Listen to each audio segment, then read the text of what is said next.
I would love to. Um, sorry, just eating my breakfast. So last session. Oh, by the way, music's playing for those who aren't. Oh, I remember yeah, last time we got halfway through last session and someone was like, "Yep, forgot yeah, to that was listen me. on." For some reason, I keep forgetting. Um, so last session we started off. Can't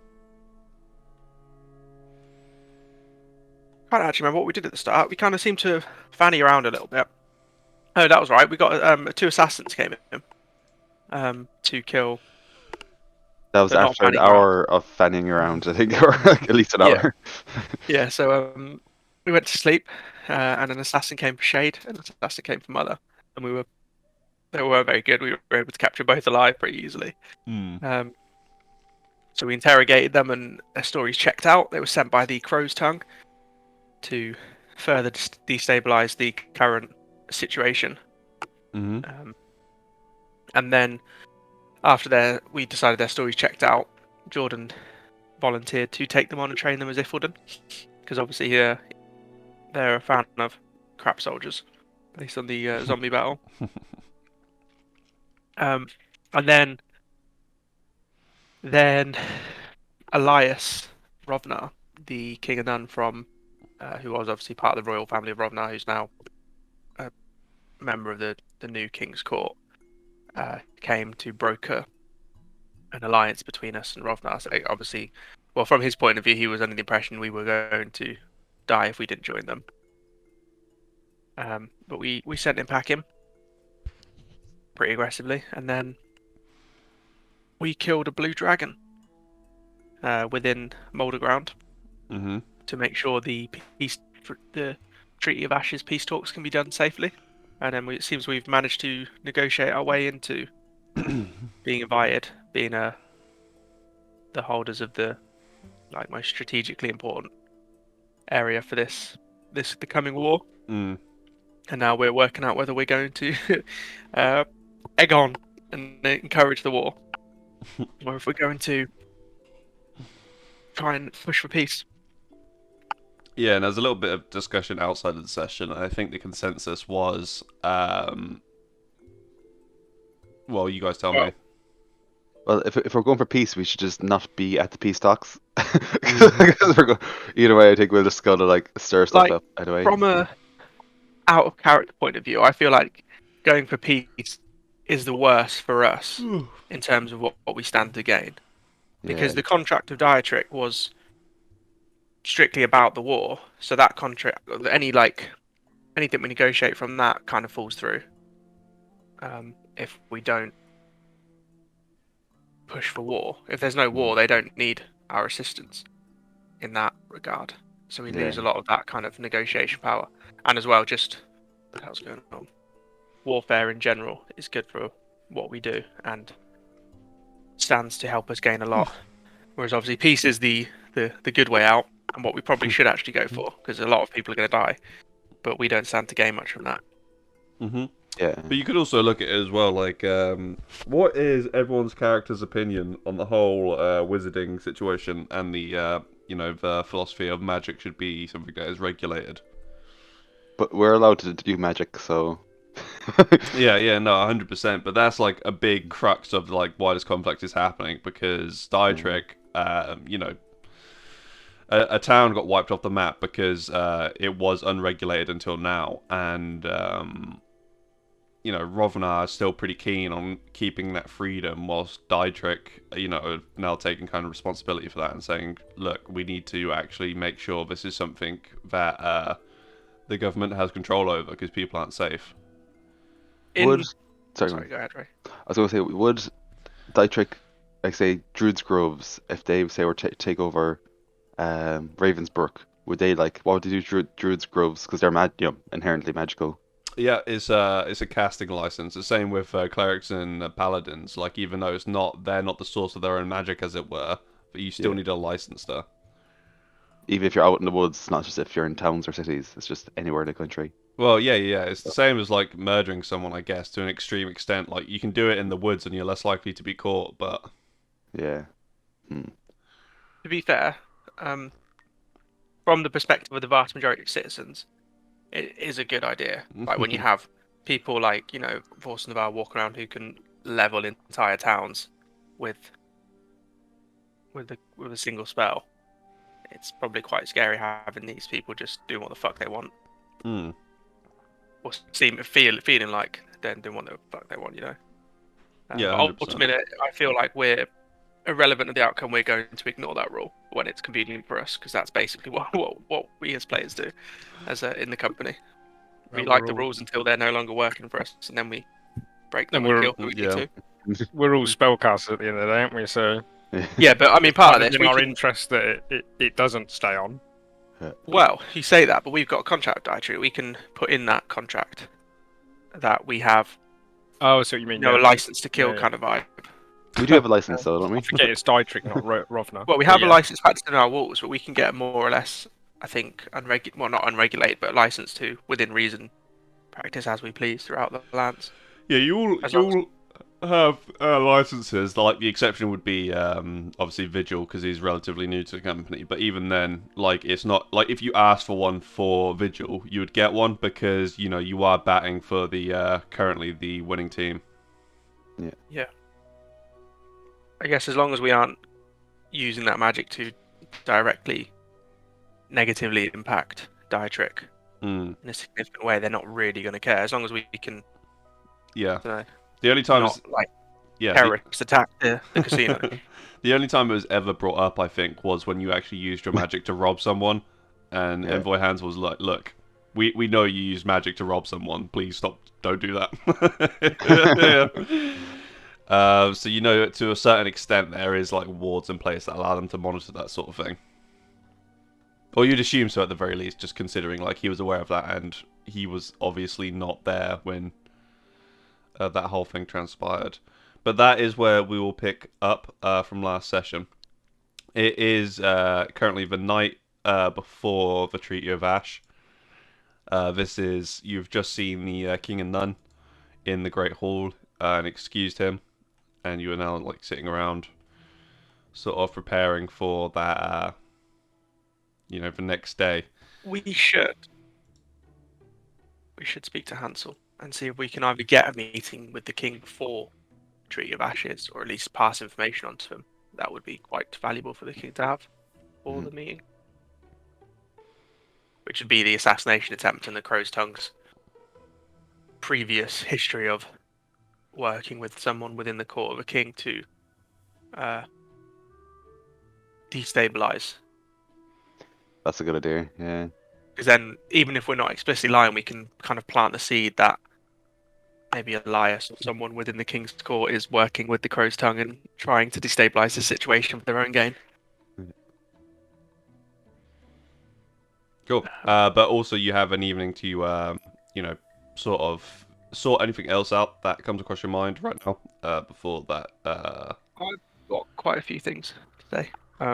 One out of character thing is that the discussion thing we did, I think we should do more often, just because it saves. Yeah, we probably Potentially saved a lot of ourselves 3 hours there. Yeah. Yeah. Yeah. So sometimes it's handy in there just to know what we're doing going in, or at least have a good idea of all the main points. Mm. Yeah, and obviously, I know, Zach, you said there that you think, realistically, you should perpetuate the war for the sake of, business. I tried to give you a moral point of view of why you would want to, get involved, because, you could see it as like a long-term sort of, change that will be for the better in having magic license. Potentially that's something how your characters feel.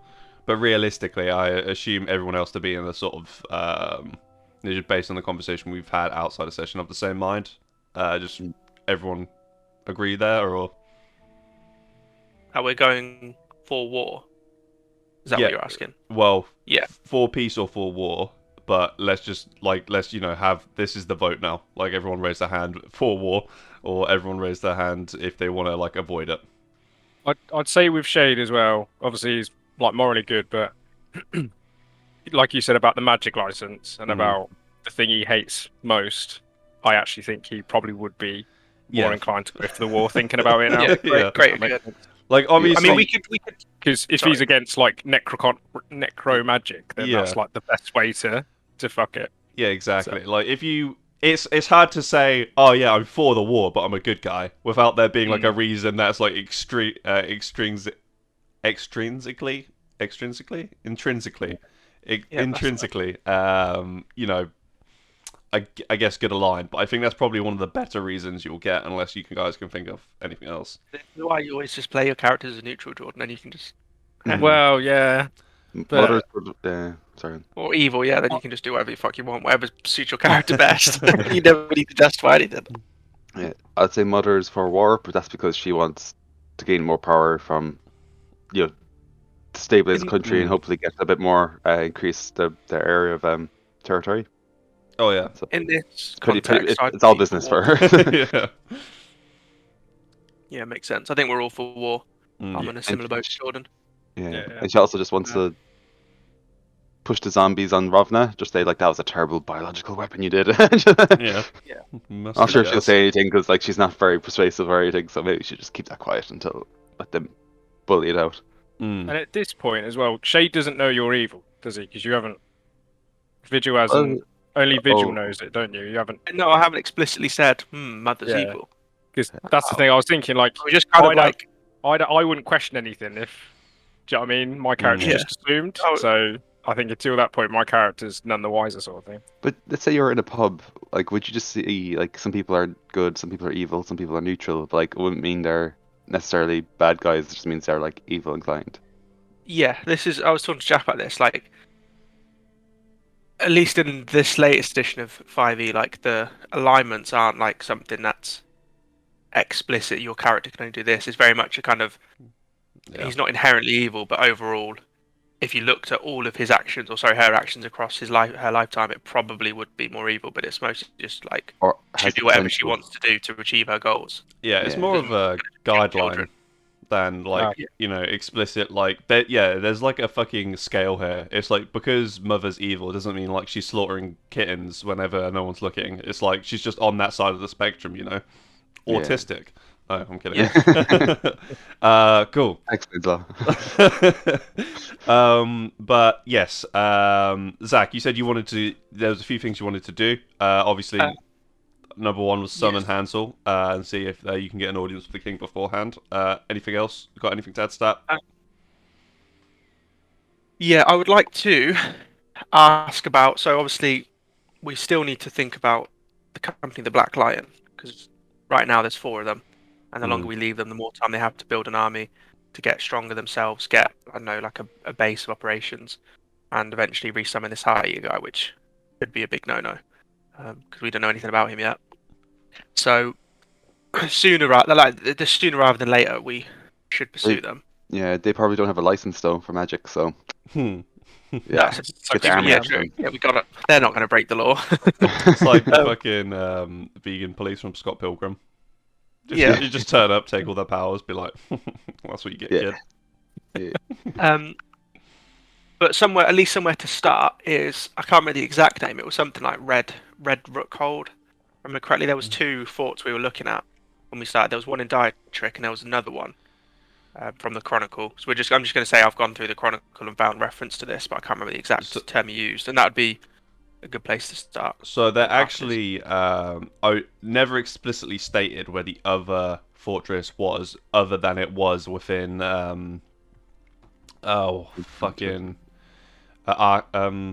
Archon of Numadia. Other than it was Numadia, you're thinking of Red Rook. What was it called? Like Red Rook Ridge, I think, which is the place the company was founded. It's not where they had a fort. Okay. And that's what Funk was looking for. But But we don't know what that is either. everyone who is spoken to doesn't know what that is, and the as far as like modern cartographers are aware, like there's just not a place that exists. When was the company actually founded? Do we know? During the Age Without Dawn or before? Yeah, way before.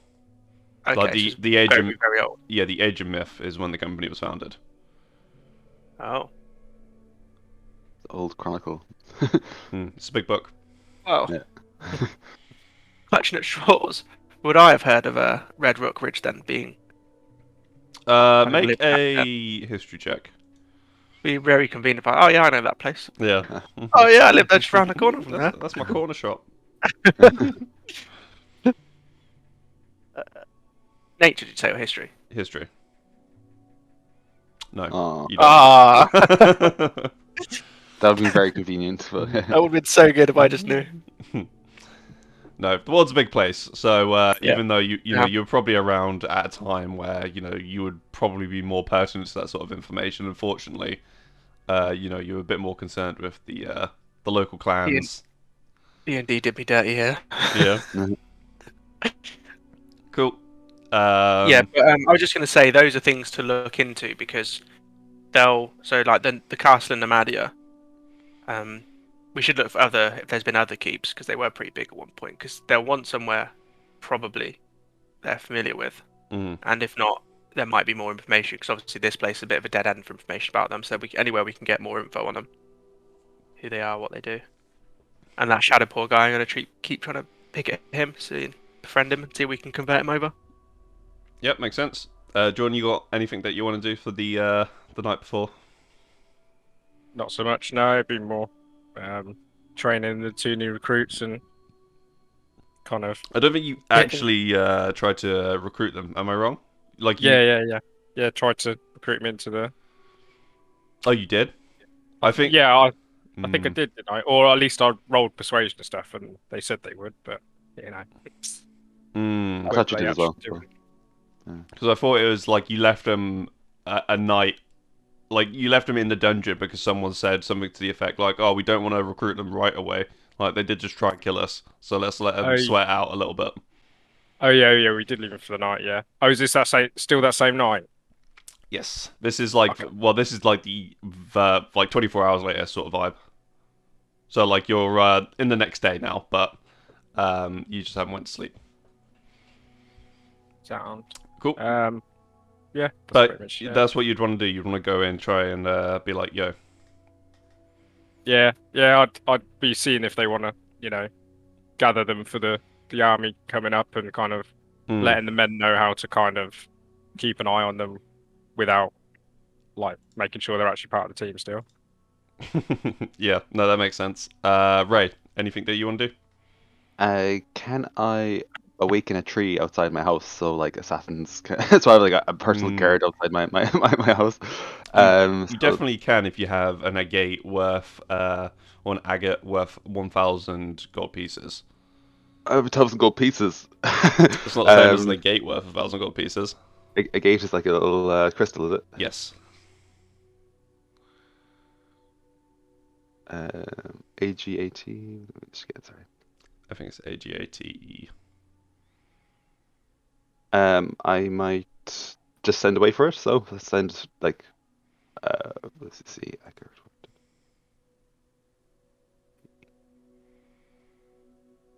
Who do we have that would like do our shopping like for weird stuff? Literally, like, yeah, anyone realistically. I mean, it depends on like the level of, the nature of the shop. Yeah, I'll go to the blacksmith, Hmm. Stout Hammer, and I'll give him. Can I give him 3,000 gold from the company?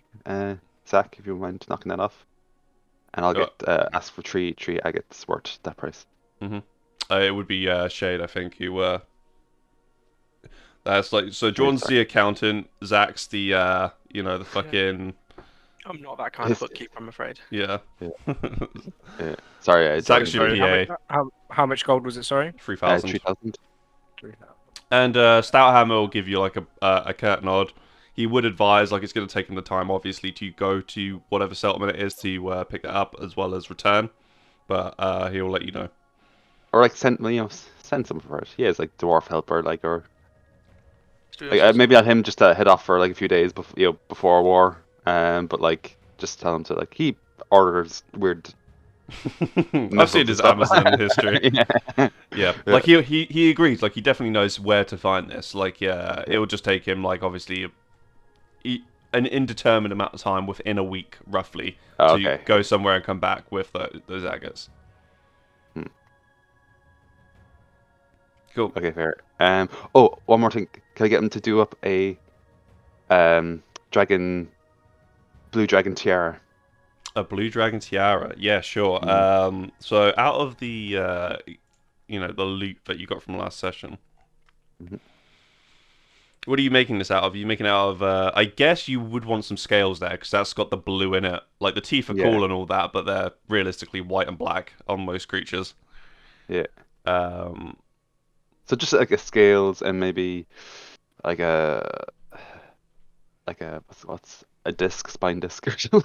I don't know. um, cool. Jordan, if you'd like to take out the dragon teeth and half the dragon scales from the thing as well, he is going to try and make this crown. And I think we might just sell the rest if no one else wants to use it, because I don't think we need like dragon armor or anything really. I think we're all You should sorted look what for. you can do. But some bits are really good. Yeah, The monsters, not monster manual, the harvesting one. Yeah. Almonds. And whilst Stouthammer's being called to do that, Hansel will also come to the Great Hall after the fact and present himself to the company. Hansel, Mm-hmm. how are you? Oh yeah. This little nervous. Do you not get along with the king? Oh yeah. Absolutely fine. Is is when your boss comes to town, you're always on a little bit more of a high-strung sort of feeling. Am I not your boss? No. And I Yeah. I say looking sternly, but then like I crack a smile. Yeah. He's like, For a moment, he just thought you were Yeah. a moron. yeah. No. Mother's thinking, not yet, I'm not. In time. Yeah. Anything you think we should do to prepare for the king's visit? This whole business with the assassins is probably something that you should look to secure the fort a little more if the king wishes to stay here the night. Of course. What do you recommend? We are getting wards installed. Post haste. Post haste. Yeah. Should be here before the what was the wizard's name? Sorry. Otto Volker, the Wizard of Spines. Yeah. Fine. Wizard's fine. Otto said that he'll send out someone before the king just to do some magical wards, but we can have some more sentries on the walls and along the ridge. Oh yeah. I spoke to Mr. Volker. He has sent no one. It's actually he's one of his apprentices that you are familiar with, Hex. She shall be casting the wards. Unfortunately, this would mean she will be undisposed for an undisclosed amount of time. That's fair. It's nice that he trusts her. Yeah. I think she was, already here, so it makes sense, Besides wards, what else would you recommend for a king? Good wine, Food tasting. good company. The king is quite a serious man. He does not, really take interest in most trivial sort of forms of entertainment. So you should be okay. Yeah, we should leave him to the study if he needs it, and Yeah, potentially. for one of the rooms. Would we be able to have a meeting with him? The king. Well, not necessarily a meeting. We have some information that may be, pertinent before the actual peace talks. So either you could pass it on to him, or we could meet with him. Yeah, you wanted to attend the Tutino. Yeah, but it's information the king should probably know before we get to the meeting. Is what I'm saying. You see, the king, we are meeting at Moldground for this treaty. There will be a brief amount of time to have any sort of discussions beforehand. I see. So when we meet the king there, then he's coming back here. Yes, yeah. Ah, whining and dining him first. Yeah, but yeah. Anything else that I can accommodate for? No, that was great. Thank you for the heads up. And then Mother will forget that she's like hosting a king and try to find a room for him. I think. Is worth noting. The king is invited Johann Rock to the talks. Who? Johann Rock. Johann Rock. Yeah, And Who's that? he is. he's the Minister of Foreign Affairs. Oh. He's my boss. Oh. I can see why you're nervous. Two bosses. Yeah, yeah. Yeah, your boss and your boss's boss. So the area Right. manager and then the regional manager are both coming for a visit. Yeah. With the king, there was. I mean, we haven't seen the second floor, but there was supposed to be like a big bedroom above this bit. That was Yep. metal. So the king can have that because I just sleep on in the courtyard. It's fine. I'll sleep in the courtyard. It's fine. It's hard to get a bed's big enough for me, and that can support my weight. Yep. Just kick Becca out of her room for now. Yeah. Got the biggest bed in the whole fucking gaff. But yeah, Envoy Hansel after that will, bid you adieu, kind of bow, walk off, and also prepare for the next day. And if everyone else is ready, they wish to retire, they can do so. Yeah. So I was asked, which room shall we give the king? My tower isn't especially. You can have the room in the main keep. Okay. Yeah, so Nettle's old bedroom has it is like I think it was as Zach said, you haven't seen it, but it is designed to be like a master bedroom that has like 3 rooms effectively in one to accompany it. Is that above the keep? Is it above this room here? Above Yeah. this area here, like where the kill bit is. Oh yeah, that's perfect. Yeah. Can I do one last thing before? Sorry. Yes.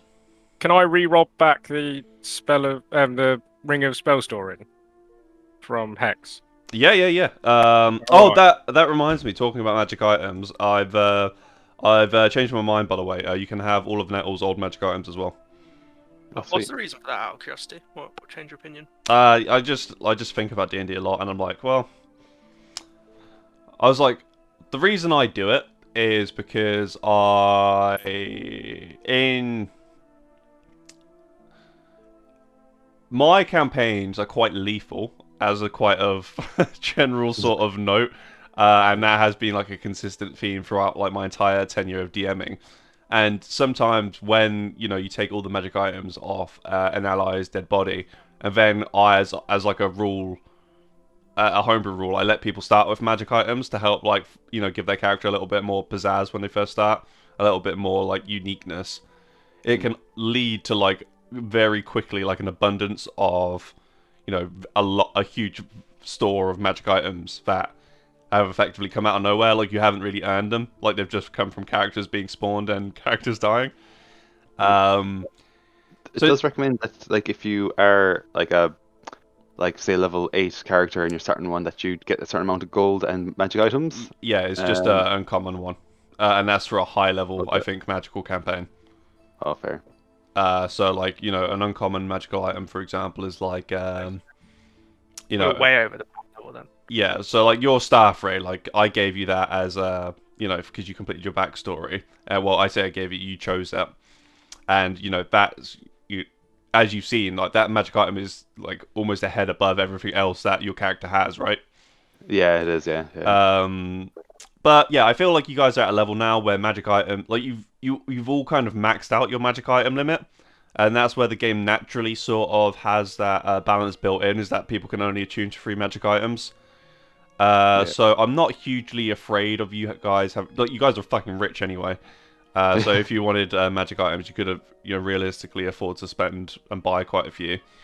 And yeah, like I'm like a fucking, I Um, just think about these sort of rules that I have set in place quite often because I don't want to become like antiquated and have a rule for the sake of having it, and I like to review them. yeah. And with magic items, typically in the past I've said like don't look at them because like when I get a magic item and it's new, it's a cool feeling. But at the same time, it's like a very easy way to invest players in the game because it gets them excited about the future and stuff they can acquire. So like most people, I think when I first started playing D&D, the first thing I did was look at my 20th level abilities, and then when I looked into the player's handbook, I was looking at like the legendary tier magic items that did like insane things, and that's how I just imagine one of my characters getting those, being level 20, and be like, how would anyone ever possibly destroy me? So I kind of Level want 3 item. So to, yeah. So I just kind of wanted to, I guess, reintroduce that. I think moving forward, that's kind of how I want to look at things, and as a sort of, I guess, extension of that, that's why we're looking to the Griffin Saddlebag. I've been following him on IG for quite a few, number of years now, so I was like, a lot of their shit is I like personally, and I've stolen quite a so few of their cool. magic items before, so I thought you guys might be Yeah. interested. Yeah. It's 3 items you can attune to, can't you? So you can attune to 3 magic items, but you can use more. But the bottleneck is if the magic item says requires attunement, which are usually like the better ones. Like you Yeah. can only use 3 of those, but you can like say use 3 of those and then like a one that doesn't require attunement's not coming to mind, but like say like a cloak of billowing, like you could use that as well. Okay, cool. Like the rod and stuff like that. They're like Hmm. is it wondrous items that are like less likely to be. Not necessarily. Wondrous items just means like is just like a not a rarity tier, but like a Just not necessarily like armor or weapons, I suppose. yeah, it's just another title. But yeah, you as I say, you guys will know soon enough. Just out of interest, who's attuned to what at the moment? I'm attuned to my staff, Ring of Protection, and my new Dragon Sword. Hmm. I'm attuned to the Ring of Spell Storing, the Amulet of Health, and then my crossbow. Hmm. I've got my devotee sensor, which is my flail, and a band of intellect. So Oh, do please don't you? take that off me. Oh, you shouldn't have said that. You Yeah, should have. you just someone See, it's under my helmet and under my hair, but if I take it off, then just a bit of dribble just rolls out my yeah, mouth. one of your eyes just becomes lazy. And the Amulet of Health is awesome as well. Goddamn. Headband of intellect is really solid. It instantly makes my intellect 19, but it can't go up or down from that. Yeah, I wish I had one of those. It's a really good item. Yeah, that's awesome. Now I have the Ring of Spell Storing. Is there any spells that you guys want to put in? Can we ask Hex to put a fireball in there first? For luck. Yeah, I mean, she would say yeah, put a fireball in there for you. So that's 4th level, Minutes with and then fireballs. I'm going to put a hex in there for my own. What- When what- you what- cast them, you cast them as you would normally, though, because I've Ye- looked on it. It doesn't say you have to use an action. It just says like while wearing this ring, you can cast any spell stored in it. The spell uses the slot level, spell save DC, spell attack bonus, and spell casting ability of the original caster, but otherwise is treated as if you cast a spell. The spell cast from the ring is no longer stored in it, freezing up space. Yeah. So yeah. So you touch the ring, the spell is cast, and you use the statistics of the person who cast the spell. So if I have hex, I can still use it as a bonus action sort of thing. Yeah, I believe so. The ring is sort of. we could. I could put a spell like Conjure Animals, so you could like it could summon like 8 wolves or 8 snakes, like constrictor snakes. Or Uh, even it might be worth me having some healing. If you guys could whack a like long range healing spell in it, if you have one. You could either have a 60 ball of flaming death or 8 snakes drawn. Choose wisely. well, I I'd think say like fireball like a first level healing spell is not a bad shout. yeah. Mm. Do I have anything better? I could do healing spirit. Remember, That's someone kind of someone has the vessel as well. That hasn't yet been used, and it's probably one of your better magic items. what's the vessel? Sorry, the The red decanter we found that we all got really scared of because we were paranoid of every single magic item going to kill us because of one magic item that nearly killed Yeah. Ash. And since then, everyone was like, "Yeah, we'll just put that on the shelf for now." So it's a stirring dragon vessel. As a bonus action, if the vessel is empty, you can speak the command word to fill the vessel with one of the following: ale, olive oil, mead, a potion of healing, a potion of greater healing, or a potion of climbing, or a potion of fire breath. Once this property is used, it can't be used until the next dawn. oh, so it's like a automatic like one potion Yep. or whatever you want. That's cool. Yeah, like, and it only attunement? gets stronger as well. Like that's like a second out of 4th level item. Does that require attunement or? Yes, it does. Otherwise, maybe that we would be the fucking insane. Yeah. My slots are full. Does anyone else? Yeah, I'm pretty happy with like mine at the minute. Vigil has a spare slot, doesn't he? Yeah, but I was going to attune to the sword we got because that's an artifact, and so my flail's really good, but the base damage of it isn't magic. So against quite a few enemies, half the damage is getting halved. Why Sorry. is that magic though? Would it not be magic? If it's a magic weapon and it's magic damage, no? No, it has to be a +1 weapon for the magic to count. So I asked Jack about this. Just because the weapon is magical doesn't mean the normal aspect of the damage does magical damage. Hmm. No, It's it not a +1 weapon. it So does they'd have. it does do magic damage. Oh, okay. Well, the clarification was a +1 weapon. If a magic item's magical, it doesn't automatically make it a +1 weapon. Oh, okay. Yeah. I've just linked some of the items from Nettle that you guys can have then. And Does I anyone want think the none of them quiver? require- Because that would be. No, I was gonna say that'd be really good for you. Sean's Yeah. I think we're sick. I'm Never literally having to having worry to about. calculate my woodwork in every session. Like, yeah, I get Yeah. 12 bolts back now. Yeah, it's nice getting that. So I'll take Unless that. anyone really wants them, the boots of Elven Kai might be good for me because I have disadvantage on stealth checks being so big. No, oh, I don't need them. But then I would, in a lot of situations, enemies have like advantage on perception checks against our stealth checks because I'm big. Is that a thing, Jack? No, so like, no, it's not. Like they might have advantage in certain situations, but they don't accrue advantage from you being bad at something. Okay. Yeah, so that just might be handy if we're ever planning to try and stealth something, because I'm pretty bad at it anyway, and I have disadvantage. And I'm in plate armor, which also gives me disadvantage, I think. Makes sense. Hmm. We've lost Holly now, so we can't hex me into like a little turtle and carry me through. So yeah, did any of you guys have a first level healing spell that I can whack into the ring of spell Yep. store? Yeah. I can give you. Well, would you have a better one, Zach? I could just give cure wounds. I could give. Yeah, If there's cure a- wounds. A one with range might be better, but if not, heal wounds would be decent. Healing word as well. It doesn't have channeling, so I'll put Prayer of Healing into it, because that's 2d8 for everyone. Oh yeah. No, but it has to be first level because it's got fireball in there. Oh, you can't have a second level, because Thibault's third. No, How does it work? Fireball is third, isn't it? I always think it's fourth. Oh yeah, could have prayer of healing. Mhm. Yeah, because that's 2d8 plus 6 to everyone you can see within 30 feet of you. Ooh, that's good. Or link. Can you link that one in the chat? Yeah. That's kind of nutty. I can't find Obviously, it's Hannon's 10 minutes. PDF. Would you be able to? Oh, send but on I have to cast it for 10 minutes though. No, I have to cast for 10 minutes to the ring, and then the ring instantly casts it. So it's the Yeah. same with that summon elemental. You have to do the ritual to put it in, but once it's stored in the ring, you can just instantly pop it. Like this Oh, shit. isn't something that's in like actually stated that the ring can do, but I've always homebrewed it. Like if you want to put rituals in there to cast them instantly, like that's available. So like it's cool getting a magic item that just does something a little bit extra. Yeah, Yeah, it's that's like cool with a me. yeah. I'm just having a look for Hammonds now. They should be, I think, saved somewhere, Ray.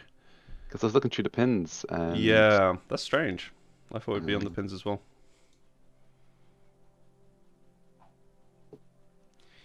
Curiouser and curiouser. I also thought I had it downloaded, but I can't find it.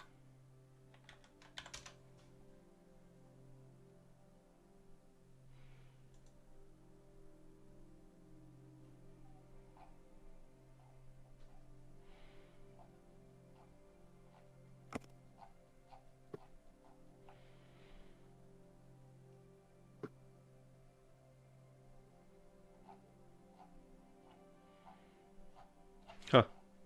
Well, that might be why that link wasn't working.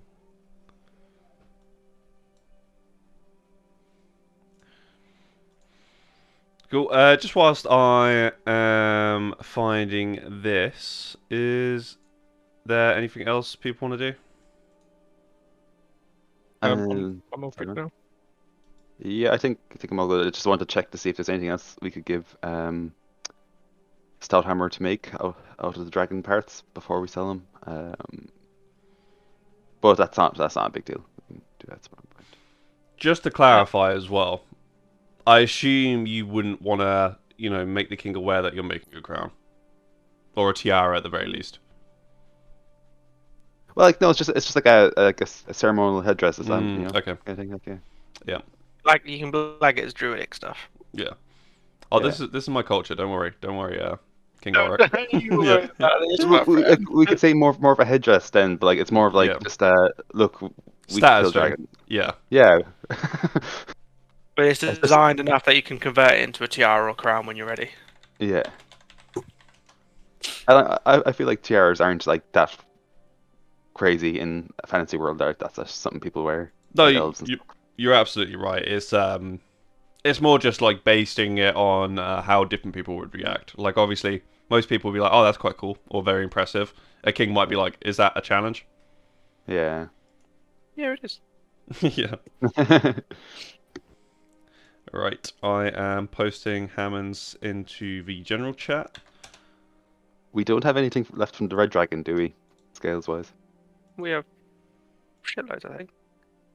Did we sell it? No, we did keep it, didn't we? We kept all of the red dragon stuff.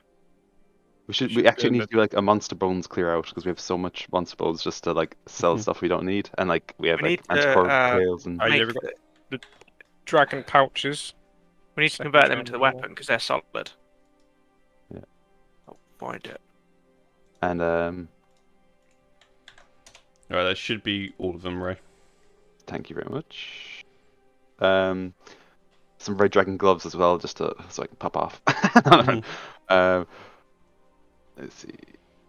We need to get like a dragon scale dress for formal events. No, you Yeah. are Vigilus.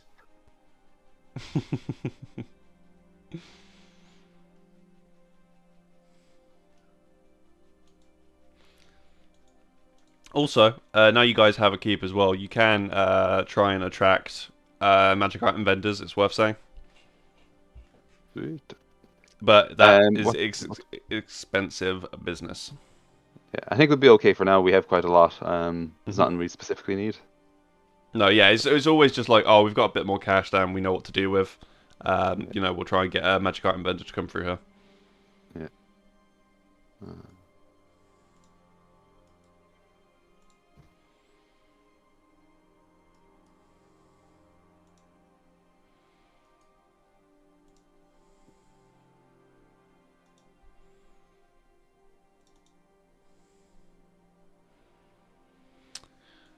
Cool. Can I have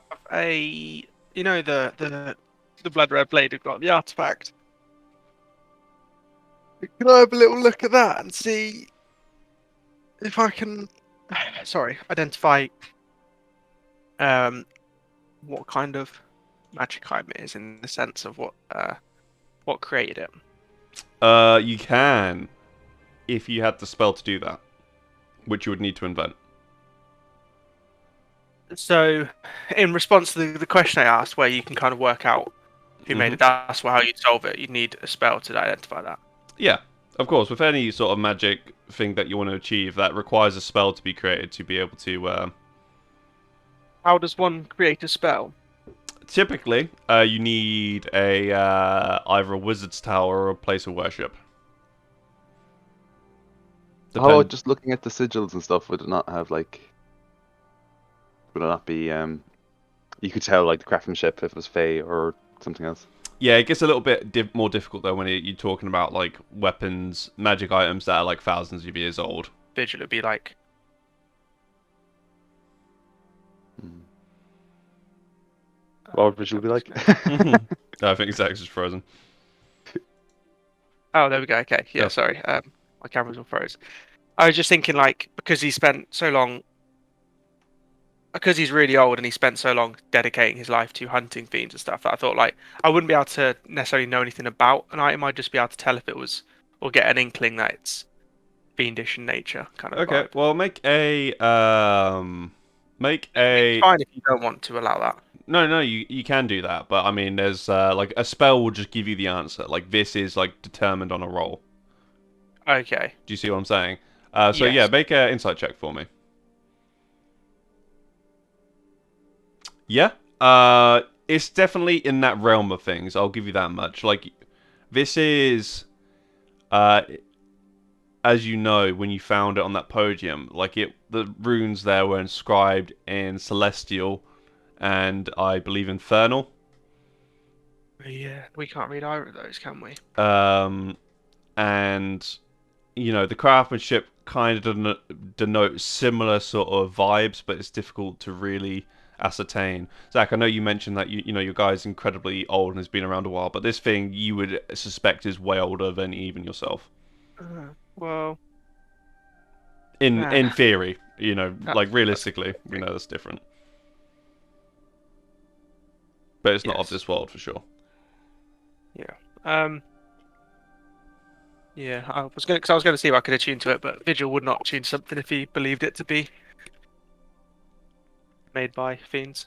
Good as well, because your patron probably, well, I say patron like you're a warlock. You're um, you know, I guess it is the yeah, same thing. um, yeah, like dependent on like you know your actions and that sort of you know decision making process. If you didn't do something that was in line with her own, she would strip you of your magical inclinations. I wanted to ask because it seemed a bit. I wanted to Yeah. attune to it 'cause it's like a strong item, but then it seemed a bit dodgy. But actually, the fact that my weapon does actually magic damage, it probably wouldn't be that great for me anyway. Because my weapon's absolutely fucking insane. Not to brag. Yeah, you just like that fucking weeb kid who's got nunchucks, just like fucking. Oh, Yeah, yeah. Cool. So as everyone is settling down for tonight, everyone's going about their routines. Zach, you're sleeping in a hill somewhere in the. Gone back into the dungeon to put the thing back on the podium. So Yeah, just to oh. be sealed away again. I'm Um, very careful not to activate any traps. I'm shitting myself walking through there. Ray, if Mhm. you would please come into another room. Yep. I'm gonna quickly move you into room 2. Oh, shit. Yo. As you are dreaming this night, you find your sleep is rather restless and it takes you quite a while to get down. Yeah. And this is, you know, quite uncharacteristic for you. You sleep quite well, even though, you know, you may not be the most morality clean person. Like, your conscience is relatively clear. Like, you don't really give too much of a flying fuck when it comes to those sort of decisions, and everything that's happened recently, you're quite you know, steadfast that you're happy with your decisions with the hand that you were played. Yeah. And as you finally drift off into the embrace of sleep, Mhm. you hear a familiar voice. Yeah. You know it has been years since you heard a voice like this, though. Okay. And as it speaks to you, you can hear a low, earthy laugh. Hmm. You call yourself mother? Ironic for one that cannot have children. I have 3. And then the voice laughs again. You can see, as you're looking around in your sort of dreamscape, you're in a black, empty room, but there seems to be smoke drifting around you that seems to take the shape of children. And Yeah. as you're following these smoke-filled children, you see them quickly once more lose their corporeal form as they're running, playing, and just become smoke again. Yeah. And Freaky. Okay. and the voice continues to laugh. And then you wake up, and it's the next morning. If you'd Do like I to, recognize the voice? Sorry. make an insight check. Sorry, where is that? Let's see.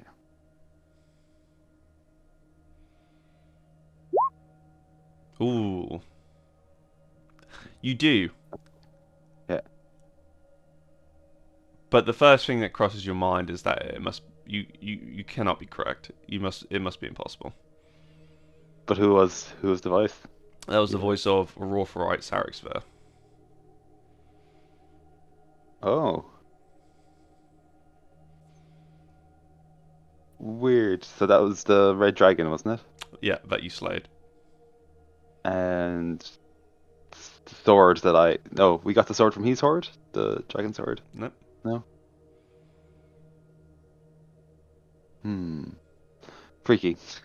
It will join the other room. Yeah. Be interesting to see how that is if we ever go back. What's that? Yo. What would be interesting? Going back to the Astral Sea and seeing how things have played out since our help at the Well of the Stars. Seeing if Yep. Cool. Everyone wakes up this morning. Ready for the day. Yeah. So what naughty thing has Ray done? No, I might actually call maybe just like after we do our bits of the morning, go through our routines. I might call everyone into the library. Yep.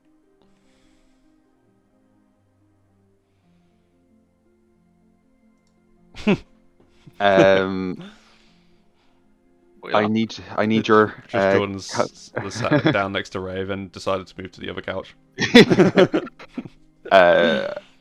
Sorry, I feel like you need your counsel. I had a very strange dream last night. I heard the.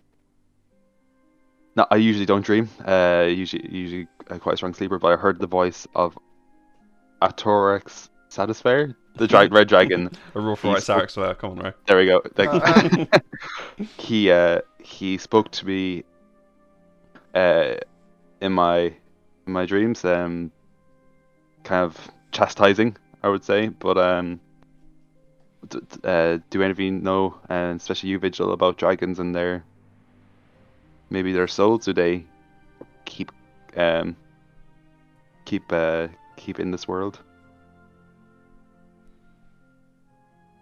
Do they hold a grudge? I mean, a red. But no, Vigil doesn't know the answer to that question, I'm afraid. Can I roll to see if he would? Yeah, absolutely. What What are should you I rolling roll? for? Basically, there's information. Well, it's in the notes because we got it from the Red Dragon. So I guess I can just remind Ray of it because we got it from the research. Oh yeah. If you want to look in the dragon section of the notes. Oh, did you want to send the link for that GDoc, by the way? GDoc, the OneNote? Yeah. I'm revamping the notes. It's not ready for sharing yet. Oh, fuck it, I'll share it. Because it's more organised and it's in there. The main thing with dragons that we found out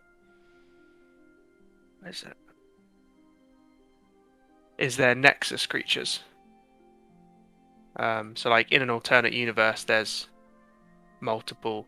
In an alternate universe where it exists, the dragons can have a mirror of themselves, and they Yeah. can often some of the more powerful ones can communicate with that mirror. So it might literally be in a different plane of existence, Mhm. a different one communicating with you.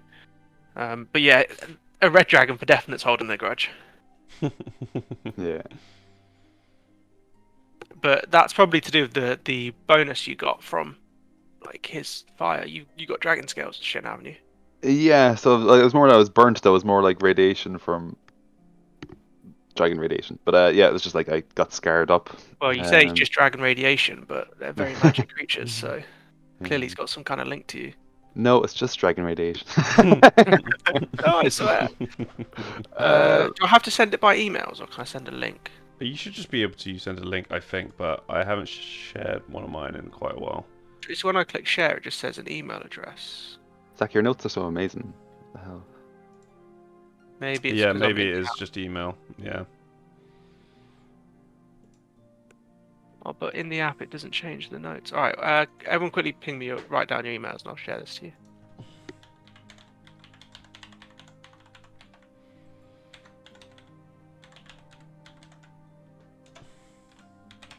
If you want to see the notes. Yeah. I don't know. Actually, I can see the notes anyway. Actually, are these new notes? I've got a new one on OneNote because it's more organized, and it's like it doesn't feel so awkward putting in lots of detail about certain thing. We can have different tabs and stuff. Yeah.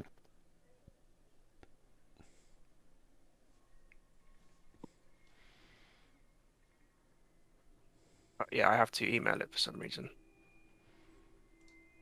Hey.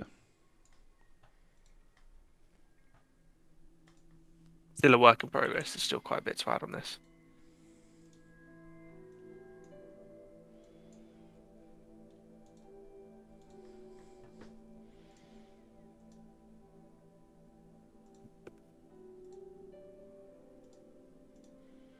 Add.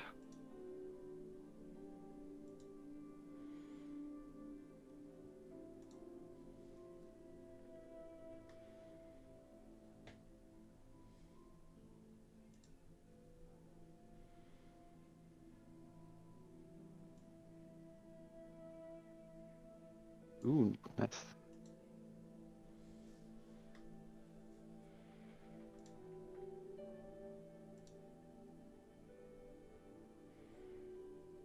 Only the dragon and the company, dragons and the company, the bronze lion's the only bit that's been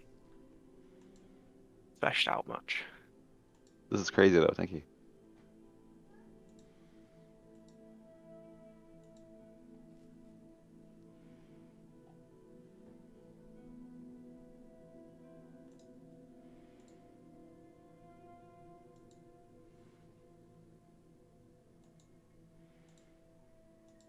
Blue dragon, little bitch.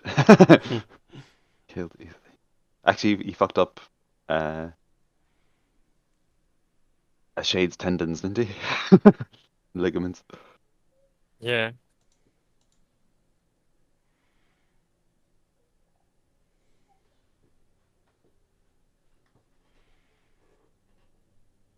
We didn't get the name of that blue dragon we killed, did we? Nope. Very annoying. I was trying to engage them in conversation to just at the very least get their name, but Mm. Jordan was having none of it. Jordan just kept popping the guy, and then I got fucking one shot. Hey, that's the thing. We should look for that dragon's lair.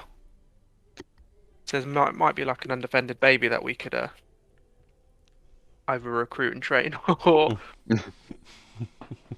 Yeah. Fucking savage. we'll have to keep it quiet that we Yeah. killed its parent. But Do we have any like blood tracker? Like, can Shade track stuff by its blood?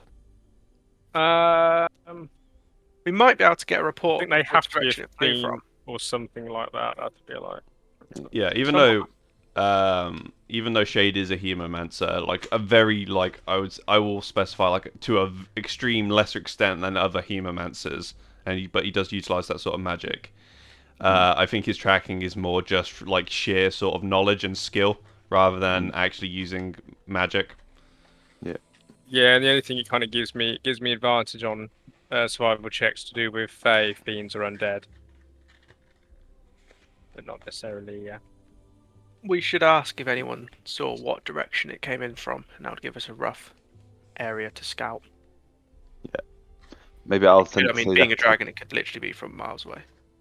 to Rambles to get someone on it. That's all right. So you're Hopefully, trying to find the blue dragon sword. yeah, we want the Yeah. gold and its children. Cool. And he'll give you yes, sir, ma'am. I'll get under that right. Get on that right away. That's sorry.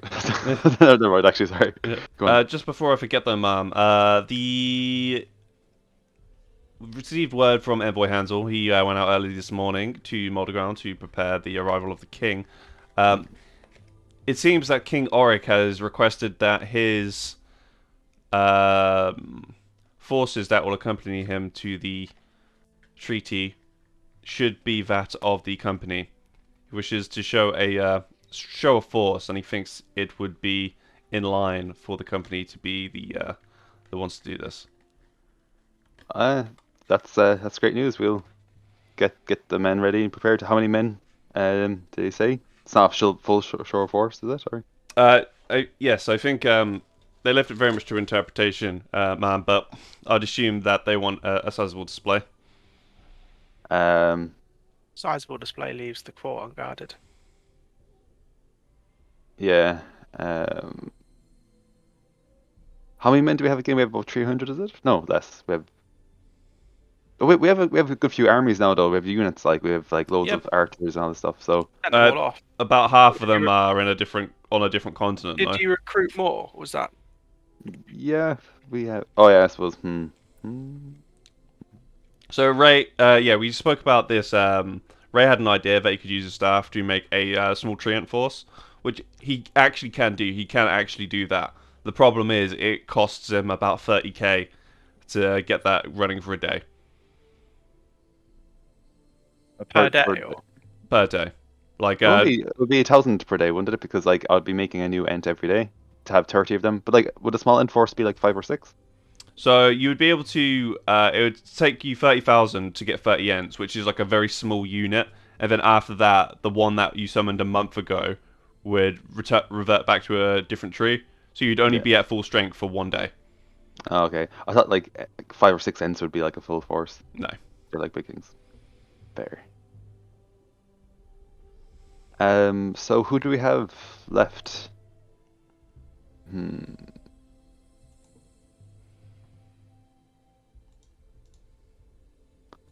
Yeah, this is a tough one. How many units do we bring, or how do we leave the castle?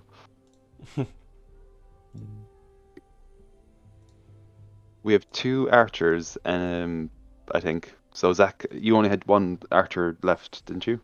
Everyone else was sent over. Your other archers and your dwarves were sent abroad. Dwarves and swordsmen. had Sorry, infantry and swords. Two infantries, dwarf infantry and an elf infantry, were sent abroad. Yeah. And And then you have one I more sent kept some and elven archers. archers over. So Yeah. So, but the thing is, like, they're like kind of separate to the company here. So, like, these are company men. So, like, it's not like the castle's going to be empty. Like, we have the company bronze line people all around, but we'll just be taking our units with us. But like this, Sending stones. So we can leave a sending stone with Rambles is like the top officer, I guess, somehow. Yeah, but remember you only have 25 words to get the message across. So being quick and concise is not Rambles' strong point. Yeah, that's very true. Yeah, but Jack, would you say that's right? That like, it's not like we're leaving the castle empty. Like there will be Or we like can leave it all at the people. Pex. She'll still be here doing her Yeah. work.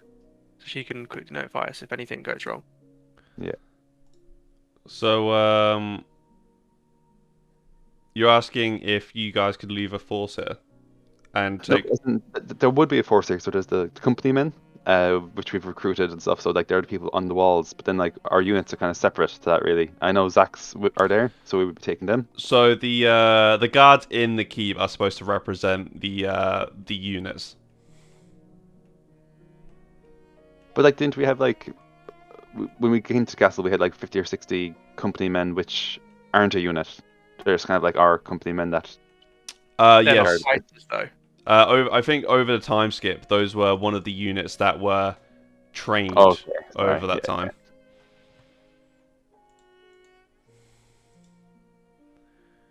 Yeah, we'll leave one unit of archers because like that's actually loads for a castle though. Usually, like in a castle, there would be 20 to 30 people inside a castle protecting it, and that's actually even a lot. Usually, it's like 10 or less.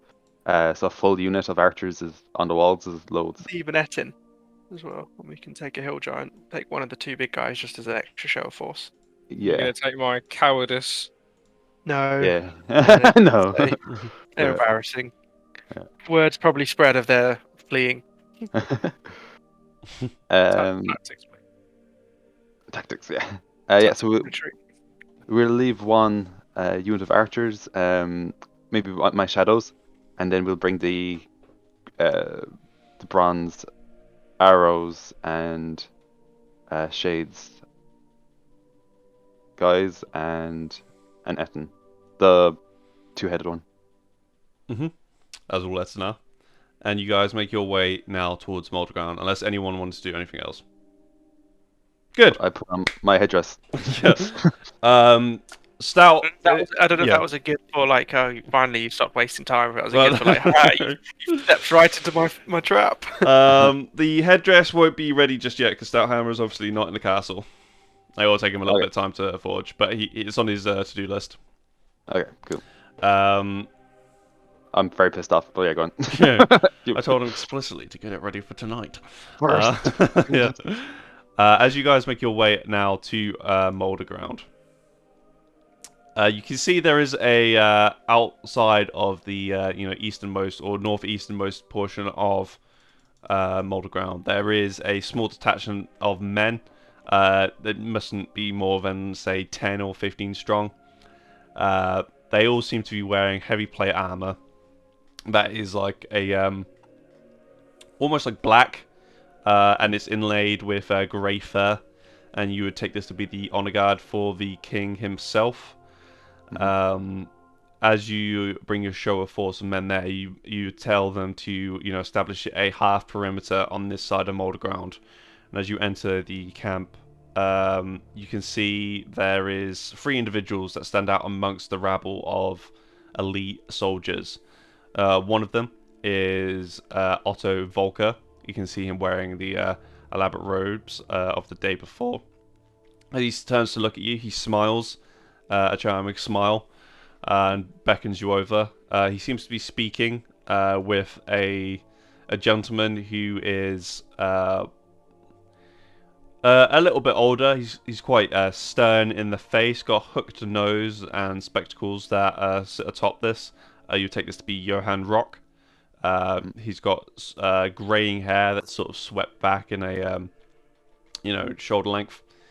And then in between the two of them, you see what you would instantly recognize to be King Oric Dietrich. He is about 40 to 50 years old. Once more, his hair is grey and swept back. You can see that he's got a very like a key line, handsome features, but some have noticed that one of his eyes seems to be or blinded, I guess would be a way to phrase it, and is milky in its nature. A long scar stretches over the said eye. Cool. I come up and I first like bow to the king and say, actually I suppose I bow to the king and then I nod to Otto and the new company. Mm-hmm. Otto at this point will sort of gesture towards you as the officers, and then tell you to come over. He says, Your Majesty, this is the officers of the Company of the Bronze Lion. May I present to you Mother, Vigil, and Shade. Morning. And say, pleased to meet you, finally, my lord. And he gives you a curt nod. I am the commander of the Company Bronze Line. Shade here is my lieutenant, and Vigil here is our chronicler. Yes, I believe the annals of history of Dietrich do have a few footnotes of your company. I'll be interested to see how this new chapter shall begin. And I. As you guys sort of make these formal introductions, Johan will once more turn back to Otto, and they'll resume having the conversation they had before you guys appeared. And it seems to be, advising the king on effectively, or last minute on advice on the approach here. You get the gist that the thing that the King of Dietrich wants is he wants Rovnar to recognize the valley as Dietrich territory.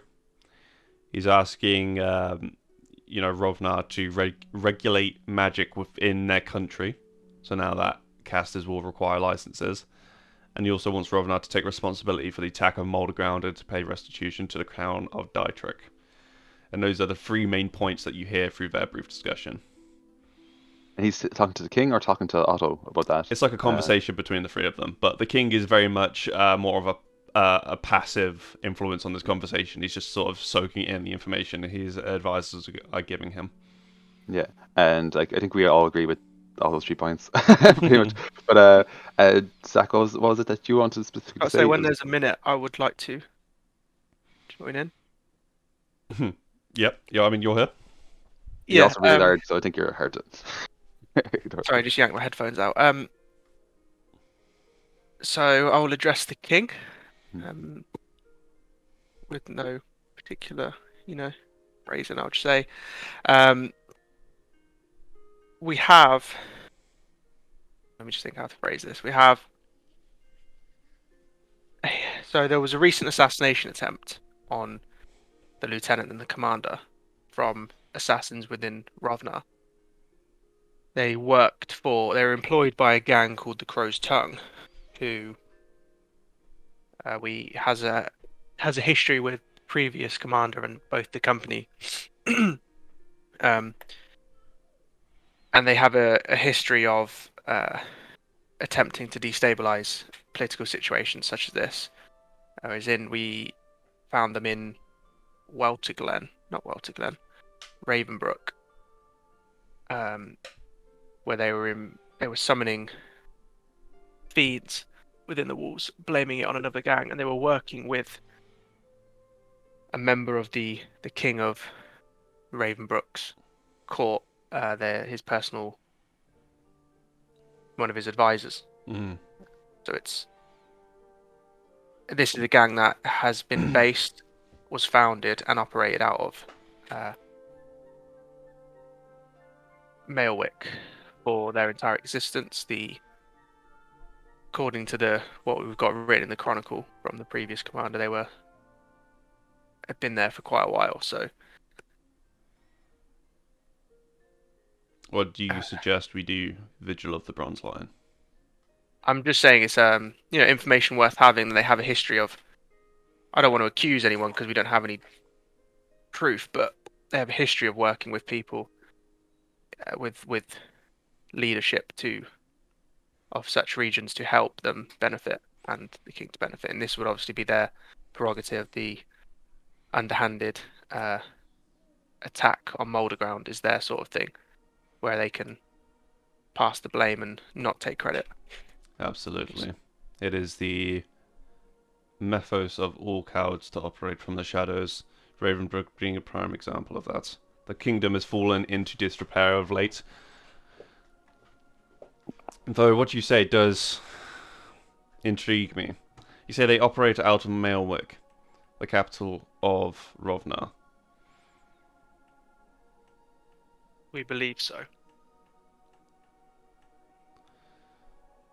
We had a previous interaction with a senior member of their gang within Ravenscar. So what would you suggest I do, Vigil? If you stood where I stood, made the decisions I made. Jesus Christ. I'm unsure. There is, of course, the rumor of Elias Rovnar having poisoned his family to in control. trying not to accuse the king's brother, because like I don't know how close they are as family, so I don't want to. I'm trying to avoid, Stirring the pot. Yeah, Yeah. I'm staring the pot out, staring it too much that it backfires on us. That I'm spilling. Um, Yeah, brother is a straight dickhead, boss. yeah. So there's so it seems looking at his history that those two factions may be working together, perhaps behind the king's back. Don't want to accuse your brother, but his his court may have been compromised. I'm not sure how well you know me, Master Vigil or Master Chronicler. But I am of the mind that absolute power corrupts absolutely. You see, my brother is a gifted mage, and even in his youth, he was ambitious. This ambition quickly turned into tyranny. Left to his own devices, you see now he has become king of the Rovnar people. I do not take your words lightly, but it's my responsibility as his older brother to hopefully get through to Ansel. Yes, I appreciate that. It will be interesting though, both Ravenbrook and Walter Glen in the coming weeks. I mean, Ravenbrook has both an alliance with the Kingdom of Dietrich and the Rovnar dynasty, and if this talk does not go as we wish, that will be put to the test. Walter Glen is a known supporter of my brother, on the other hand. Yeah, well, anyway. Right. And you can see him turn to one of his what appears to be officers of his guard. He says, please make it aware that I'm ready to begin the talks with Rovnar. And you can see the armored man he's speaking to turn to a small half-elfin boy with like silvered hair tied back into like a ponytail, who will run off across the expanse of Moulder Ground to the other side to deliver the said message. And just to confirm as well, the king is wearing like ceremonial armor. You can tell like it's very well crafted, but realistically in combat it's not going to hold up too well. We should have brought one of the assassins in case they're asked to verify our story. Well, yeah, I don't know. Better not bring assassins right to the kings. Well, we can say you can Well, he'd bring be an in chains. assassin.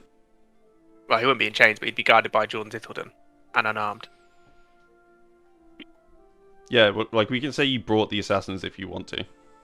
Yeah, I'm not sure because like he's coming to our castle later as well, so it's just something we could verify if needed. I think Yeah, more. okay, we'll leave them at home because we don't know how they're going to behave. Yeah. like the fucking And dogs. maybe king instead. Yeah. Yeah. And you can see the king now move over towards like a very well set up pavilion, and it's only just you've only just noticed now, but underneath the pavilion are two manticores that are just seemingly laying down in the grass on the edge of the village, and the king will go over and start fussing them. What's a manticore? It's a lion with the tail of a scorpion, the face of a Oh. human. You fought them thought- before? Oh, yeah, I thought that was a different name. So I'll, Yeah, okay, sorry. the manticore is the crest of Dietrich. Just so you guys are aware. I didn't know they could be domesticated. They typically can't. Like I would, like it's pretty well known that you shouldn't try and domesticate them.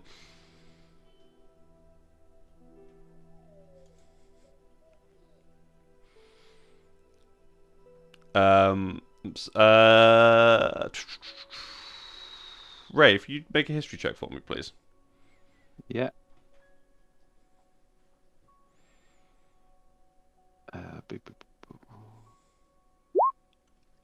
Yeah, it's fairly common knowledge in the neighboring kingdoms that, or at least a legend pervades, that the kings of Dietrich ride on a chariot drawn by manticores into battle. Oh. Oh. Okay. So is that kind of a hint that like he might like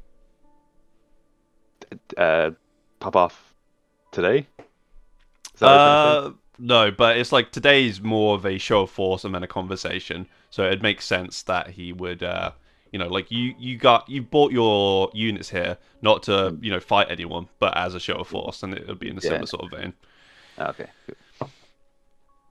It'd be rude if they didn't tell us that there was going to be a fight and it's just don't do that.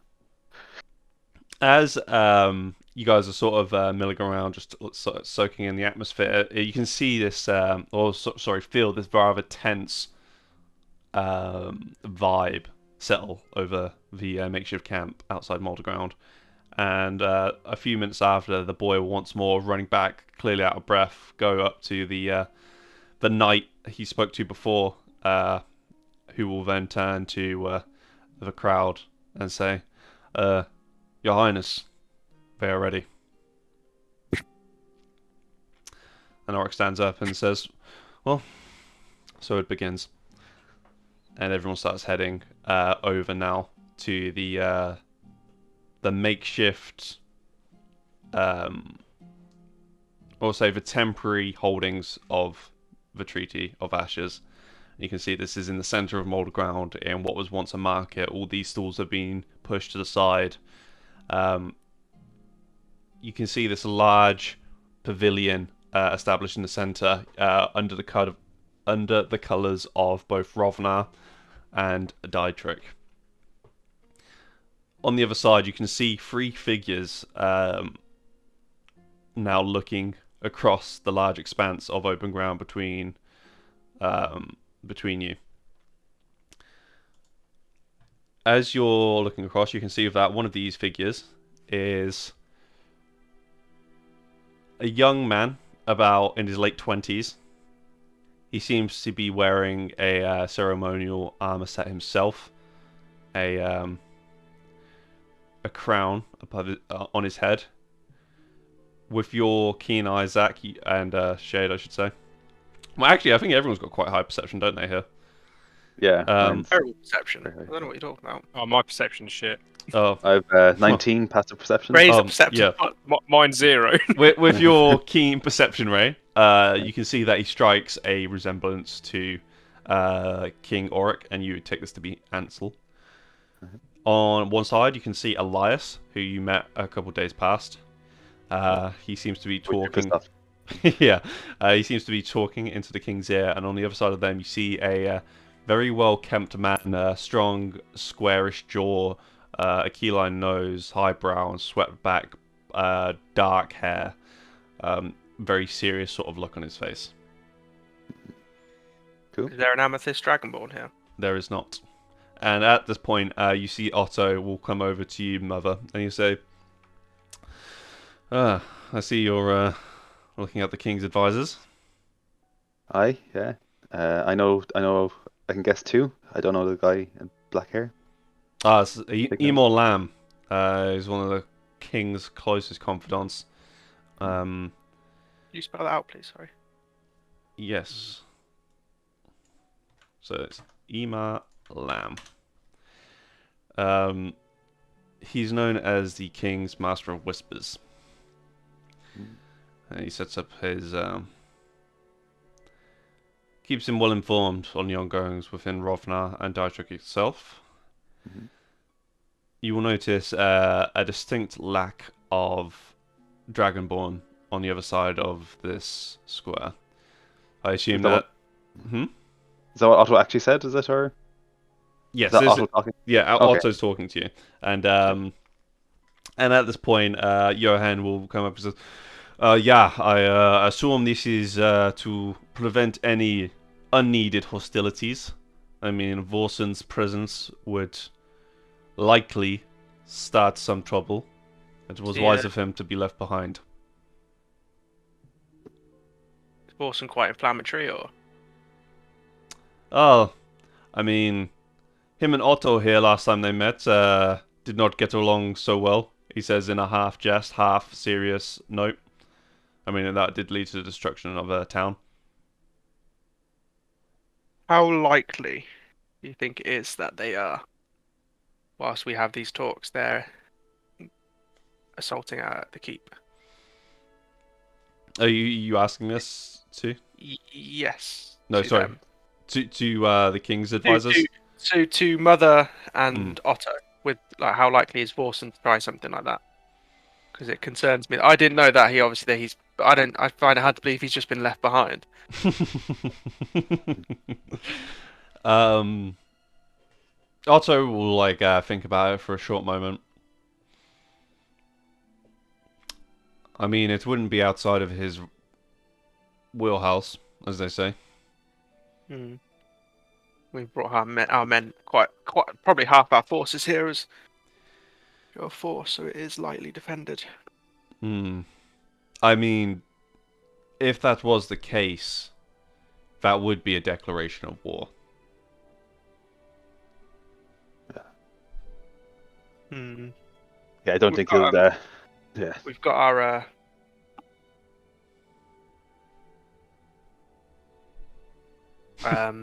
what's the word I'm looking for? There's sending stones. We've got sending stones, so if there is anything happening there, we'll know as soon as it's found. Yeah, I mean it's and as you look at the horizon, you can see the keep very like distantly on the end of the valley. Like you'd assume any assault by a wizard would be very visible from It's your the current sort of place that's location. a lot easier to defend than it is to take. So Yes, I wouldn't worry too much. I doubt the king would be here if any such activities were planned. Mm. Put himself at unnecessary risk. I'll keep an eye on the keep. As you as you're having this conversation, you can see that both Auric and Ansel are now striding forward towards the center of the square underneath this pavilion to begin having their conversation, to begin the treaty. And as the talks progress, you get the general vibe that there is an instant disagreement. There is a sort of cold respect between the two individuals, the two kings. But you can tell this isn't one that is born from being particularly close to one another. They both seem to regard each other with a sort of cold authority that isn't typically shared between family members. And you imagine this is just due to their stations as kings, and also potentially when they grew up they weren't particularly close, or at least in recent years at the very least. The general sort of gist that you get is that King Auric is asking for the points that his advisors were discussing before the treaty, and Ansel is almost parroting him in what he wants as well. He wants Dietrich to recognize the valley as Rovnar territory.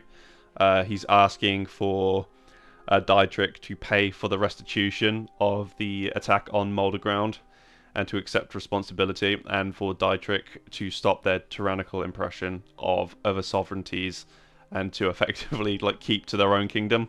This isn't anything to do with them on their laws of magic. And this will go on for an hour, next to 2 hours, and then there will be a break, and the kings will separate and go back to the respective camps. Okay. Yeah, that's fair. Like, would we'd be able to hear? Were we standing close enough to them? Like, we'd just be Yes, standing you definitely would be able to hear you better than most, Ray. But it's not like they're I guess performing this treaty. Like they are having just a conversation, and you guys are standing probably a good probably a good 20 meters away.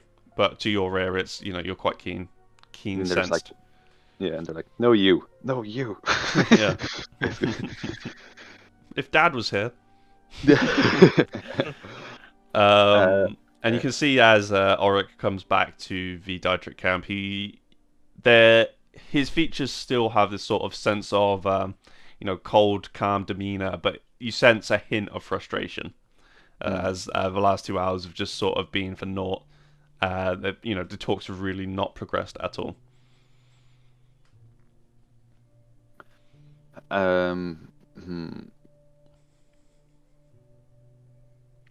He will go over to his advisors and they will begin having a brief conversation. And you get the general gist again that he doesn't understand why his brother would ask him to accept responsibility for the attack on Mulder Ground. Like, just between the two of them, like, it is pretty cut and close case that Rovnar did perform the sacking of Mulder Ground. They're not really fooling anyone here. But no is going to, irrelevant who did it, no one's going to admit to doing it. Like, even in the context of like, obviously, in the context of had they done it, Yeah. had it They not wouldn't been admit, us, yeah. they Yeah. still wouldn't admit it. Like all governments do dodgy shit, don't they? Yes.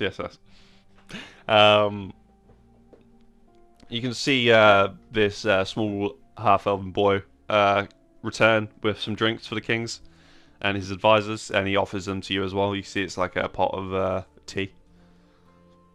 Yeah, I'll take it. Yeah. I'll leave it. Yeah, I'll pass. As you Not worth my time in such a small cup. yeah, as you're partaking from a cup is drawn for you, a teacup is drawn for you, Ray. Yeah. You can hear Otto say, "Ah, enjoy, my friend. This is some of the first tea leaves that we have received from Zhao Yu." Oh, great news. Is it from west or east? Actually, I was trying to think where. That's from where our army's gone, is it? No, so your army went to Krugotso, Oh. which is a different continent. And as you kind of look at him confused because you've never come across the name Zhao Yu before, he says, "Oh, Yeah. of course. The news hasn't reached the masses yet. We've made contact with another kingdom to the east, the far east." Dietrich is they're quite the explorers. What else will I say? You're like, yeah, basically. Shall you? so that is let me copy and paste it actually because it's just going to be easier.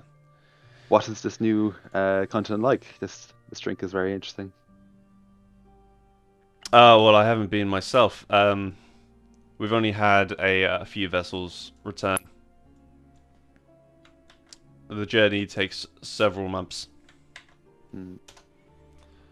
There is a inflection there as well, but I don't know on what. I can't remember on what number it was, on what letter it was on. Hmm. Yep. That's racist. Oh, no. But yes, a keenly honourable people. This was. Hey, hi, Drew in there. We did not ask. We're actually not permitted my on people the island itself. Oh. We're just allowed in the ports. This tea was sent as an offering from the Jade Emperor, who presides over the country. Jade Emperor. Yeah. Fascinating.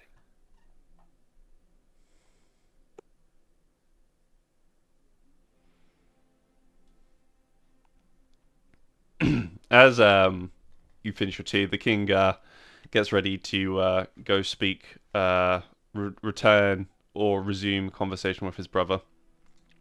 I might say to Otto how the talk's going just before he goes. I think the king is frustrated.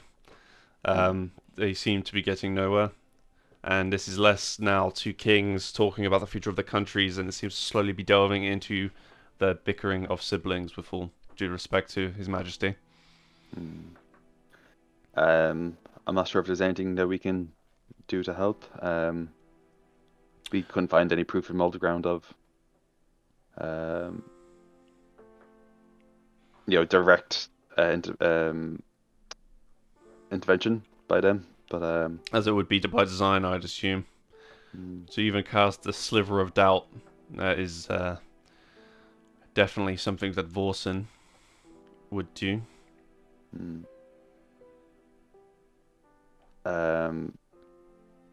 What do you think? Do you think this the bickering will lead to either just a stalemate or possibly to war? I mean, a stalemate does mean war, I'm afraid. If they do not resolve it today, there is, innocence will die, to put it shortly. I wouldn't want to be yourself right now. And he looks Thanks, over Olive. to the castle on the edge of the valley. Um, uh, right. and, I might just start to talk to Shade and Vigil then, and it's just like any do you have any solid things we can say about Ravnar to show their hand in this? Nothing concrete. We can only make implications. We don't have any concrete evidence, so The assassins were from not from the kingdom themselves, but from the from the crow's tongue. So it's not something we can. It's not necessarily proof of their wrongdoing, Ravnar's wrongdoing. Yes. Well, let's hope some sort of resolution is made. Some ground will be covered that hasn't been thus far. Oh, which reminds me, you, big fella, you need a license, correct? what's the license?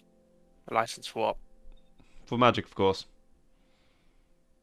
Oh, sorry, I've been away from these lands for a while, so Uh, Not to worry, it was a rather recent development, and he kind of gesticulates in the air briefly, and then a parchment seems to appear, hovering in front of you.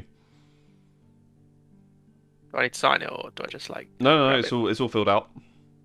Thank you. Isn't it? You're welcome. Um, right, and yep, go on. Can I pop a divine sense? Instantly gets licensed is like casting magic. Yeah. Well, I don't think it's not really casting magic, is it? This one. It's more like the A presence of Just- strong evil rushes on your. No, that definitely is magic. Okay. Like an extra Maybe I soda. won't then. Oh Okay. wait, it's not. Yeah, it's not like you're casting a spell though. It's but Yeah. yeah. You know, opening my senses, obviously, Hmm. mm, to see if there's any celestial fiends or undead at this meeting. Well, you would just be covering the Diedrich camp there, far enough away to not be covered by the divine sense. No, I don't think so. No, I just wanted to see if there was any. I think, like potentially some of the soldiers, you don't really get this far up a food chain in, an organization devoted to warfare without having some sort of grey morality. This isn't the same. That's when It's I just checked celestial the fiend or undead. castle. If Yeah, they're no. within, Yeah, no, that's yeah, not. no. Okay, as I say, I was getting a bit worried there. I was like, oh god, what's going on with this army? I Celestial can't fiend see or their undead. alignments. No. can I you need can if you they're. I can only tell if they're evil aligned if they're within the hex of castle we control. No, you can, like, the first sentence is the presence of strong evil registered on your senses like a noxious odor. Just a flavor thing. The actual No, I'd bit say, as an action. no, I wouldn't say no. yeah. I'd say and like would he be next to the Pavlovian or whatever to get a whiff? Yeah. Well, Yeah, I'd say, like it's relatively, well, we're within 24 miles of a. Is that a hex? 24 miles? Have I understood that right? yes. Are we within the same hex of our keep? I that we don't think, control? I don't believe you are. I think you're in the next hex. Okay. Because as something we spoke about during the travel times between one place to the other. I'll just quickly double check that. Yes, unfortunately you're just outside the same hex. And how does the hexes work again? Sorry to detract. So a hex is a day's travel.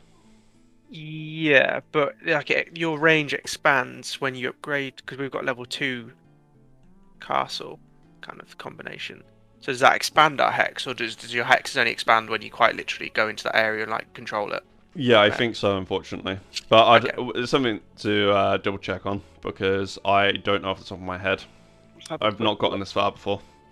So we'll spring traps on all the kings and everyone. Yeah. Pitfall. The war's over. Yeah.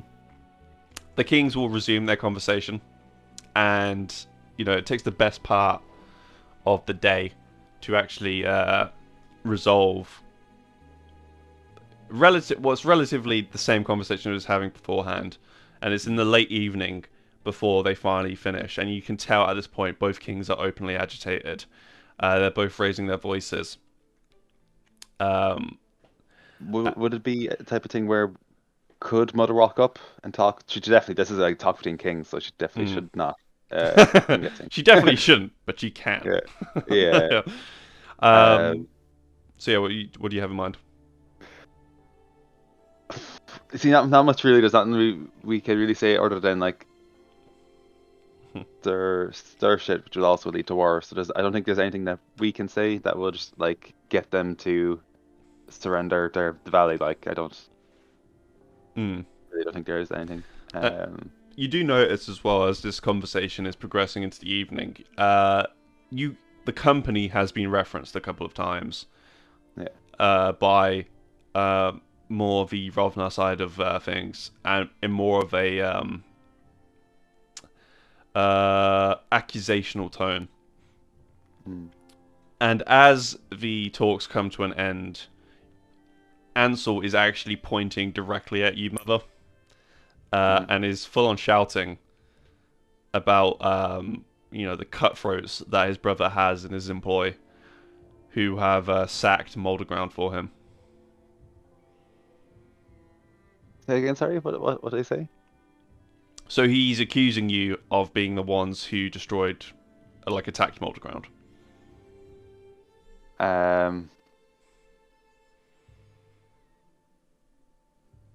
So I'm trying to think what's the best thing to do. Can I stroll up?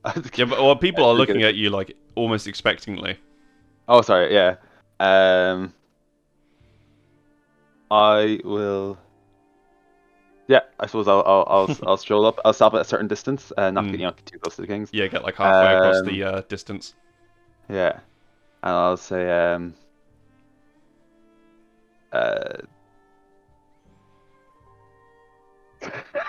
sorry.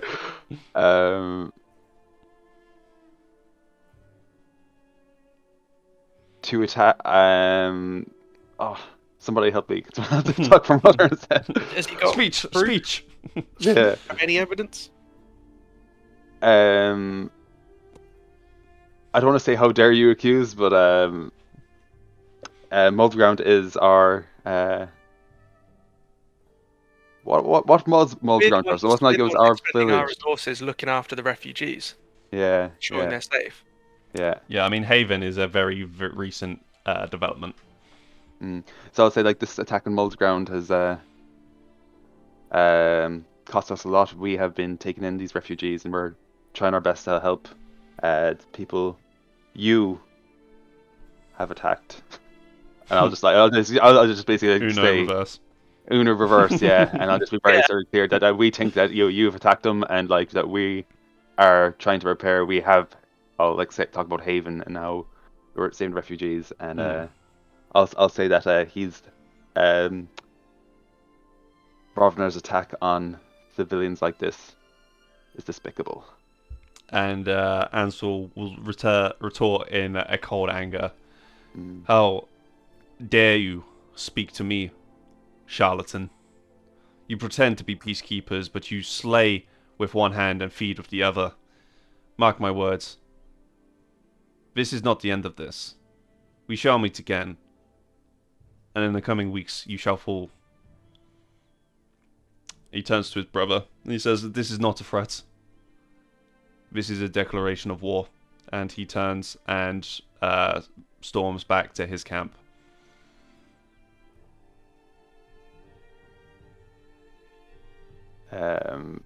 Yeah, fair. There's not much else we could have done. That's all I could think of to say anyway. We're going to war, baby. You guys are like, oh no, a war. Yeah. And as the camps begin to, disperse, you can see the the citizens of Rovna, or the Rovna camp, quickly riding at full speed back into the actual dynasty itself. I think we'll try and head back fairly quickly and get things in order. The king will turn to you, mother, and he'll say, I apologize for my brother.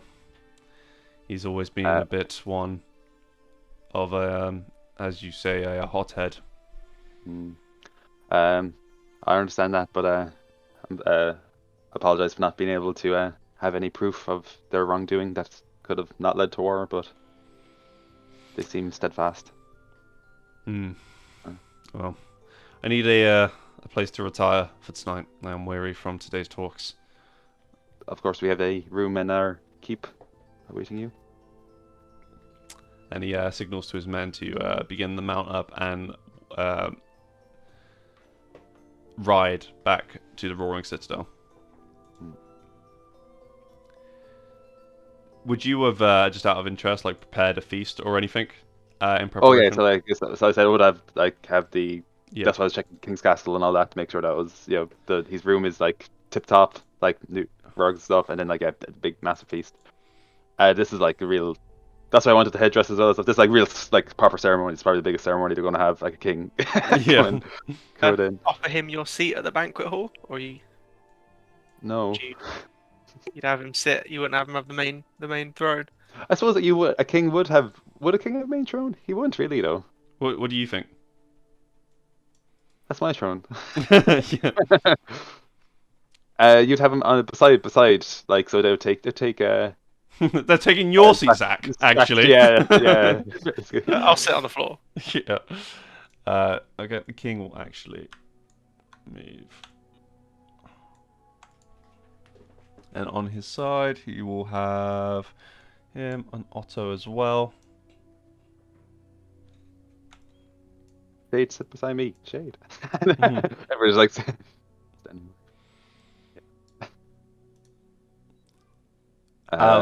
You still have obviously a couple of places at the table. Who would you invite to dine? You got G Money. He's I'm sure he would love to dine with the king of Dietrich. Not the weird ones. Who else is kind of cool? If not really, you don't want anyone from the Pokemon team. Mount Batan. No. Squeak. No. Scork. Ask a lot of questions. Yeah. We haven't seen Squeak in a long time. Probably best to keep the Squeak it is. No. Yeah, no. No, we'll keep the top table quite small. Like we'll have whatever the. What about Rambles? No, I'll have him like doing duties and stuff. Surely she's a diplomat. Oh, would you invite the diplomats then? Yeah, actually, yeah. So my elven. Be attending. Yeah, my elven diplomat as well. And if we're allies with Bemba and Bemba, we can, maybe pull more stuff from Bemba in there. No, there's not enough room for someone at the table.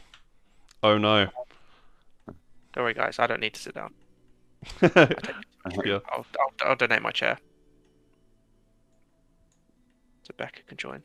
I'm a nice guy like that, Yeah, fucking white knight.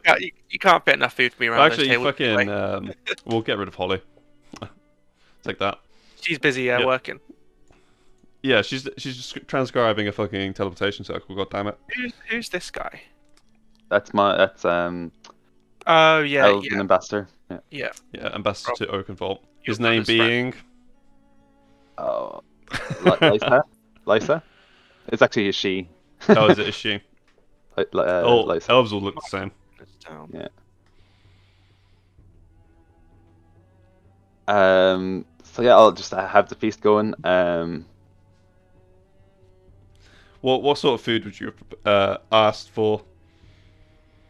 Just roast, big thing of like a whole roast pig, lots of roast chickens, maybe ducks, just lots of meats and all that kind of stuff. Banquet. What would be local?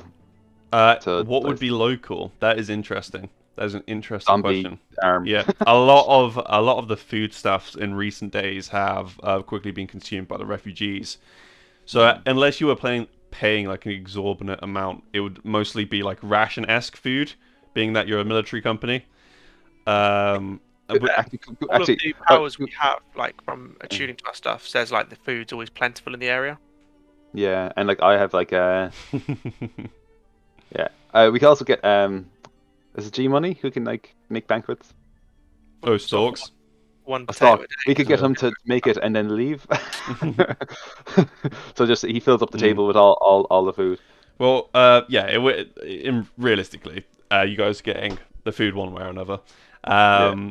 But yeah, it'd be like a lot of local game, unless magic was involved. It would be like very Mm. gamey sort of, like Yeah. pigeons, pheasants, A some deer maybe. deer, yeah. Mm. Um, and as the conversation is sort of like progressing in the night, you can see that just due to recent events, that the men in the Great Hall that typically feast with their commanders aren't present. They're literally everyone is on high alert. Like until the king leaves his castle, Rambles has everyone working overtime shifts, the night shifts, the lot. Um, you know, it was only yesterday that an assassin came and tried to kill the commander and the lieutenant of the company. So he's not taking Yeah. any chances with fucking royalty here, Yeah. especially royalty of the most powerful fucking family in the country.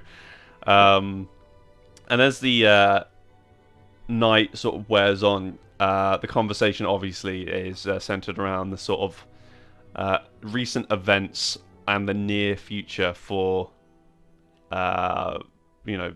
continent of Anfang. And Auric will turn to you at one point in the night, Mother, Mm. and say, realistically, I'm left with little choice. War is now inevitable. How, knowing that war is your trade, how would you advise that I proceed? Um, as secure the valley as quickly as possible. Get some of your men Mm. stationed. Some here, some along the other side of the valley. The naval naval warfare. Just buzzwords. But Naval warfare. yeah, but like Secure. as in Yeah. secure. Yeah, well, secure like the sea as well, because like they're Mm. from like either side. So like I suppose like naval warfare isn't really a thing yet. Like they don't have like cannons or anything. They do. It's not as like pirate age sort of stuff, but they've Mm, had the ability to sail for quite some time. It's just sail over the seas is relatively new. mm. And how will trade work? Seeing as thing are you going to stop all trade through Ravna? Embargoes. That we are the you know Dietrich is the direct landline to the rest of the continent, so a naval blockade which could uh definitely weaken their economy quite Mm. drastically. And you can see him, turn to his men on his side of the table, and all of them are like writing notes. um, It's like, oh shit, they're thinking yeah. this. He turns back to you and says, "I will take that into account. Realistically, I see only one of three options when making my first move here, um, and I would like to run it past you, Commander. Of course.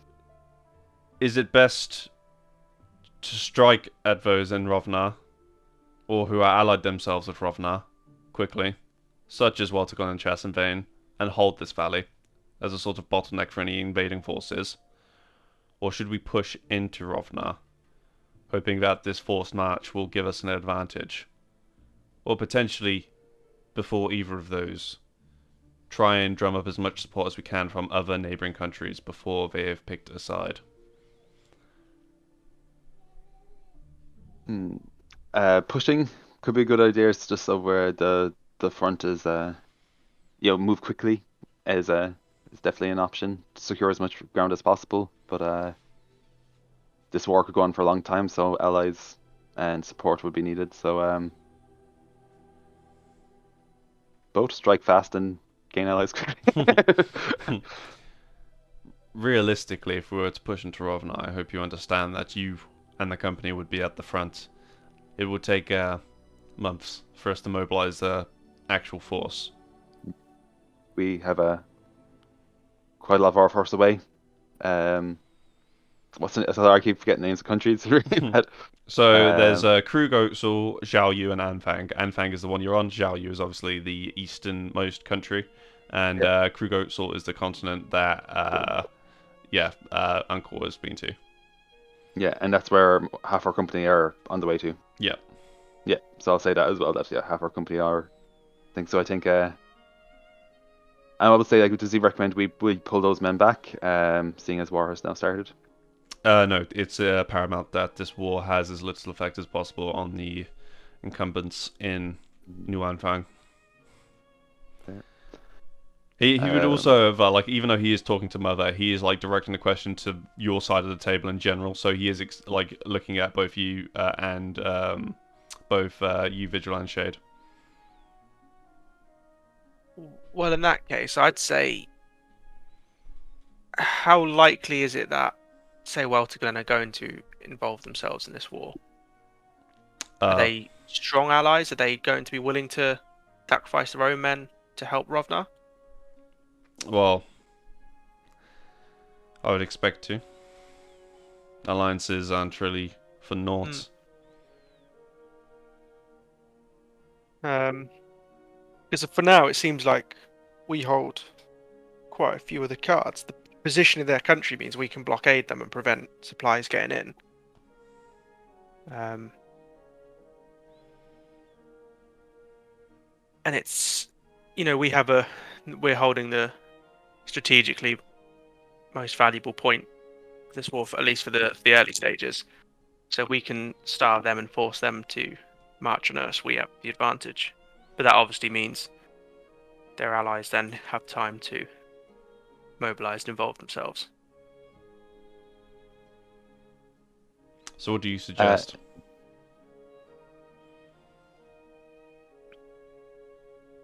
Yeah, I don't know enough about the politics of the other nations and how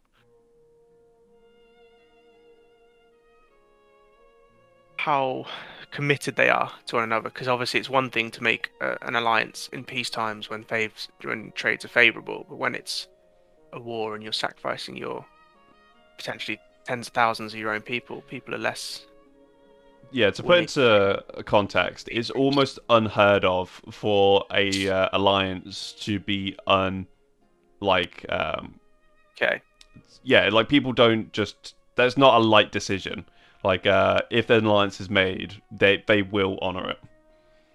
And Rovnar have a defensive and both military treaties with Weltglen and Chassenbane. Chassenbade. How significant are those armies?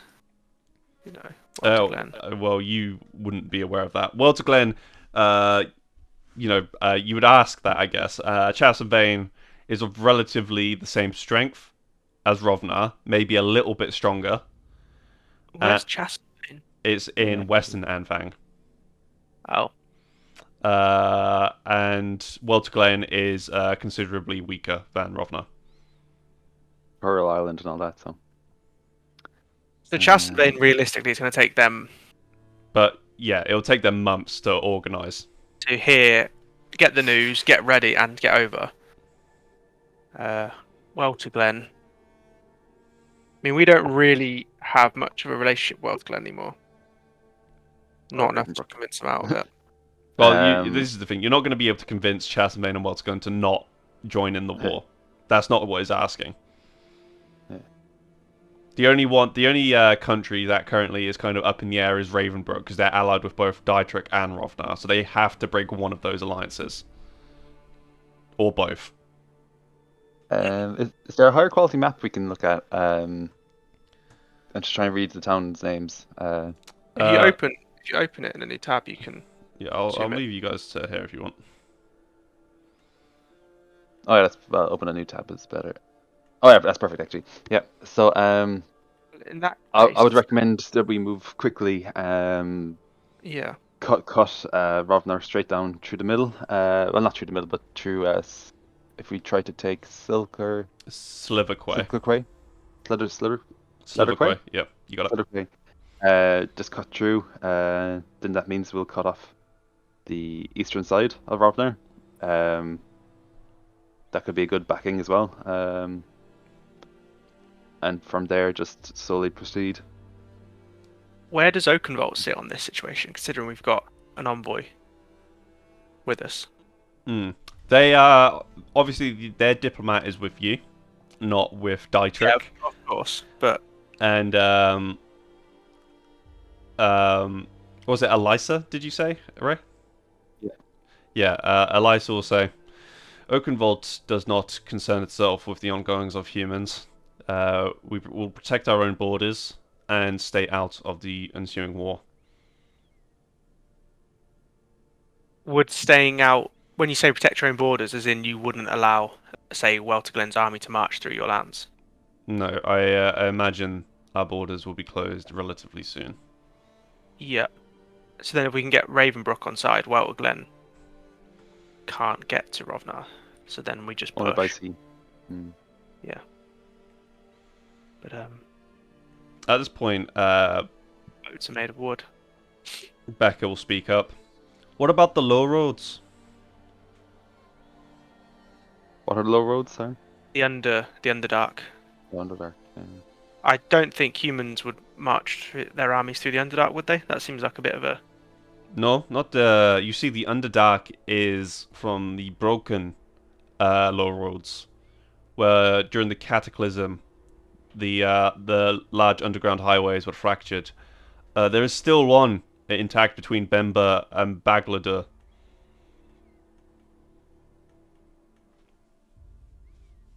Bagladur being the large dwarven stronghold within Welterglen. Oh, damn.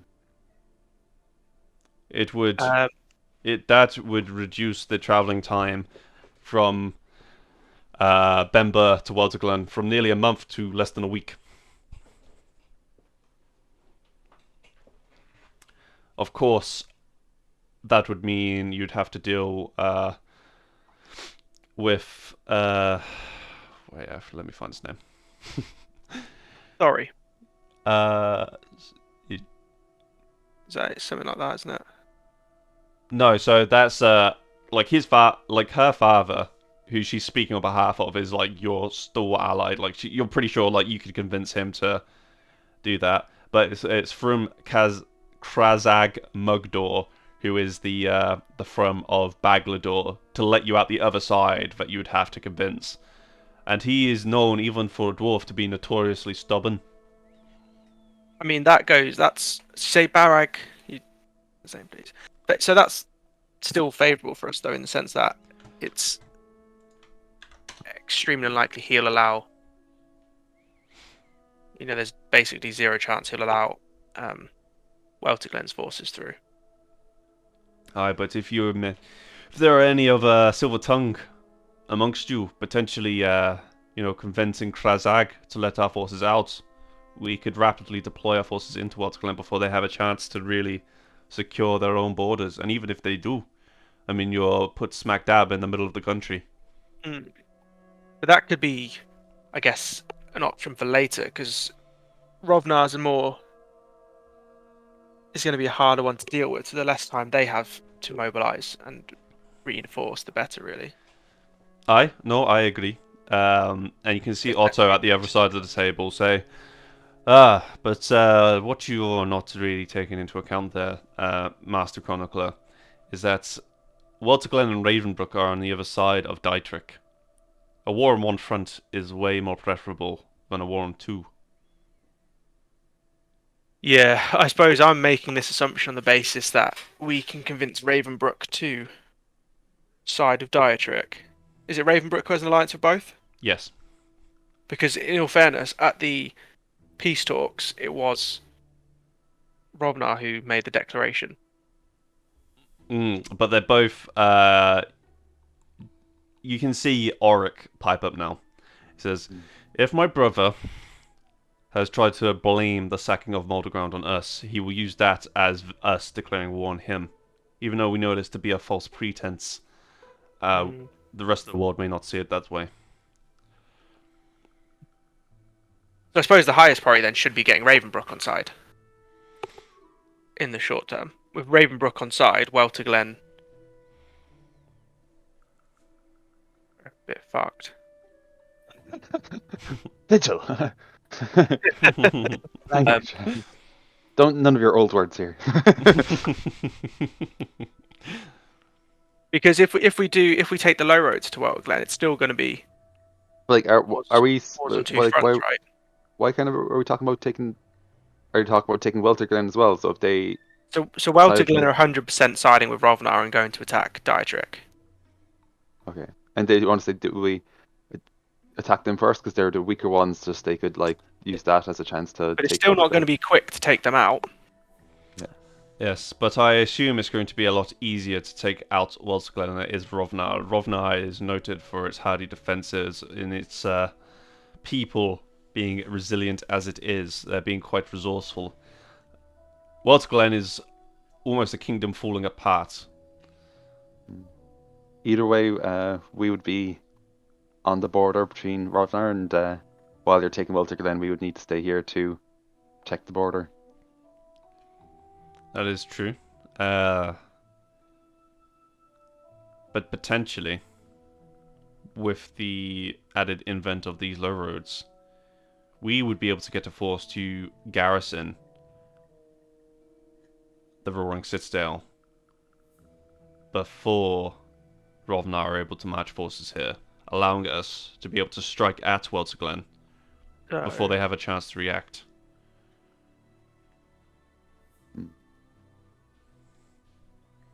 So in terms of getting Ravenbrook inside, with these low roads, we can get.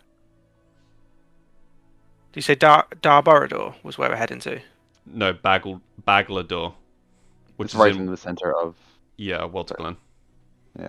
Oh, But where can we get it from? Can we get it from Benbur, or can we only get it from? well, Bemba. because so we get into Bembo and go to Baglador.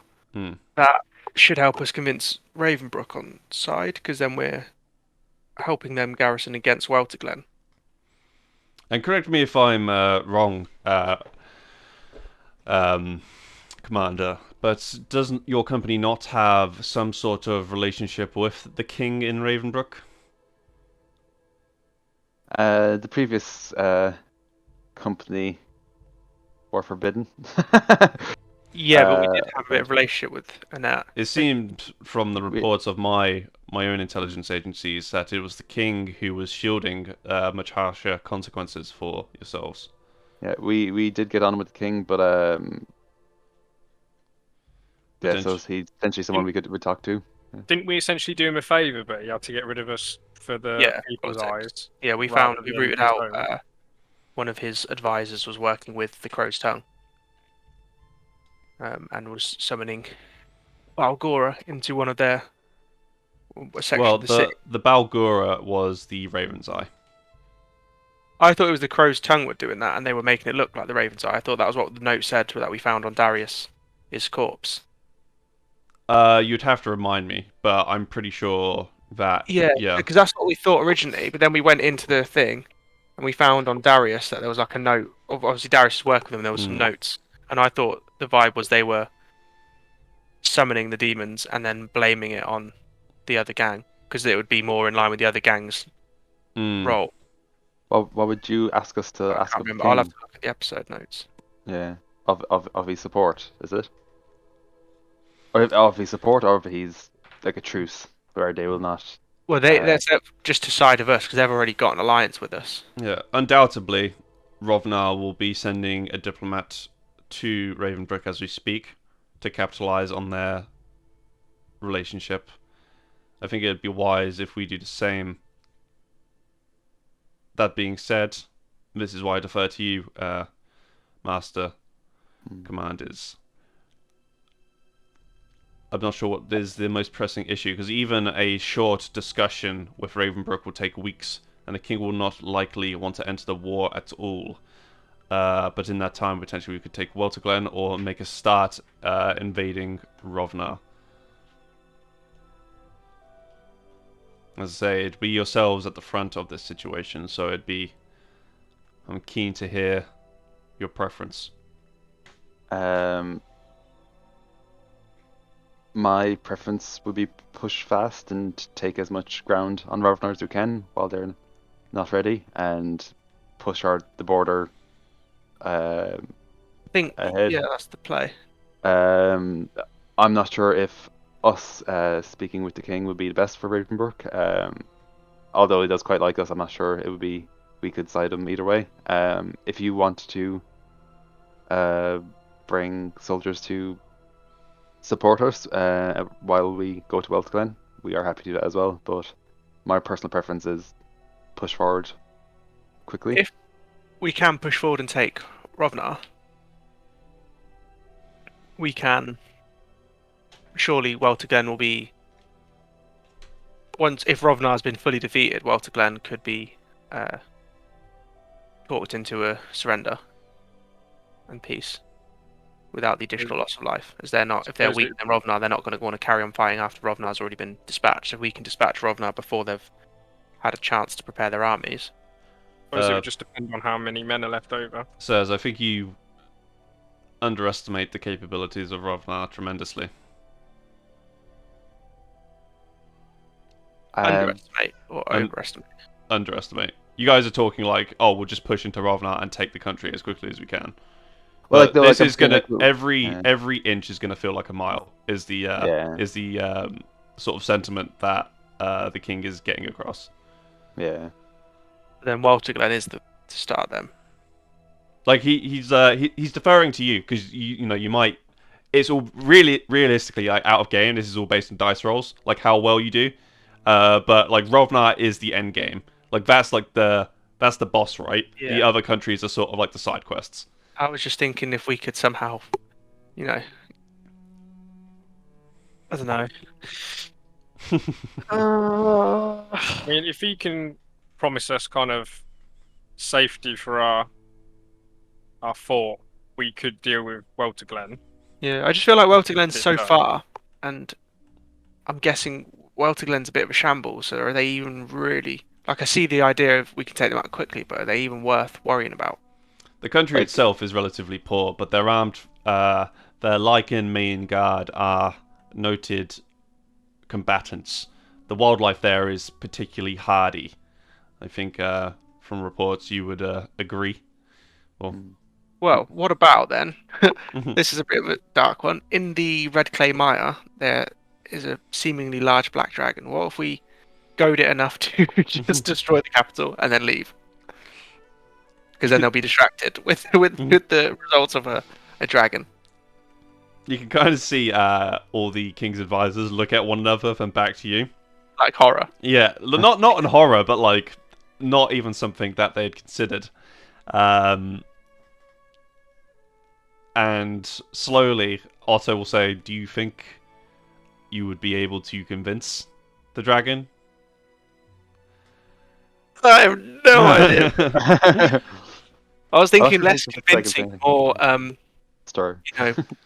poke it and then run, and then find cover, and then it will be pissed off and fly around and attack anything nearby. At this point, you can see Johann speak up and said, "This would create an extreme loss of innocent life," says. Oh yeah, that's so true. Yeah, But it would put Welter Glen out of the battle. Like, that's it's an option. the idea is not off the table. Yeah, it is an option, but that's like setting the fucking fuse and running Yeah, away. I Sort of. suppose the downside to doing that is then everyone is going to believe that we did do the attack on Mold Ground, because that would be right out of the playbook for That's someone who did that zombie attack. What you just suggested, Zach, is like the fantasy equivalent of dropping a nuke on a country. Yeah, I was like, what if we just Yeah. level the town? Yeah. Just level the capital. The paladin says to the the rest of everyone else. Paladin. Yeah. Guys, what about the Black Dragon? Where exactly is our castle? Can it be like dropped somewhere, like a point? Yeah, so we'll say for all intents and purposes, it's on this side where you highlighted whoever that was. That would have been a Rolf-Wright Sarex lair. Okay.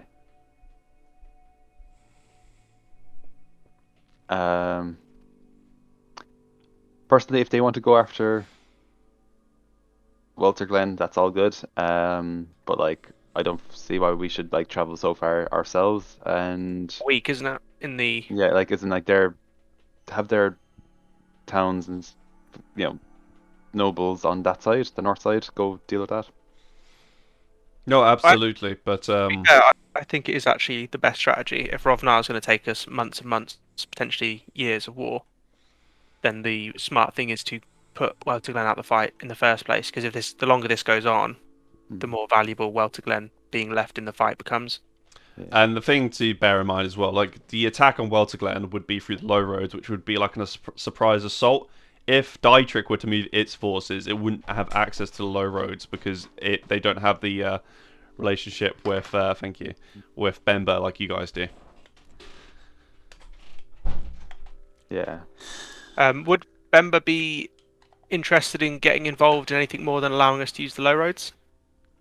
Because I know they tend to keep to themselves wars. They're not really interested in Nope. humans wars.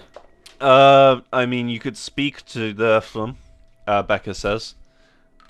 I'm sure he would hear you out.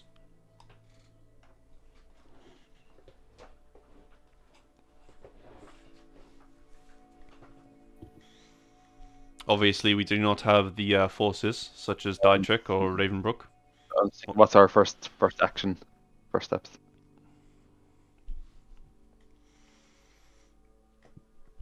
So we need to talk to the Thrum of Baglador before. Yeah, we can hear you, Ray. Sorry. Before we go through, right? Yes, I can send. I can send message to my father, who could then try and get in contact with the Thrum of Baglador. But it is less likely that we'll hear a response until we're at his doorstep. And what kind of thing would he want, or need? What's like? As you know more about Krazag than we do, so what would we need to do? Do you think? Would you expect to convince him to let us through? I do not know him like you think I do. Oh, okay. I know the same as everyone else. But he will want something. Make a history check for me, someone. Not me. I hear Mother loves giving out favors. Undisclosed favors at an undisclosed time. Yeah.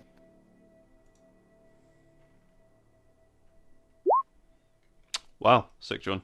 So you would be aware that Mugdog, Mugdor is the mining, is one of the 10 veins of Dwarven society. Veins being like their effectively like their noble families. Specifically, Mugdor are noted for being miners, if that helps give any sort of indication of the sort of thing they'd probably ask for.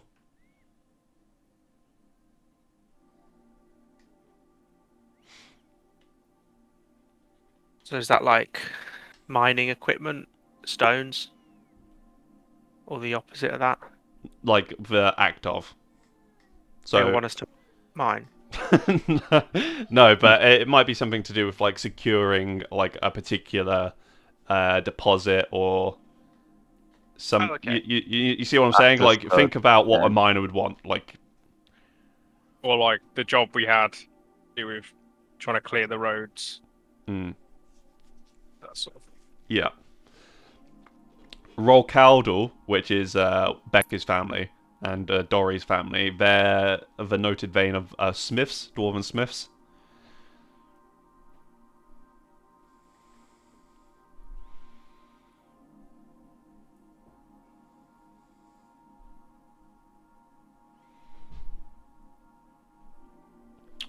But yeah, I think. So I think Welterglen's the play, and we can. Shall we put it to a vote? Well, I mean, I guess we can ask the king. Would they be willing to give up some kind of a significant area for mining for the dwarves? I assume within Welterglen they can have their pick of the territories to mine in. Yes, I think establishing or fostering a relationship with another dwarven settlement would not be out the realm. Donfeldur and Darburidor are both we're on relatively good terms with. Donfaldor and Darboridor. Okay. They're both no, neither of them are within Dietrich, are they? They're Oakenfold. Hmm. Yeah. The only one in Dietrich is actually Bemba. Remember have a relationship with. I suppose they do because Hansel was there. That was where he met Hansel. Hmm. Then yeah, I think Glen's the play. What do you think, Jordan? I'd agree. Yeah, If you think that's the best, I'll side with you. as long as they can potentially help protect the fort if it comes to it. As while long, we're yeah, away. as long as we can get it done quick. That would also, the king says, provide us with an opportunity to potentially reinforce our own men. If we can get to Walter Glen within such a short period of time, that will give you another 2 months to recruit additional soldiers for the oncoming wars. So are we expecting about 3 months before it all starts really kicking off? Time it takes to mobilize armies. Yeah, roughly. So yeah, so we can get there within, a week and a half, and take Welter Glen out by the time they've barely even heard the news. How would we take Welter Glen out? We're literally going to come out of there and march on Lycan Meadow. Yes, you need to get the king to surrender. So, I believe that is more your expertise than mine, Master Lions. Threaten him with the Black Dragon. And what will be the company's payment for this task? I believe you're under contract, are you not?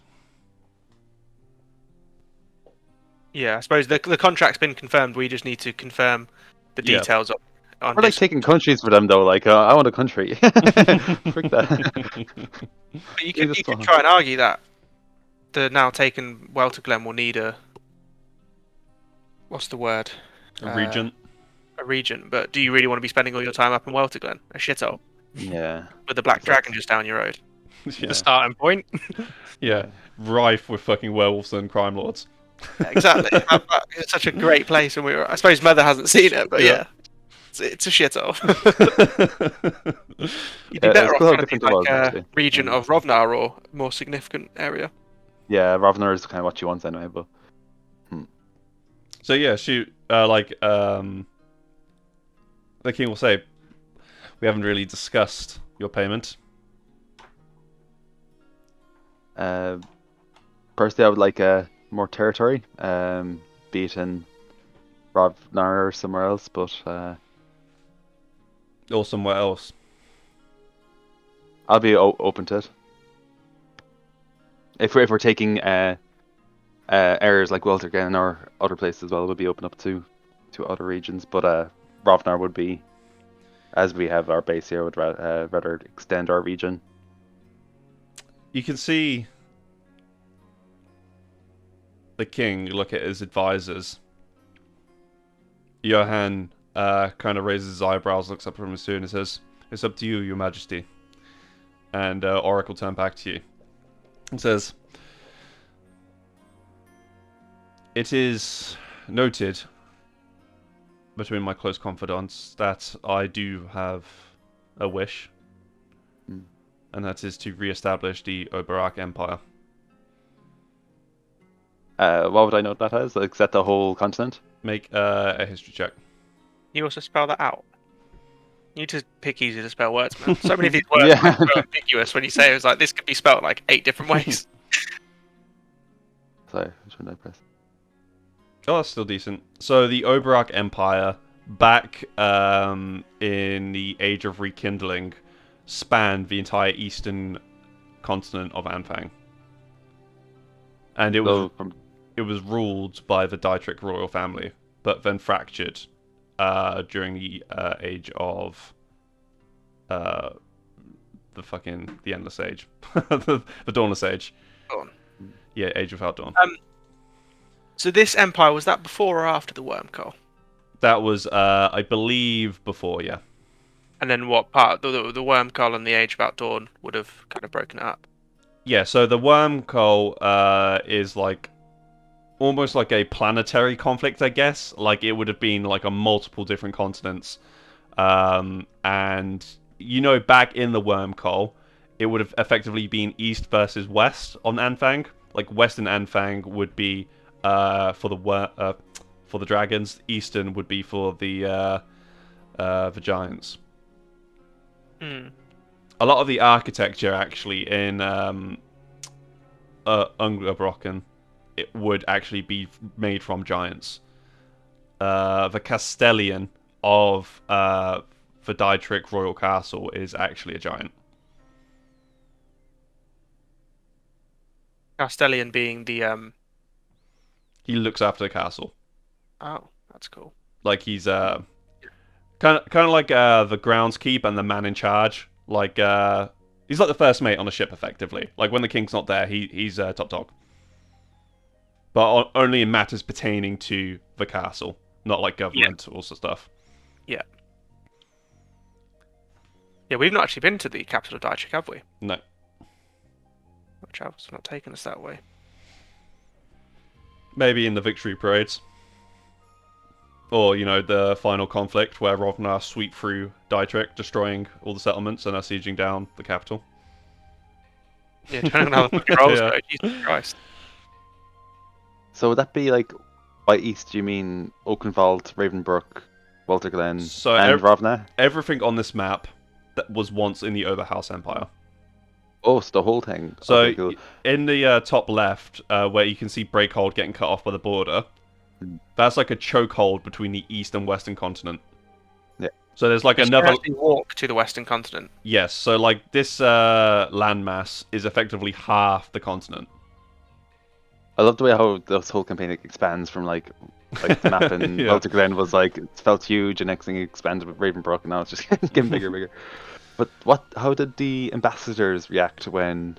Because like he just said that in front of ambassadors from Oakenwald and all this. So The dwarves have always been a kind of like asterisk in empires like that. Like, no one can really do anything about the dwarves. They're in mountain strongholds that are effectively unbreakable. So when people say like we owned like this entire country, they're like asterisk besides the dwarven strongholds because obviously they will belong to the dwarves for all time unless the dragon comes and wipes them out.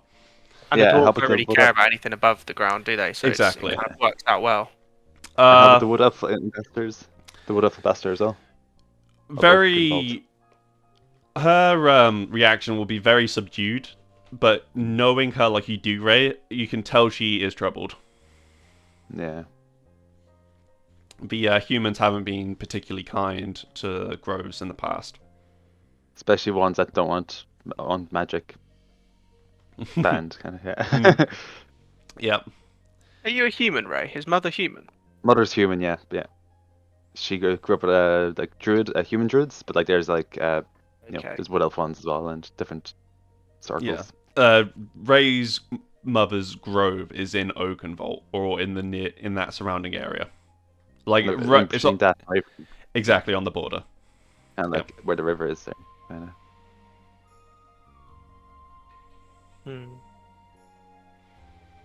So is that everything you want, Ray? I want to be queen. So as like the point the king was making is that he wants to reestablish this empire, but he's not looking to get rid of the royal families of the respective countries. He wants to assimilate them into the empire. Yeah.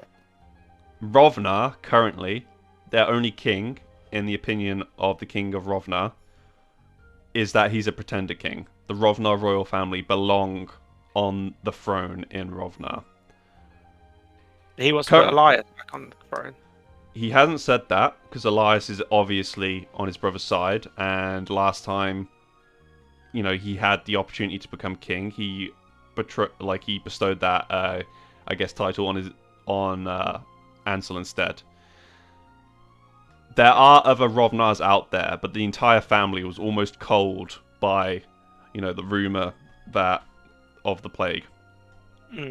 So you would be regents until you found another Rovnar to install upon the throne in Rovnar. And that's the sort of condition he's giving you there if you wanted to have regency. Yeah, that sounds good. She can change her name to Rovna if she doesn't mind. She can marry it. She already has a harem of other mates. She doesn't mind adding a Rovnar to one of those. Yeah. So you agree to that? You agree to that term? He. So it even sounds kind of temporary though, like so that if That's exactly what it is. Is temporary. yeah, Is what he's offering you. I would ask that. Oh shit, mother's kind of old, so his grand when she was young. He's a bit old for But that can be hmm. undone, can't it? Is there a way to undo that? Or is it too late now to undo that magic? That was There is, but like the magic that would be required is like top tier magic now. We're talking like wish spells. We're talking like potions of longevity, which are like super expensive and they're not guaranteed to work. Yeah, but also like the Emmentai like with like the most powerful person on the continent right now. So would he not? No, Sorry, what was that? would he not be able to like have someone that could reverse that spell, make me young? the most politically powerful person You're on the also planet. Politically powerful. you're also talking to the king of the kingdom who's trying to enforce sort of rules when it comes to magic. Like something Mm. as trivial as using magical capabilities that literally can change the world to like de-age someone is not like you would assume is not a risk he would be willing to take. Mm. Not being said that you wouldn't be able to pursue something like that, but he's not going to help you pursue something like Okay, that. fair. Fair, but I would ask that if there's a male heir found that I could be used as I could get, was it a chance to Like a guy to help marry raise into it, thing. or A like, guardian. Oh, you want to well, bang them and marry them? yeah, Or couldn't it even be one of your children if you know yeah, or my children, like yeah, yeah. to keep your Um, bloodline in rule so and as a regent, would I like? Okay, it might be a permanent seat because once someone from Rob now comes back, but like, what would be our title then after that, or is this? I suppose This that'd be is something I'd have to work out at the time. I'd have to like politically work You my have way to. through that. Yeah, you'd yeah, you're talking about a situation which you don't like. It's hard. It's the future, right? Like it's hard to sort Mm, of make decisions now based on something that's going to happen in like say 25 years time. yeah. So it's like that's the proposition he's giving you.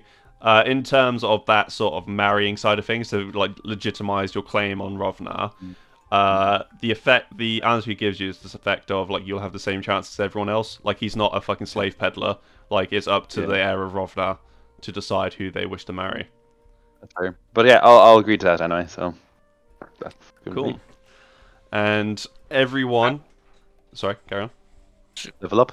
Can Sorry. I ask for an owlbear? For an owlbear, Yeah, I'd like an owlbear cub. you'd like an owlbear cub. That's Rare as my companion to raise. make a persuasion check. Oh no, it's like Yeah. asking for regency. Yeah. That's fine. Yeah. Owlbear cub. Well, you're taking the piss now, mate. Yeah. Yeah, they'll throw in an owlbear cub. Why would they? How would they have an owlbear club? Well, I'm just asking them to go and catch me one. I guess. We could help you find one if you wanted to get one. I mean, the last time you guys saw an owlbear cub was in Welterglen, which you are now Yeah, like talking about invading. exactly. Yeah, And you know actually but where yeah, it is, don't you? You know that the Duke of Westerwatch owns an owlbear cub. yeah. Just steal his. Owlbear Before we cub go to the doesn't follow king, any we just like words. stroll up and like give us your owlbear. But yeah, I think that's it. So we kind of know what we're doing now. We're saying we'll help him with Welterglen and all that. So Hmm. And is anyone else wanting to discuss anything this night?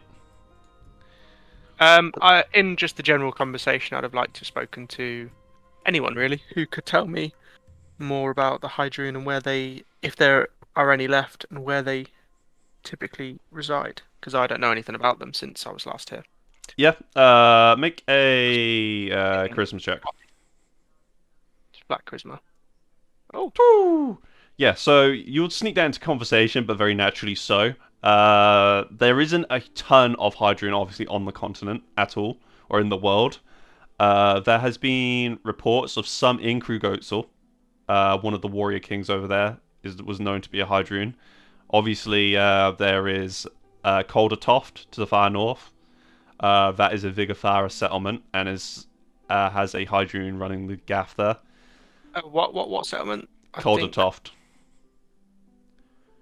Why can't I open the map? Um.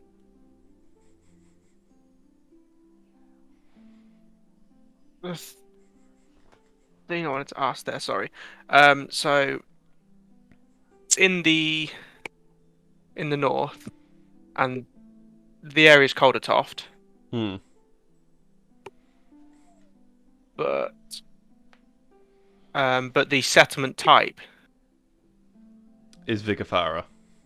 So Vigafara is like a collective term used to describe the more like the culture of that settlement.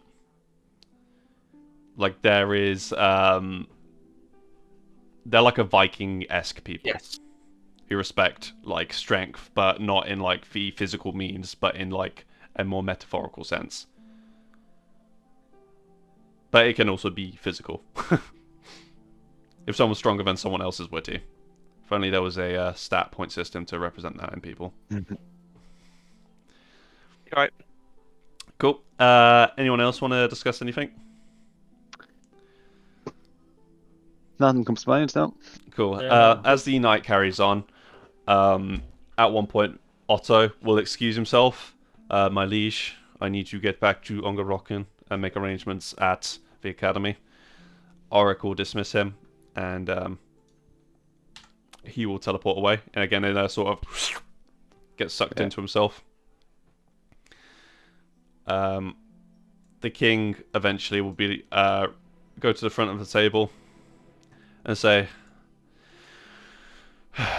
"Well, you've been very gracious hosts, but I need to retire for tonight." Yeah, absolutely, of course. We're welcome to have you in your company. And he nods his head. Let us know if there's anything you need. Of course. Combat music. There's like- As he says that, almost like a ripple thunderbolt appears behind him, and a large floating head with several floating eyes appears out of the gap. You can see a large, intricate metal helmet covering the head of this individual as it comes out with this almost like guttural laugh. Vivo says the violent has come! Your Majesty, come hither! And you can see one of the eyes, almost like a tractor beam, drag the king into the gap in reality. The king disappearing as he travels through it. The two other eyes will now shoot beams at people. Sorry, bear with me as I Should we all fucking... run through that gap in reality to try and chase and save the king? You're asking... I'm asking these two because I'm not going to go do it by myself. But we could all run it.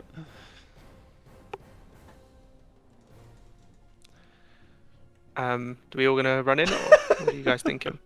Yeah, I'm happy to run in if we can. I'm down. Mhm. Ray? TPK incoming. Yep. So, well, you haven't taken your turn yet, Zach. This is a surprise round. Sorry. Yep. Sorry. One of the beams is going to be at you, Zach. Can you please make a dexterity saving throw? Where's my character sheet gone? And you can see as this happens, you notice this like a bubble around the eyes that seems like a bit of like a shimmering heat dissipate as this happens, as a beam of lightning shoots from one of these eyes and hits Vigil. You did succeed the saving throw, so you take half the damage that it's going to deal to you. So you only take 13 damage instead of 26 lightning damage, as one of those it hits you with a beam of lightning that invigorates your core. The other one is going to shoot at you, Jordan. Can you please make another dex saving throw? Whew, nice.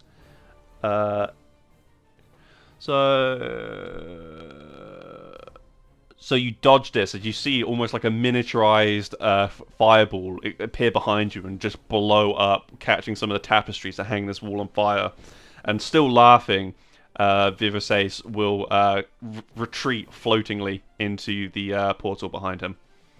And that is where we're going to take our break. So they've all fled. And as I tap my staff, blackness comes over us and we gets extra stealthy. We get extra stealthy. Is that a action? It would be, I suppose, yeah. Yeah, so unfortunately you wouldn't be able to do that due to using your fuse tools. Yeah. So What's- Zach, it's you. Sorry. What's through this? What's this bit here? It's a That's door. the barn. That's That another. was fire. No, the fire was on the southernmost part of the room. So why are the two doors different? Sorry, is there any Because reason? one was locked. Oh, and this just means a normal door. Mm-hmm. I will not touch that door for now. I'll move Mm-hmm. over towards Mother. Get ready to back her up, Shade. and I guess I'll take the dodge action. Just ready. Always. Shield up, ready. Yeah. Do not die again. I'll do the same. I'll just hang back and wait to see what's happening and hold a crossbow action in case I see anything Cool. that looks like it's enemy. Right. I'll use my action to cast Pass Without Trace, Mm-hmm. and then I will start moving up here Mm-hmm. and end my turn there. As far as I Oh, can get. fuck's sake, it froze again.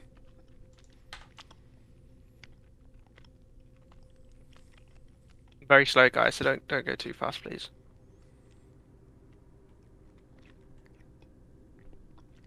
So, oh, If everyone's doing the same, do you want they just want to move themselves up? yeah. Sorry, my fucking roll 20. Literally, it was been fine all day, and as soon as we start the fucking dungeon.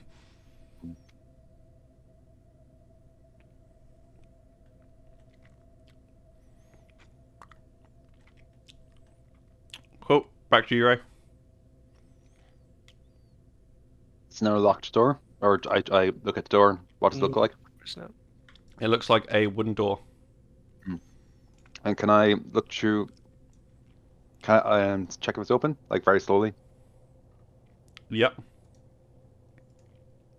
And if it is open, I'll just crack it open a peek and have a look. Do you want quietly to as I can. roll a stealth roll if you're cracking this open slowly? 30.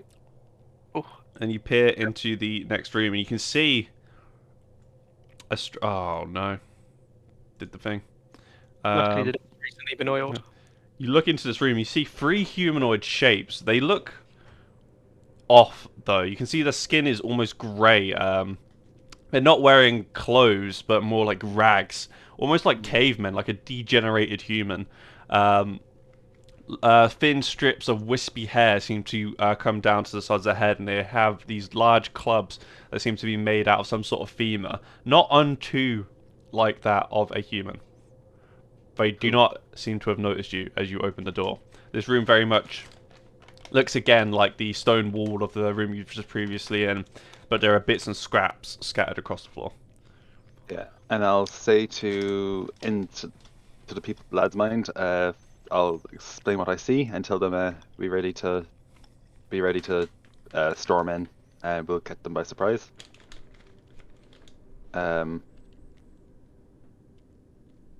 What does everyone say to that? Well, Yes. yeah. Sounds good. Well, yeah. What size are they? Do they look like how big do they look? Human sized. Like, are they human sized? Let me just have a quick read here. Cool.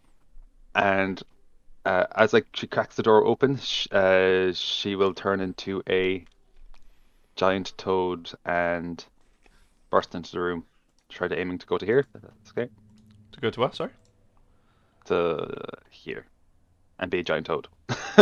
Sorry, Right, where? so- Oh, Just where I moved to. the fucking thing's done it again. Sorry, let me refresh. No wonder I can't see where you are. Did we surprise them, or Wait, bear with me.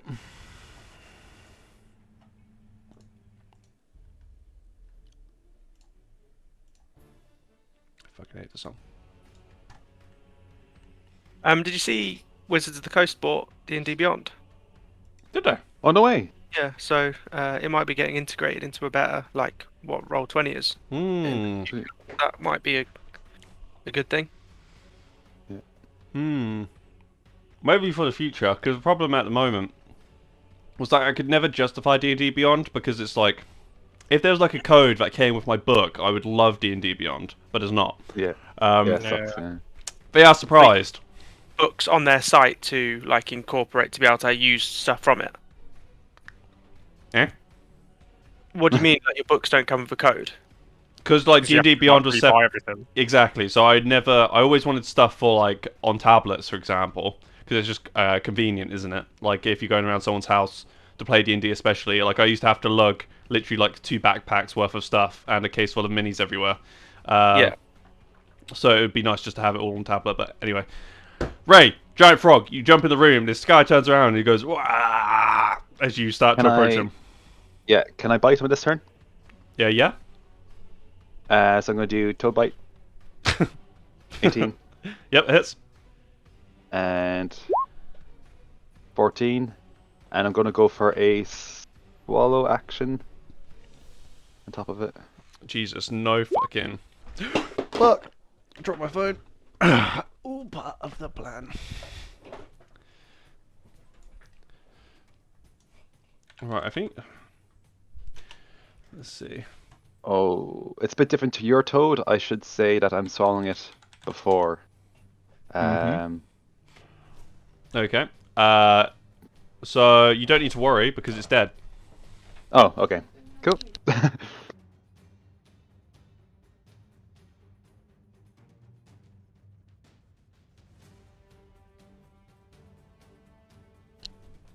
Cool. Is that you?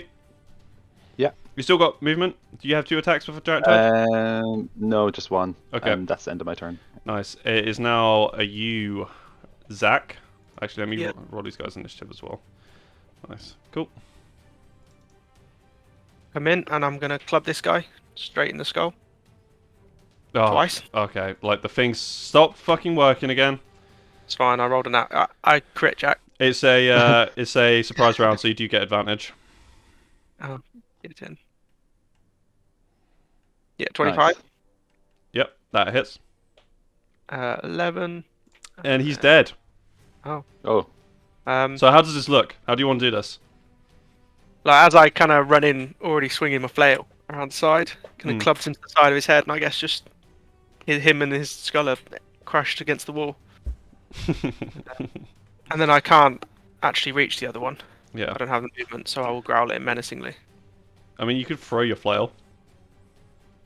I'll give it a try. Yeah, go for it. Hang on, can I use my free action to pull out my large great axe and throw that? Yeah, you can. How would I throw it? Just roll attack? Yeah, It's roll like an attack. Dex instead Roll of... an attack with your It would be at disadvantage. So just normal because it's a surprise round. Yeah, sure. Yeah, surprisingly. And the guy Well, I fucking. tried now. It's this great axe that's obviously built for Hydroon, so it's like, the shaft's like a good 10 foot long, Yeah. and the blade is massive as well. So I just throw that and it just carves him in half. It'd probably be even bigger than that, honestly. Like, Fucking Yeah. massive. probably be like closer to fucking 12 or something.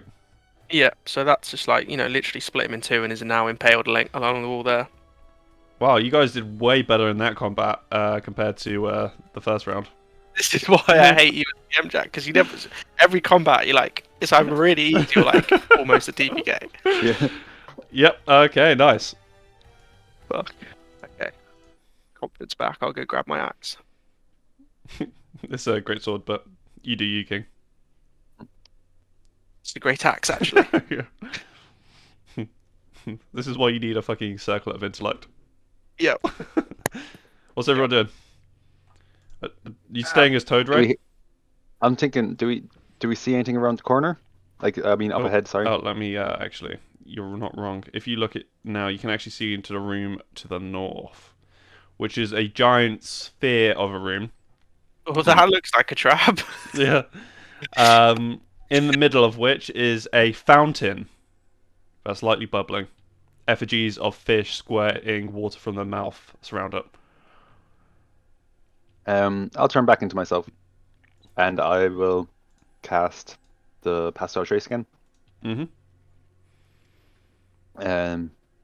I'll just say, that was quick. Good job, guys. Where do you think, north or south?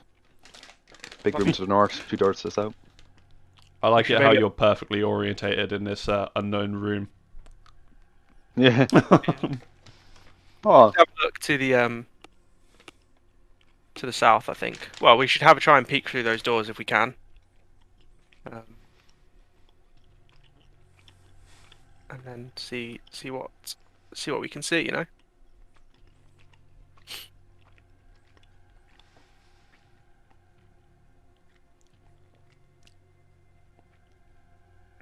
If that one door was locked, I feel Are like you this is the muted, way. Ray?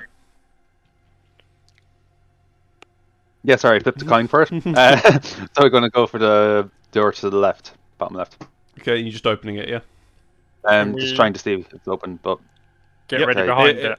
Yeah, Self. and as you hear the door creak open,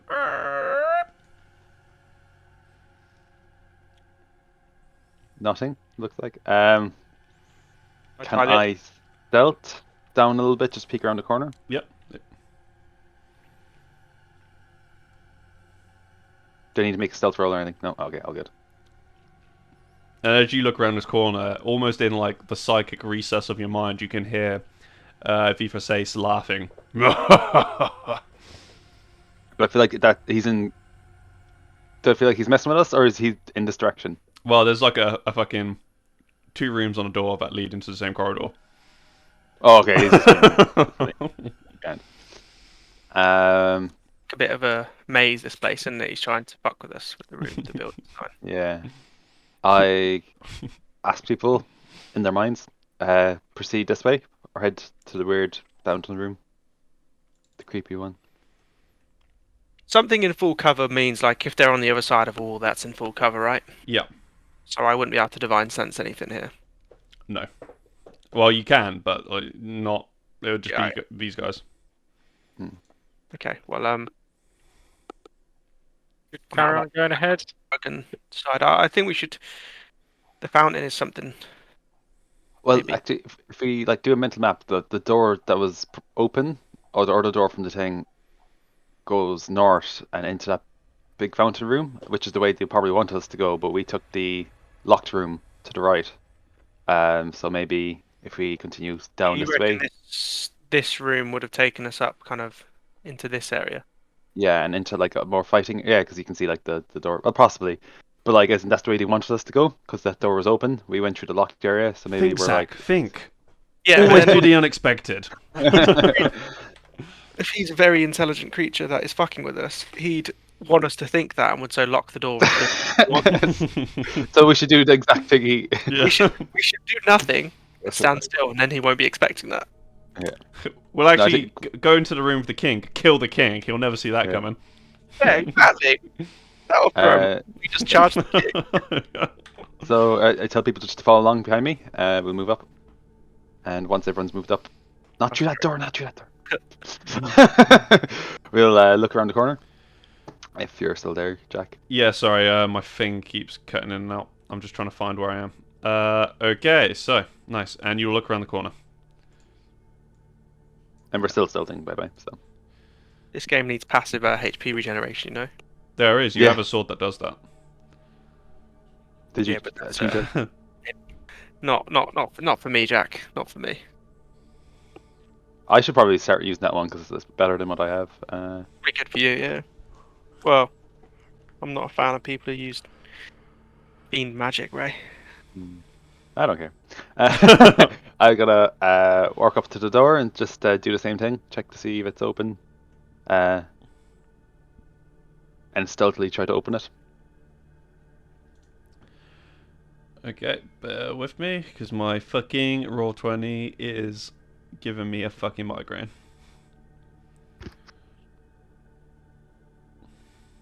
I'm wondering if I keep it windowed, it won't keep crashing. Hmm. Okay, yeah, and as you look into this room,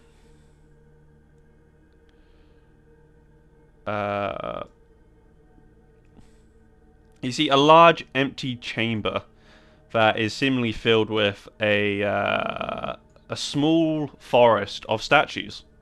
You can see they're all made exquisitely lifelike. A lot of them seem to be in the visage of warriors.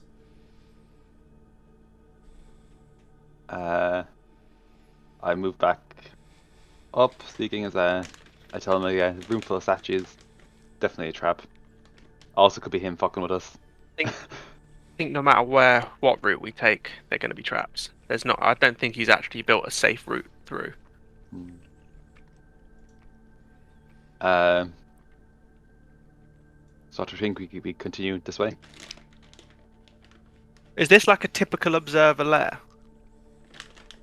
Well, I don't know what an observer is, but when it comes to beholders, Beholders. make a intelligence check.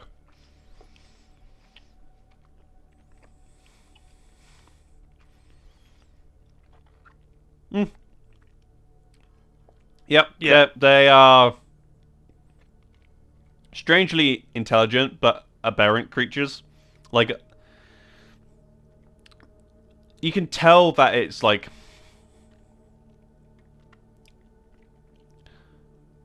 this guy's got like taste in a weird sense of the word. Like, you know, between the furnace, the fountain, these works of art in this room here. Like, there is like a rationale here, like a preference, like something that he's like almost like, I don't know how to explain it. Interior design. Yeah, it's like, yeah, but in like a weird fucked up way that probably doesn't make sense to humans, but for a beholder, this is like, you know, like, why wouldn't you have a room for statues and works of art? Yeah. That are probably also half animated, and some of them will attack and all sorts of shenanigans. I wouldn't do that. Yeah, you've done it already. Smash It's like the statues. one of our first sessions. You did exactly that. So I tell everyone to move up, and we'll move through. Mm-hmm. Need to go ahead. And shield up. I'll have my staff out this time, I think. I'm going to throw a great axe. And I'll try to sneak in, and we're very much obviously waiting for anything to attack. Mm-hmm. And cannot be surprised. Mm-hmm. And I'll try and move to the right here. I ask people to follow along closely to me, like pretty closely. And I go up to this door. Zach, as you come in through the room, you can feel a creaking sound as the wooden beams beneath your feet snap, not withstanding the weight that you've put into this room. Can you please make a dexterity saving throw as you fall into a pit trap? And I inspire that. Mm-hmm. Fuck's sake. Thanks, John. And Worth a try, wasn't it?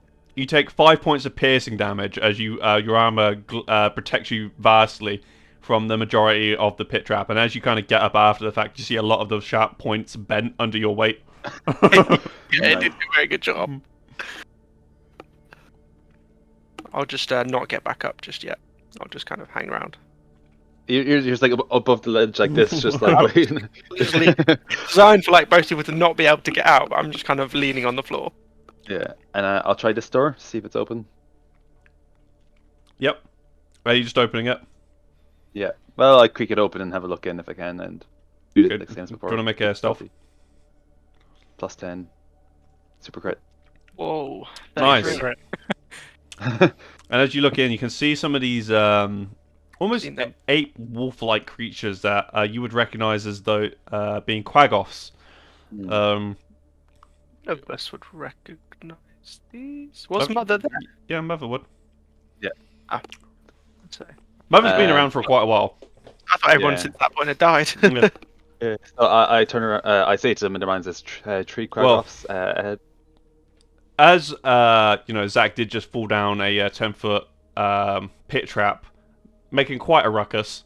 They are all actually looking directly at the door, and as you open it very slowly, like very stealthily, if no one had made a sound on the other side of that door, you would not have been detected. Hmm. Unfortunately, Zach did. So they're all Close the looking. door.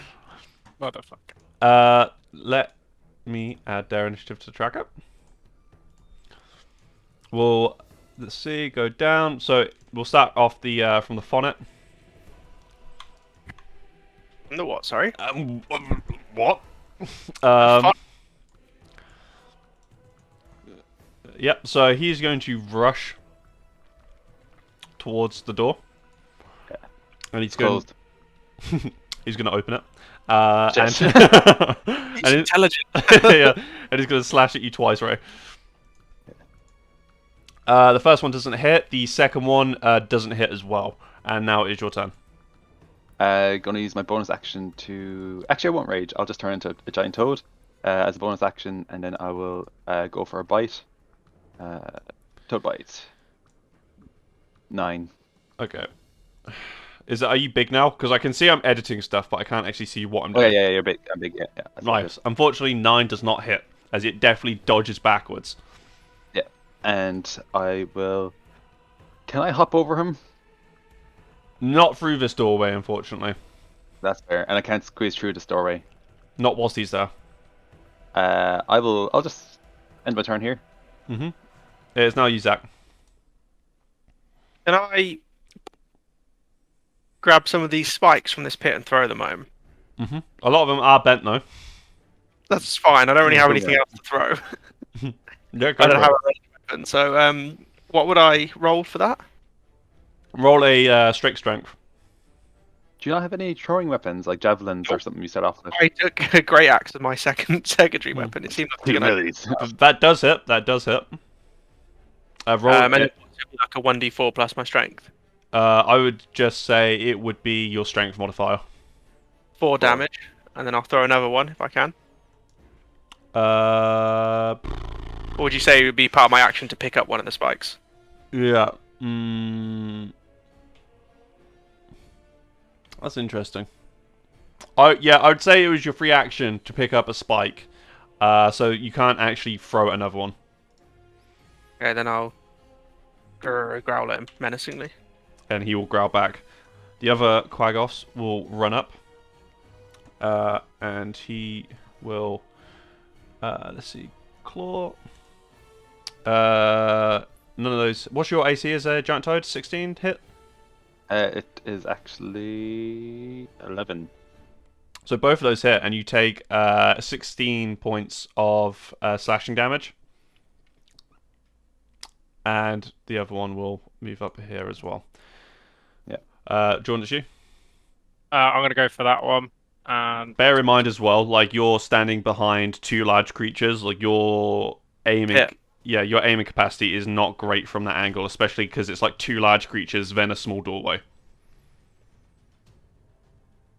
Like you could probably still make the hit. Honestly, I was about to say, there's not really much else to do unless I move around. But I think even still, if I went there, would I have better? I can't see the thing because it's not updating, but it literally if you're If I just had Ray in the way rather than Rayanne. it would still be quite bad, but it would be a little bit better. Stay where you were, John. I'll give it a go because they're not just so. Yeah, I've just launched 2 shots at the. Yeah, the second one hits. Cool. Sneak attack. And which one do you shoot? The one at the top. Nice. And then I will actually shoot again because I've just used my bonus action for this one. Cool. And that's me done. Okay, so that is 19 points of damage.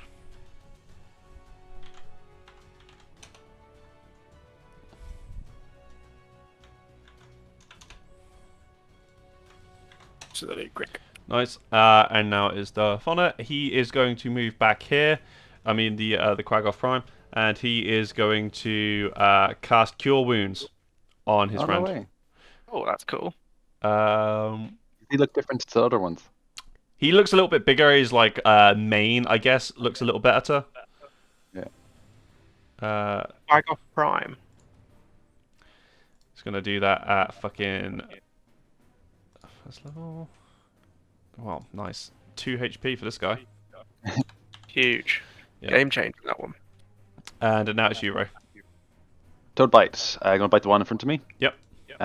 So that is 13 damage. 4 of that's poison, and he needs to do beat a DC 13 grapple. The target is grappled, escape DC 13, so I'm guessing that's strength. Until the grapple ends, the target is restrained, and the toad can't bite another target. And then on my next turn, I can try swallow him.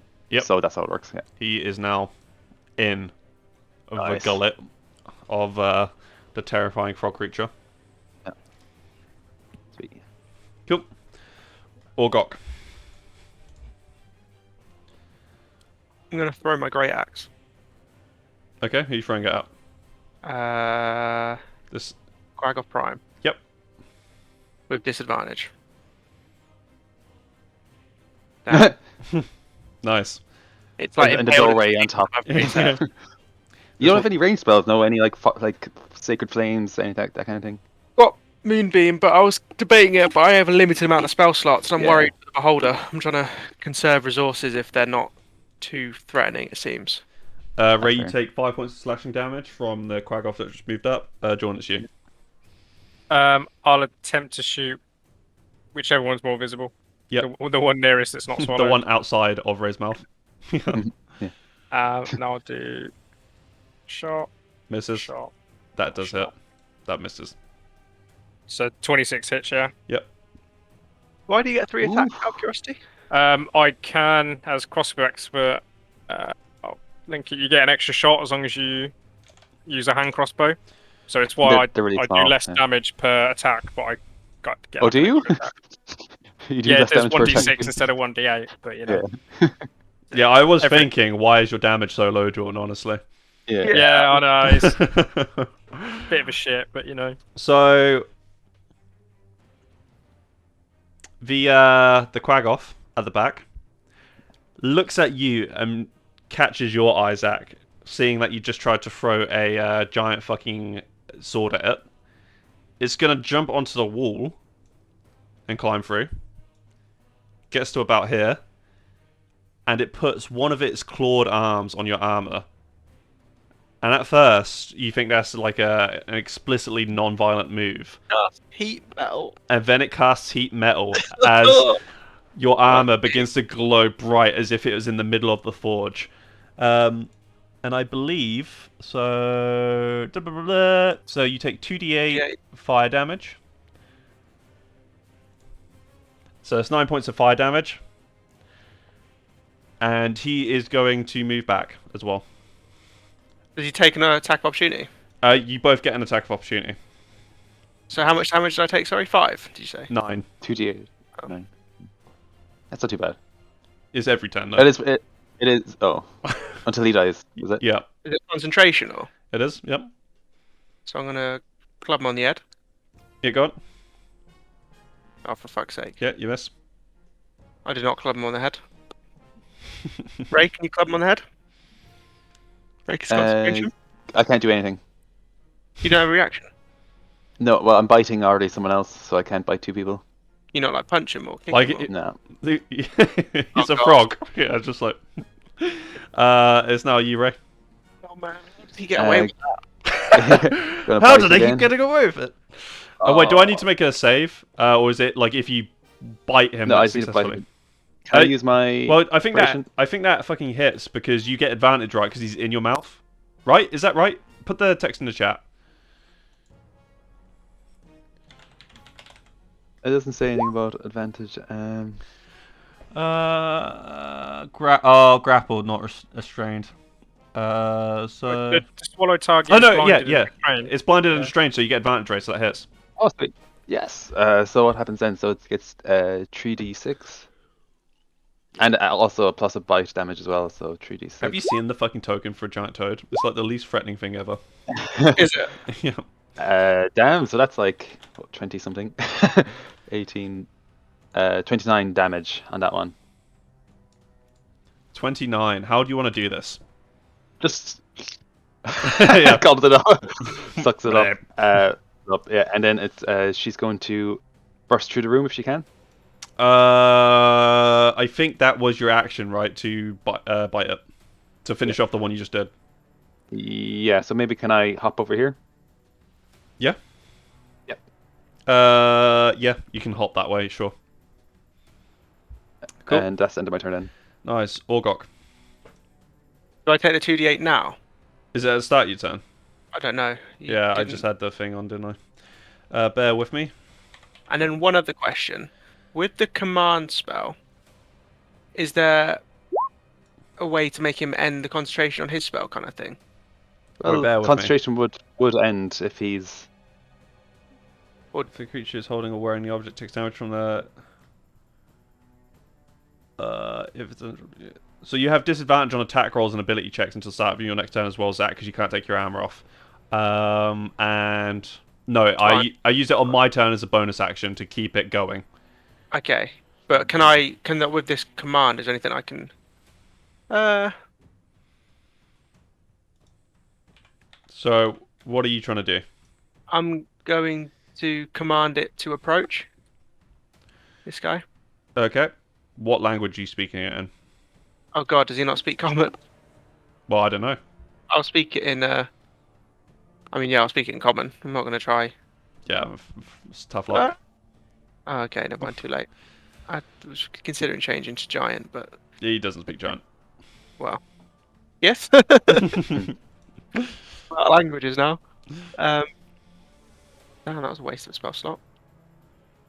That was an action as well. Okay, I'm going to take. Oh, I can't even take the dodge action now. I guess I'll just that'll be my turn. I'll first shoot just the room? burn, I guess. Jordan, it's can you. Guess I'll die. I'm gonna move to like here to try and get as clear a shot as I possibly can on this guy. Sorry, where did you move to? So I move from In there between to Zach and there. Ray. Yeah, just to try and like I don't know if that's the best angle or whatever, but just to try and get some better view. And then I'll try and attack him. No sneak attack. Who are you attacking? Sorry. This guy. Oh, sorry. You're gonna have to be specific because I can't see. Oh, the one we can actually see, the left one. Yeah. Okay. And I'm actually going to use steady aim to get advantage on the first attack. So I can get Nice. Sneak attack. That hits. Nice. How do you want to do this? Just literally just like dive to the side and shoot as it John Woo. seems to take him out. Yeah. Not pain, the slow motion, like. Yeah. Okay. So Zach, you're going to take 14 points of fire damage. 15. Of course, he rolled high. And he is going to 1, 2, 3, 4, 5. Yeah, he's gonna crawl. I don't know where his token is because it's not updating for me. Let me see if I can. Oh, there we go. And he is going to also attack you twice with his claws. 20 to hit. Nice. He crit. Can I use silvery barbs? Yep, you can. It's my last spell slot. Fine, I'm going down anyway. Okay, and he's rolling again, and he doesn't crit, but he rolled a 19 instead, so that's still 8 points of slashing damage, which, funnily enough, is the same as the crit. So he does 8 points of slashing damage. You still I'll give down? myself advantage though. Yeah, I'm still unconscious. Okay, guys, just be aware as well. Like even though Zach's unconscious, his armor is very much still like forged metal hot. So he'll still be taking damage and go You down. hit that guy and break his concentration, it should cool down. Zach says from her his unconscious state. That was the last word as I fell down. Yeah. Can I like move in here, like hop into it and like crowd it in? Like bash into the yeah, wall because Zach's and then, like, unconscious try to now, so he's like difficult terrain. Yeah, so I'm gonna move in here and then just go for a bite. 20. That hits. Oh damn, that's just 5 damage. And it's Cool. grappled. Oh well, DC 13. Strength.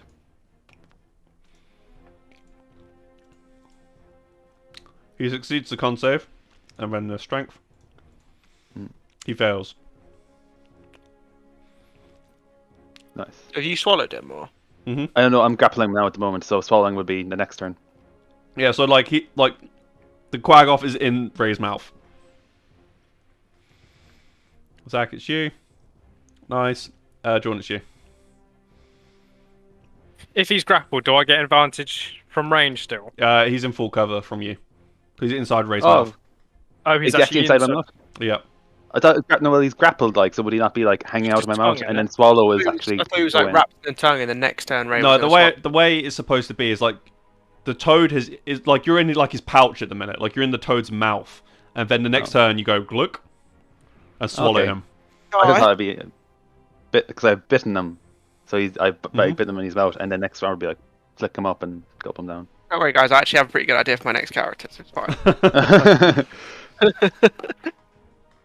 I started thinking about it after the first session I had I'll played say, because the Quaggoth is struggling to try and get out of Ray's mouth, it'll be a difficult shot, but you could probably hit him knowing you, John. Because it doesn't. I mean, I can heal Zach instead. I've got the potion, so I'll use the potion on Zach. Mm-hmm. It's going to go down again if the concentration's not broken. All right, I'll shoot him then. I'll try and shoot him. I've got 3 shots. One of them's got a hit. Zach from again unconscious is like, don't Yeah, use the potion on me. I did get a crit. Yeah, you did get a crit. Take it. Jesus fucking Christ. So that's 22 and 36, 39 damage. Jesus Christ, you nearly one-shot him. He's going to take a But he needs grievous to make a wound from 19 that. Yeah. for his con save. Let's see if he makes his con. He nearly crit succeeded, but no, it does fail. Let's see if he gets a grievous wound. And he does. He punctured his lung. It's his turn. He actually gets advantage on his attack rolls now due to his wounded fury, so he's going to attack you, Ray, with regular hit rolls. Both hit. You take 11 points of slashing damage as he's trying to escape. Yeah, and then I will. It's my turn. I'll go for a bite. 19. Yep, he's down. Yeah, swallows him. Yep. I want to say I'm a Um, really good tank. You're taking a lot of damage, which is the goal. Yeah, and I'll be worried about dying constantly. unshape from being a toad, and then I will You die as the 2 Quaggoths worth of meat inside of you. I'm going to cast Healing Spirit over Zach. Mm-hmm. So it is my modifier 1 plus 6. So 7 times. So 7d6. Is it 1d6? Yeah, 1d6. So I'll do 5 on Zach. Is it just 1d6 or is there extra stuff added to you? Is there any of both? No, just because it does it that many times, so I can do it 7 times. And actually, I'll do the full lot on you because I'm not too badly beat. So it's 22.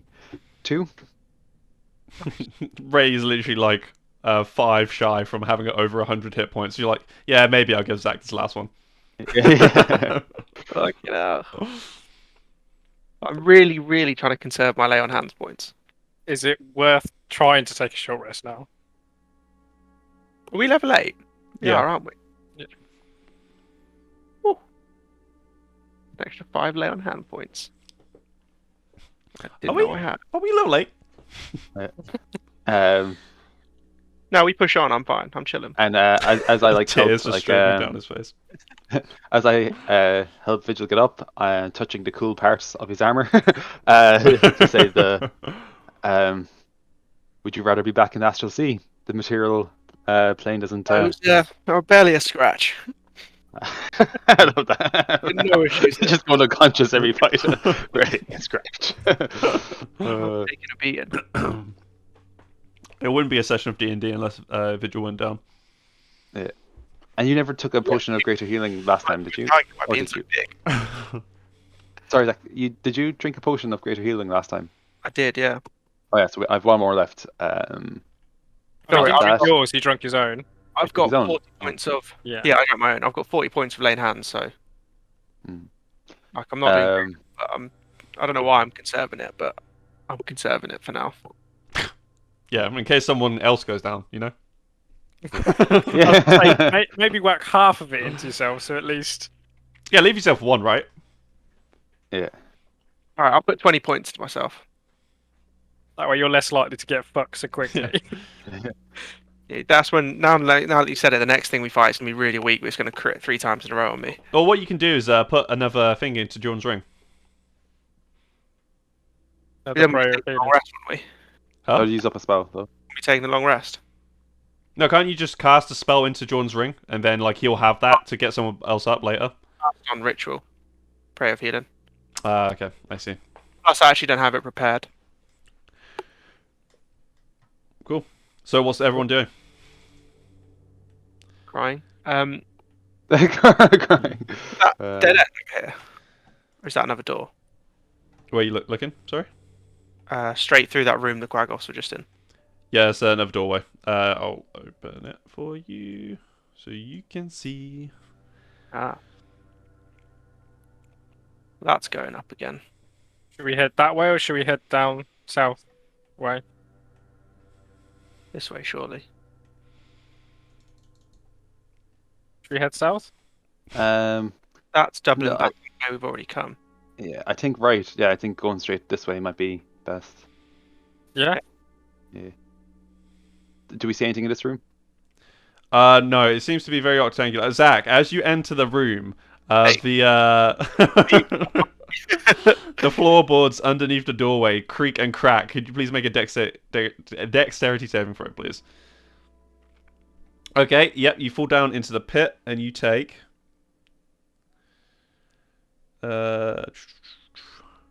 6 points of piercing damage. Like, And again, guys can hear like the sound of metal bending as Zach's weight and iron cuirass just destroy the spines in the trap. I'm But gonna yeah, start it's crawling this my way out. room has 4 portraits that are about 20 foot by 10 foot wide on each of these walls. What are the portraits of? One of them is of what the fuck is his name? I've completely forgotten now. Yeah. One of them is of blah blah blah, Vivo Sace, and a bunch of his eyes in a very much that turn of the century Victorian style where they're like against high back chairs and there's a fire burning in the background. One of them is of Darwin, that's opposite, and you can see him, 2 hands on a large burning blade that's positioned in front of him. One of them is of Ramus, and you can see very much this old fella who's sitting in a chair, sipping on some wine. And the one across from Ramus is of Acecross, Aetherius. Acecross is the bow. Aetherius, who you guys would have recognized as Nettle. Oh, actually, there's a portrait of him up there as well. Yep. This is weird. What did Nettles tell us of it before? Did he say he was high up in Crow's Tongue?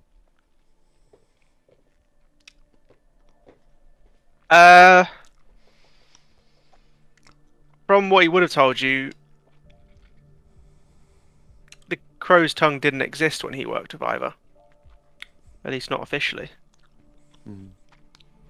Is this like a family portrait, more like, or something like that, or? In that style, but they're all in their own individual frames. Yeah. I knew there wasn't something right about that boy. Says the evil woman. Yeah. Don't dwell on that fact too much. It's fine. Don't worry about it.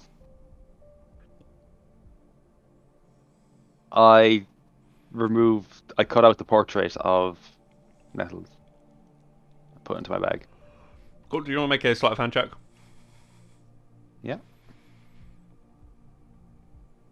Not that she cares to do that good of a job, but 12.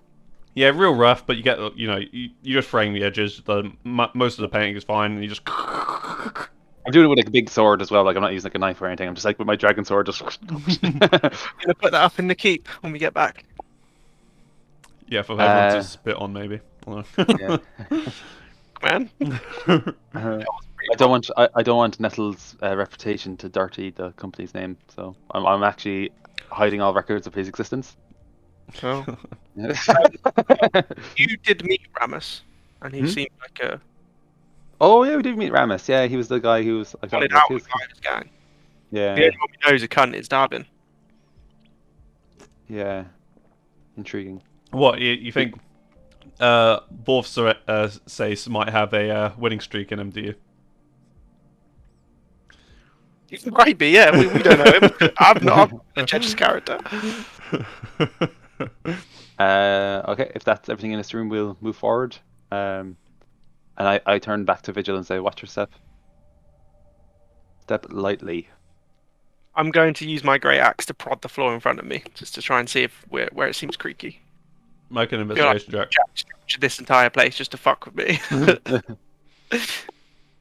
Oh, you want to be large, do you? Well. Yeah, Take that. Jack suggested. He's like, "Oh, I'm gonna fuck this guy so much." That fool. Yeah. Cool. Which way are you going? To the other side of the room? Yeah. Alright, I just gotta reload real quick. And I'll cast Pass Without Trace again and tell everyone to. You have to go slow because I'm going around the edges, with my axe. Yeah. Just where it should be sturdier, more supports by the walls. Should be. So we'll sneak through. We'll go in like the 30, at our character speed. Like, I will go at the speed of our characters. as in, like, are we counting or we're not like free movement? Is what I mean. Or are we? We'll say semi-free. Don't just start walking into different rooms. Stick together. Sorry, going. Oh, you probably couldn't see that because it didn't load for you, but. You think Yeah. That's literally how I died in the first session. Oh, yeah. So I look around the corner. I'll sneak up to the next corner and have a look around. Tell everyone to keep up with me. Again, you hear the psionic laughter of Viva Ceres in your mind. So I can move around to this corner. Probably a dead end. Oh, God damn it. And I'll move up again. I'm gonna be so pissed off if this is a fucking dead end. And move up to the door here. The door is closed, same as the other doors that we came through. Mm-hmm. And yeah, still sneaking. I'm gonna sneak up to the door and try to peek in. Mm-hmm. Did everyone roll a stealth check, by the way? No. I did ask to be need one out, so 22, 15, and 38. And crack open the door. Let me just double check. Yeah, no. They do not notice you on the other side of the door as you peer in. This is actually a much better layout for us to get through doors in instead of shade at the hiding at the back. In this room, you can see it's circular and very dark. A large chandelier glistens from the ceiling in a deep red hue. In this room, you can see 4 whites all wearing a uniform of what appears to be the Crow's Tongue. Just sort of looking around the room towards the back, 2 of these whites do stick out. They seem a lot deeper in their shade, almost skull-like complexions. I mentally talk to the guys. It's like, what you think? Can we take them? We've taken quite a beating. I see 1, 2, 3, 4, 6. I could fireball in, and then we could charge in after me. I think sounds good. I think we should pull out all the stops we have. It may kind of stop any stealth going forward, though. I don't know how loud the fireball is. That's not too loud. It's like more. Imagine an explosion, and it's in a similar realm. Yeah, that's what I mean. Oh no, when they have loads of petrol and you light a barrel of it, it goes. It's not like a. It's like a. Yeah, but Ray. You've just described a fireball that's roughly 5% of what Jordan's gonna do, if that. Still though. So all we could go in stealth. I mean, if you took a nuke and made it 1% of that big. No, I say fireball. the beholder. These guys are strong. We fought fights before, and they were tough. We've not fought these whites. What whites So we fought? they were down in the crypt. They're pretty strong. they were spectral things, though, weren't they? No, they were I think they had the same sort of faces as that. Do confirm you guys have not fought whites before? Have we not? It could be this thing now where they're super weak and they're Just That's go the in. only just thing I want will to say. Just go in Yeah, and whether start it's clubbing. They don't know we're here. just storm it quick. In we run. and They seem to be unaware, so we've got the up on them if we do go in. How loud is a tidal wave? The whole building shakes. Thing is, like a lot of our spells are freaking loud, you know. What are I supposed to do? Yeah, I mean combat What isn't about- quiet, and you'd be doing that. Like, I mean, it's not a fireball though. yeah, I think the that's true. fireball should. Oh, God. Zach. It's fine. Let's just go in. In we I feel like go. I've got the angel and the devil on Yeah. my shoulders. It's like it's analysis paralysis. Like you guys have used Anyway. fireballs before, and you've seen the effects, and like there's consequences. How many fireballs do we have in that ring? Just one. I Yeah. don't think it's Just worth it, but it's your call, Jordan. As it's your ring, I guess. Or Like, Ray, how many it's your times, more commander. times can we heal? So, like, this will just be, even if they're quite weak, it just saves us from getting damaged and, like, trying to heal Okay, up I'm again. fireballing. Yeah, I was gonna say, John, Right. just do it. Like, Yeah. just get us free as pain. Fuck it. I am the commander! Yeah. You It, fireball! it'll hit all of them, won't it? Yeah. Yeah. He starts speaking German somehow. So yeah, I'll just hold the ring up like This it's is the one Jack's ring. trap because they're all actually immune to fire. Yeah, they're all actually paintings. Yeah. And then I do have actually put it on the thing. It was 86. Third level.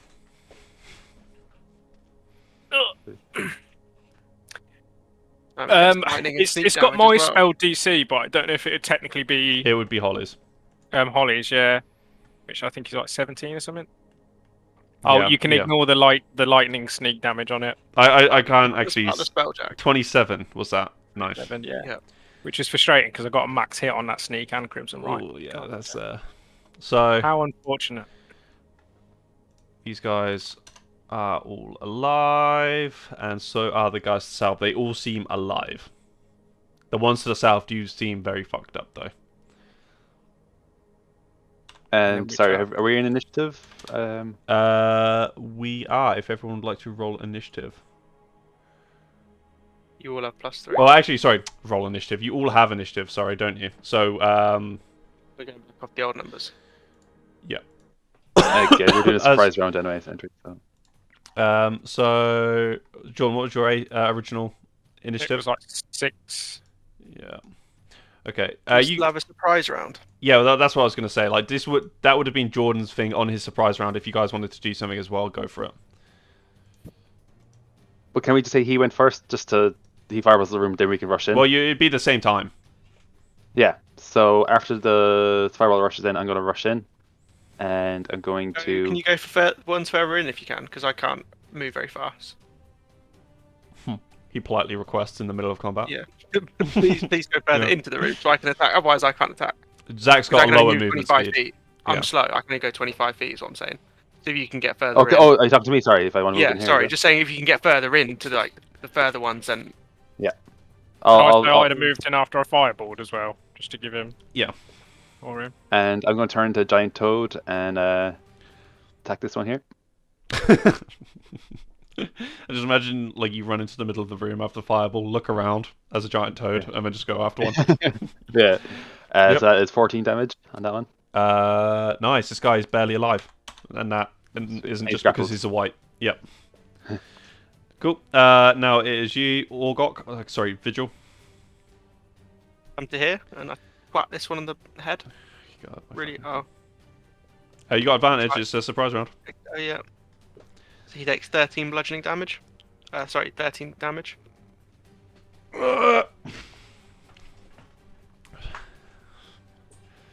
And I guess I'll hit him again if he's not dead. Yeah, he's still alive. Oh god. 24. So another 16 damage. How do you want to do this? Just the usual, big flail through the head. Gonk! Yeah, as you're walking through this room, Zach, actually, the floorboards begin to creak as... No, I'm kidding.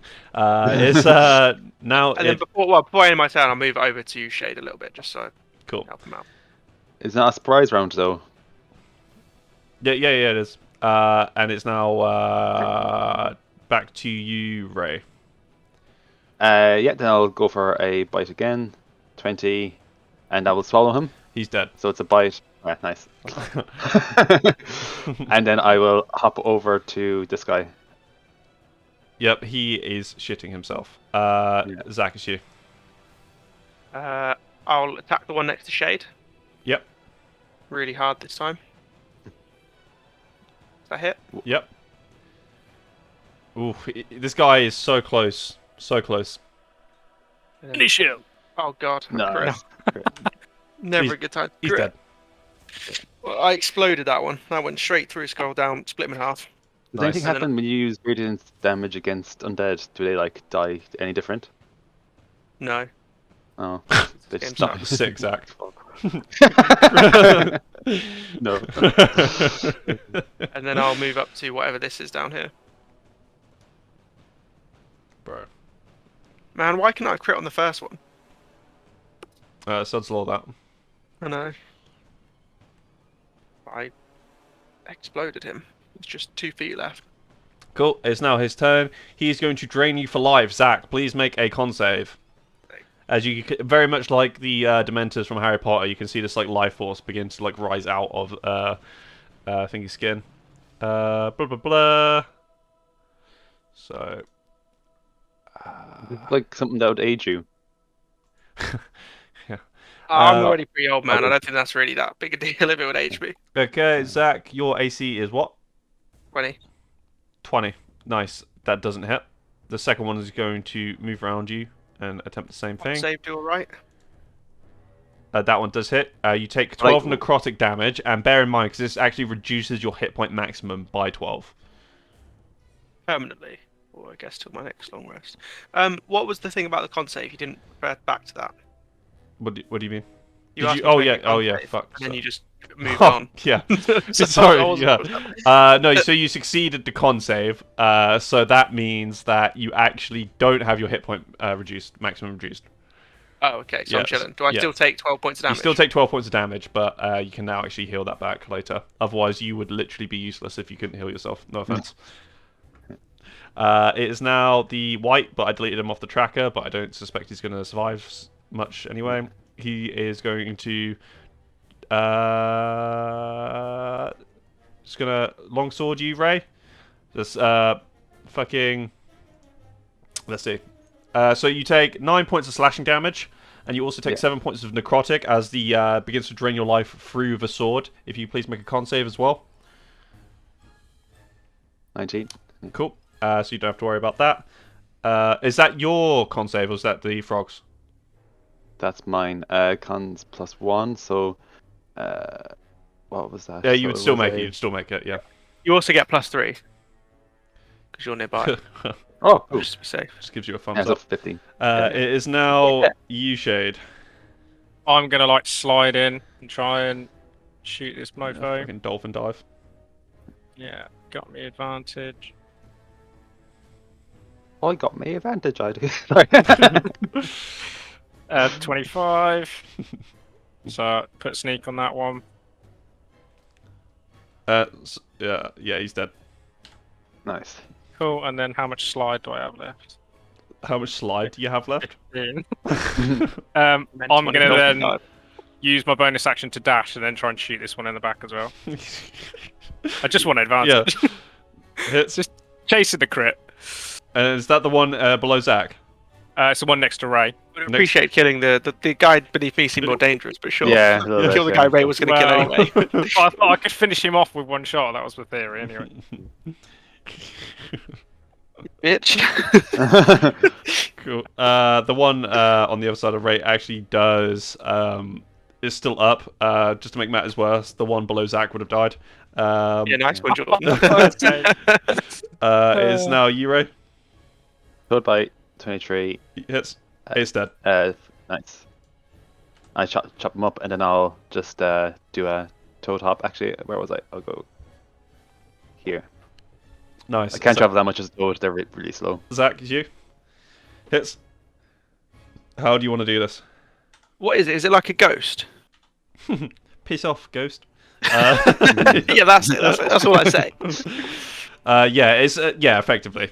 You know, Critical Role, the those like skeleton things in the room, and they use sunlight to fuck Yeah. them up. These are those. Ah. They're a lot scarier on that TV show. Yeah, a lot scarier when you're at level fucking 8. Yeah. Okay. Let's crack on, team. Yeah, so I'm going to There's an open door up here. shift back, being myself, and You I'm going wanna? to cast. Can you stay in Toad? Is that better? Like, because you have Um, limited changes, is it better just to run with the Toad for now, or does it run out I anyway? do have limited changes, but Because I can cast passive traits and stuff. I So. can lead ahead and stealth it, but yeah, Yeah. it's obviously. But if Yeah, you okay. want to save your changes, we can. Yeah, we'll do that. So Because yeah, it's not sounds like good. we're actually avoiding anything. Yeah, yeah, let's do that. So I'll stay as a toad. Cool. Glad we got that sorted. Fuck off, Ray. Oh. You stay as a Toad, idiot. So we're going top. Uh, You don't come out your toad until you're told to. so Speaking yeah, of Jordan, lead the way. weather. Yeah, south. I would say like the closed doors would be Yeah. best. Place is So fucking head south. crazy. This place. What do you mean? What do the floors around me seem like, Jack? They seem pretty safe. That they all have so far. We're Great. probably taking like the worst route where we just go through every single encounter and then get to the boss at the very end when we should just take the door on the left or something. Right. You guys following me in? Yeah. Yeah, if we went through the other door, we'd have gone straight to Versace with no combat.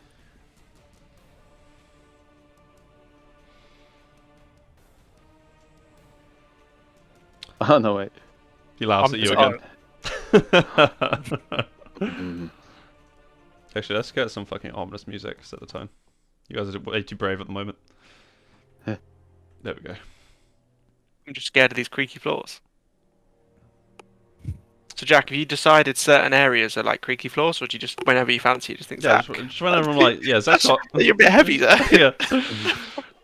As you do come into this room, you can hear that pervasive laugh of Vifo Zerace.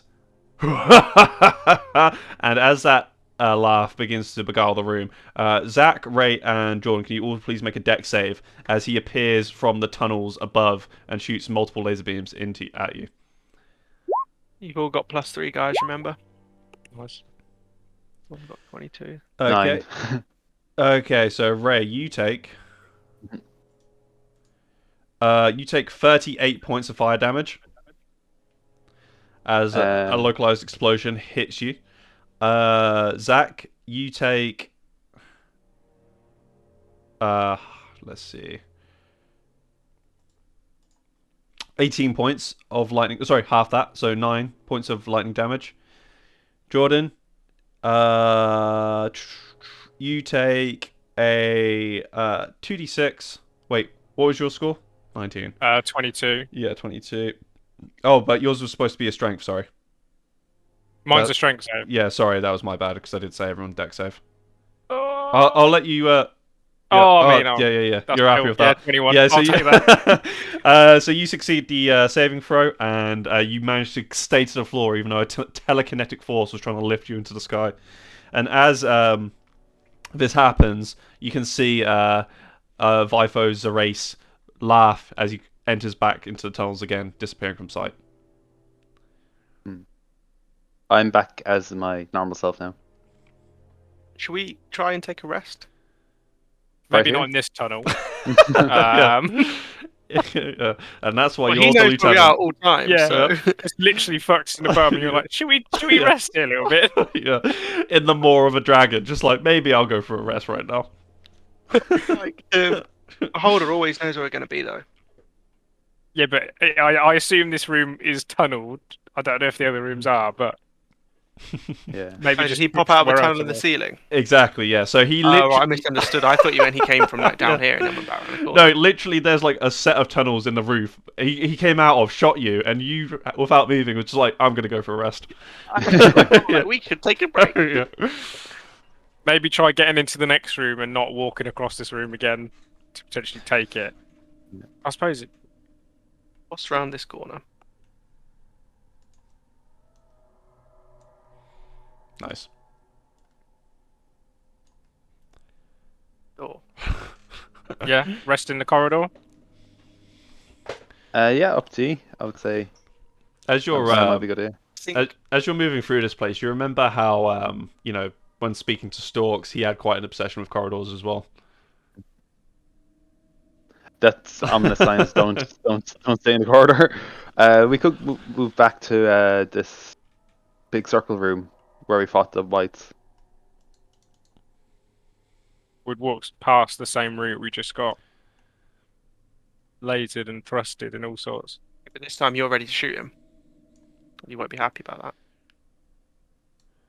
I mean, I ain't gonna succeed a stealth check again. I cast pass without trace anyway. Are you Are we staying going there? to try and go back to this room, or are we going to push on? Jack, what do you think? I think you should make a decision. Should we Let's just put it to a vote. Put it to a Feeling vote. like right now, Yes, I that's think right. if we don't get arrested, I think we get TPK'd by Who's the for going officer. forward and who's for going back? Well, if you guys short rest and I can just keep watch with a readied action, I can survive. Short a little. rest here, is it? There's no tunnels Right, above yeah. us now in the new corridor, is there? Make a perception check. Okay. Yes, there are tunnels up in the ceiling, and if you look back into all the rooms you've been in before, you've now realised that what you thought were just patterns in the ceiling have been tunnels. This entire place is tunneled. Yeah. We can't get arrested anywhere. I say we push on. I think we're going to get TPK'd. What? I think we have to push on, don't we? Really We don't have a choice. But heal up if we can, and we're going to have to pop another 10 points of lay on handsing. Yeah, do that. What else can we do? I'll cast Barkskin on myself. I'll use one of my points for my staff.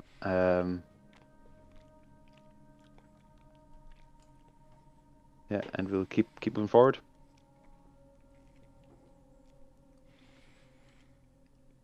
You lead the way, shit. Is there any sign that we're going the right direction? What would you be looking for? Stop laughing to yourself, Jack. Yeah.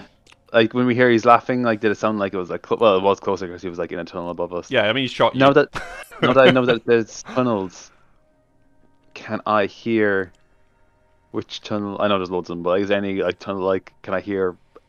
You know when you have like a reverberation echo? It's like that, so it's Yeah. hard to distinguish, even with a 29. I would Yeah. say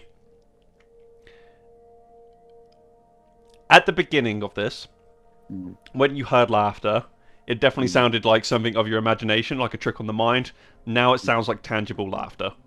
Okay, yeah. Okay, that's all good. I feel better. Yep, keep moving forward. So.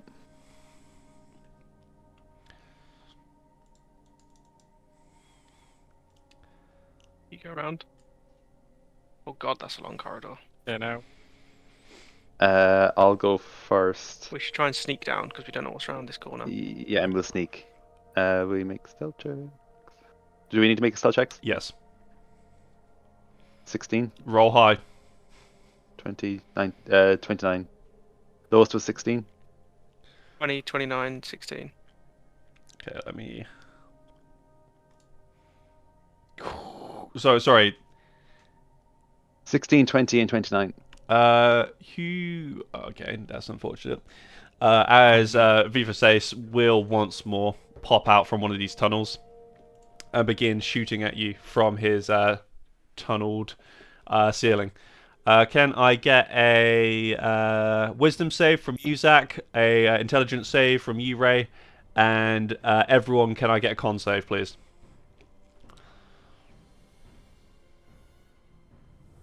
Whew. Wow. mine's a 10 con. So I need, wisdom and con.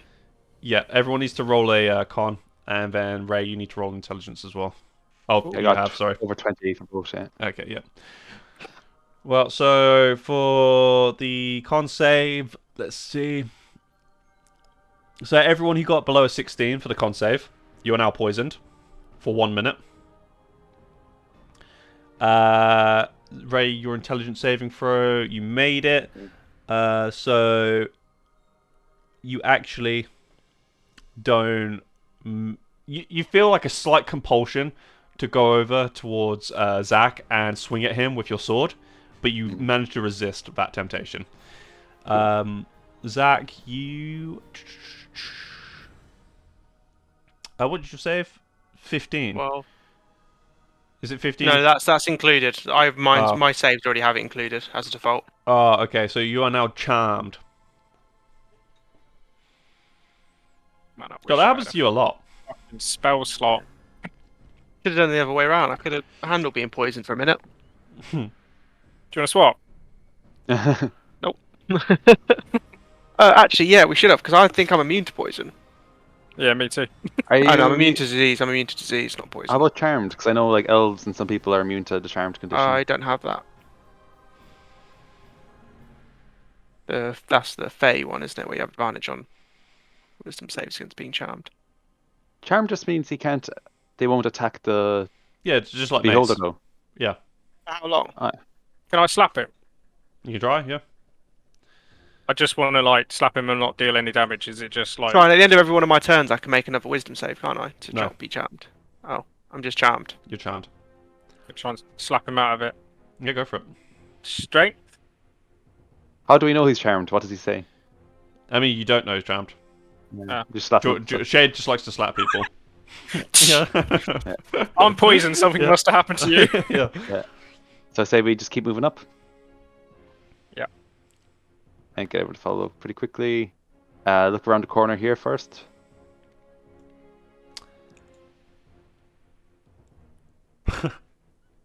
Your face, you're making a face. That's why you're making a move up to the door, maybe. And just creak open the door and look in. Yeah, that's what I thought. Move through this door. Do I see anything in this hallway?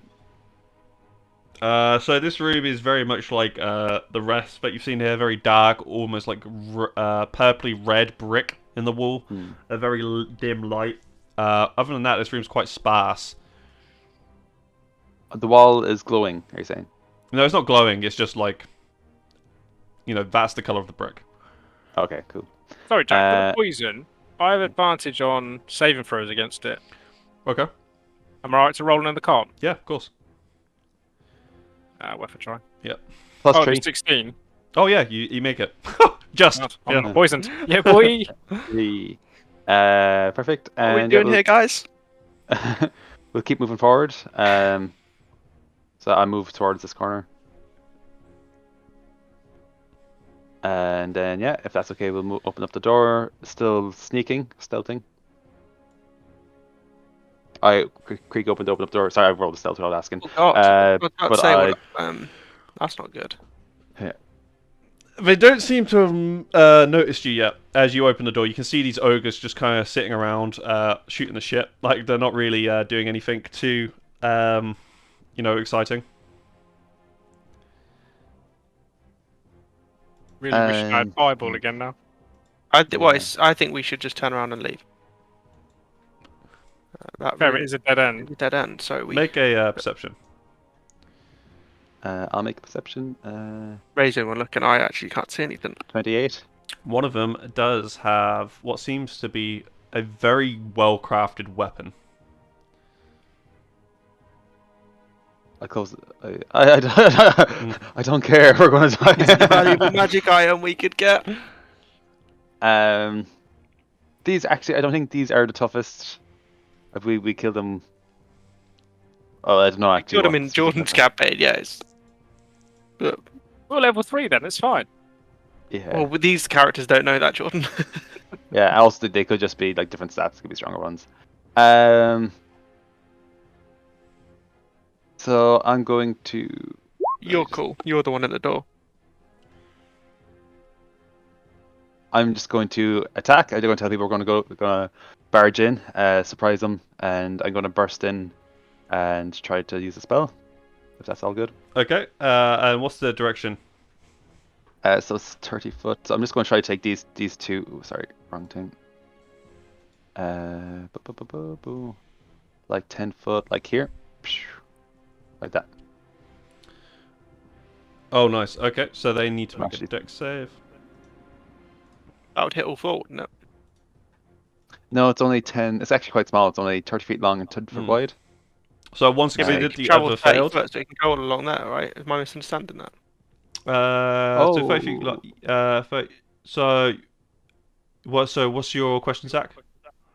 Oh, I thought it was like a wave that you then wash along the floor that rolls for like 30 feet. It does. Oh, so that would hit all four, right? No, Because you get those on that. Hit 3 maybe. no, So if it's 10 foot, it catches both of them. It's 10, and 10 goes foot down. wide. yeah. So here to, oh no, okay, yeah. You can So hit three. it'll skim this one at the Yeah. top. 10 So foot yeah, wide and excellent. 30 foot long can hit these three.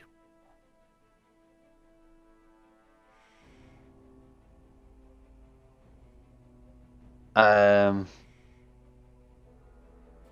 Sorry, yeah. So 48. Sorry.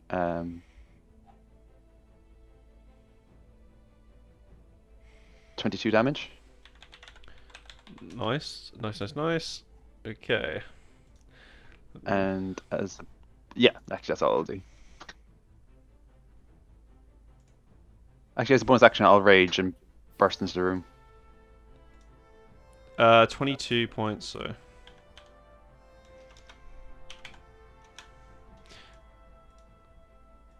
And what happens on the fail? On the success, they take half. On a success, the creature takes half damage and isn't knocked prone. Lovely. So the one to the south is prone, but the one to the north isn't. And you burst into the room. Yeah, and I'm raging, and that's the end of my turn. Cool. It's now you, Orgok. Actually, let me roll their initiative just so I have that. Nice. Sick.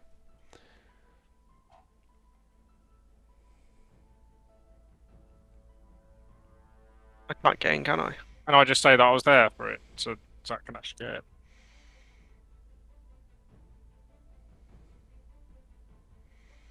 Here.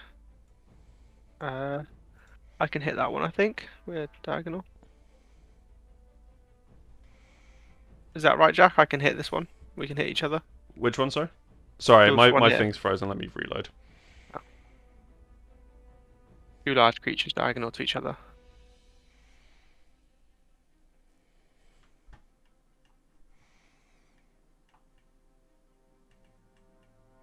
So you want to do what, sorry? Can I hit this one here? Yes. Yep. Nice 19 to hits. hit. Yep. Is it surprise round? Yes, it is. So you get advantage, Zach. I have advantage.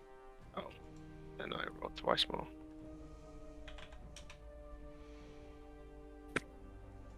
So 13 plus 14, 27 points of damage to this guy. Nice. Which is the one with the very nice weapon? So the one to the bottom left of the room, you can see he's got a very well-made warhammer. Oh. Sounds up my street. Shade, it's you. Would I be able to get a good shot from here, or could I squeeze in there? You wouldn't be able to squeeze past, but you would be able to shoot. My But legs they are would, wide open. they would have a little bit of cover. But they're ogres. They're not hard to hit.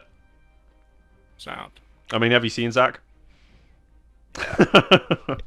I'm very Right. easy to hit, Yeah. Jordan, even in full plate with a shield. Yeah. I'll go for the shot on the one that Zach's attacked. Mm-hmm. Hits. Sneak attack, Zach's next to it. So what's that? 20 Oh, 20. And then go to hit the same one again. hits. 16. Nice. This one that you're fighting, Zach, is very in bad shape. Rates you. And sorry, and then my bonus action.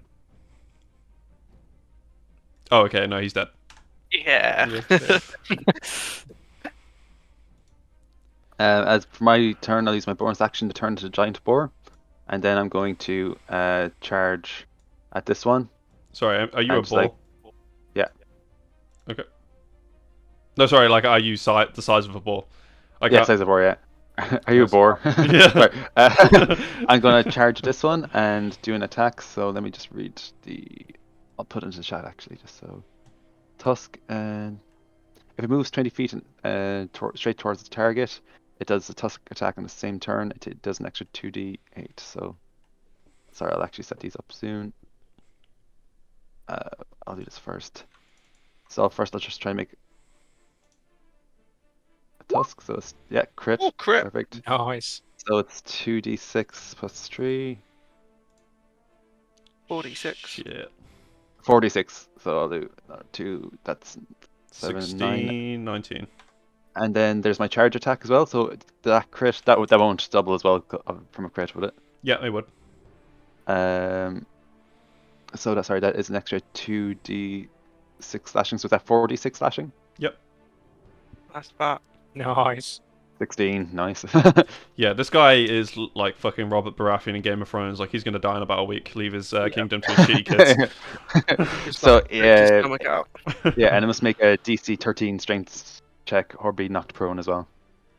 Damn, that's pretty good. He does stay up as he you get one of your tusks right into his stomach and kind of like rip open viciously his bulging frame. A few of his intestines do spill out loosely onto the floor in front of him.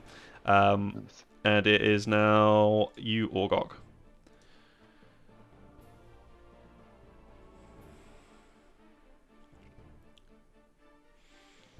I'm going to move round the side to here. And I'm going to club onto this guy as well. We wouldn't have advantage from here, would we? I can't see you again. Sorry, let me reload. Oh. I don't think so, because we're side on, but...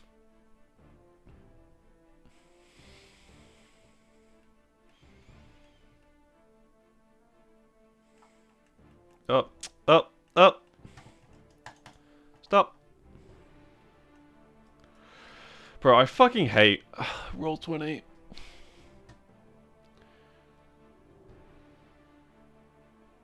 I'm actually going to seriously look at fucking changing what website we use over since we've got bank holiday. No, you wouldn't get advantage, I'm afraid. 23 to hit. Hits. Damn. Shit, I always boy. roll so low on my... I mean, I suppose that was like close to max, but my radiant's always shit. And then 15, does that hit? Yeah, that does. Nice, another 15 damage. Wow, he is like really fucked up. He's like holding on within an inch of his life. Like you got fucking 2 tusks of a boar like in his stomach, and you've just like broken the upper back of him with your sensor. Finish him off, Biscuit. Oh, that came out of nowhere. Yeah, yeah. I told you that in years. God, it's I don't know where it's that been a came long from. time.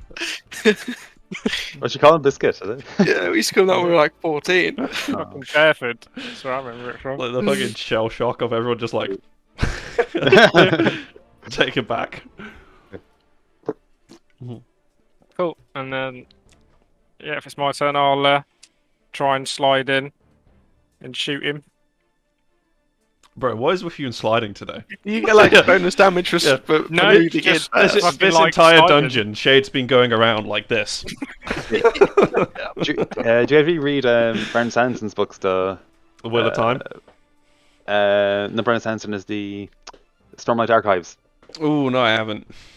Well, there's certain people, like they're a certain group, and they call edge dancers, and they just slide on their knees because they don't cause any friction, and that's why I feel Shade. He just like slides around on his knees Yeah. everywhere.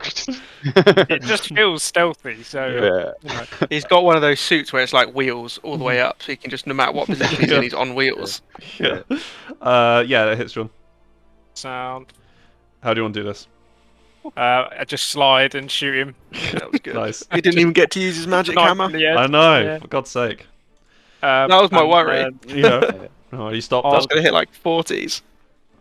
Take a shot at the guy at the top.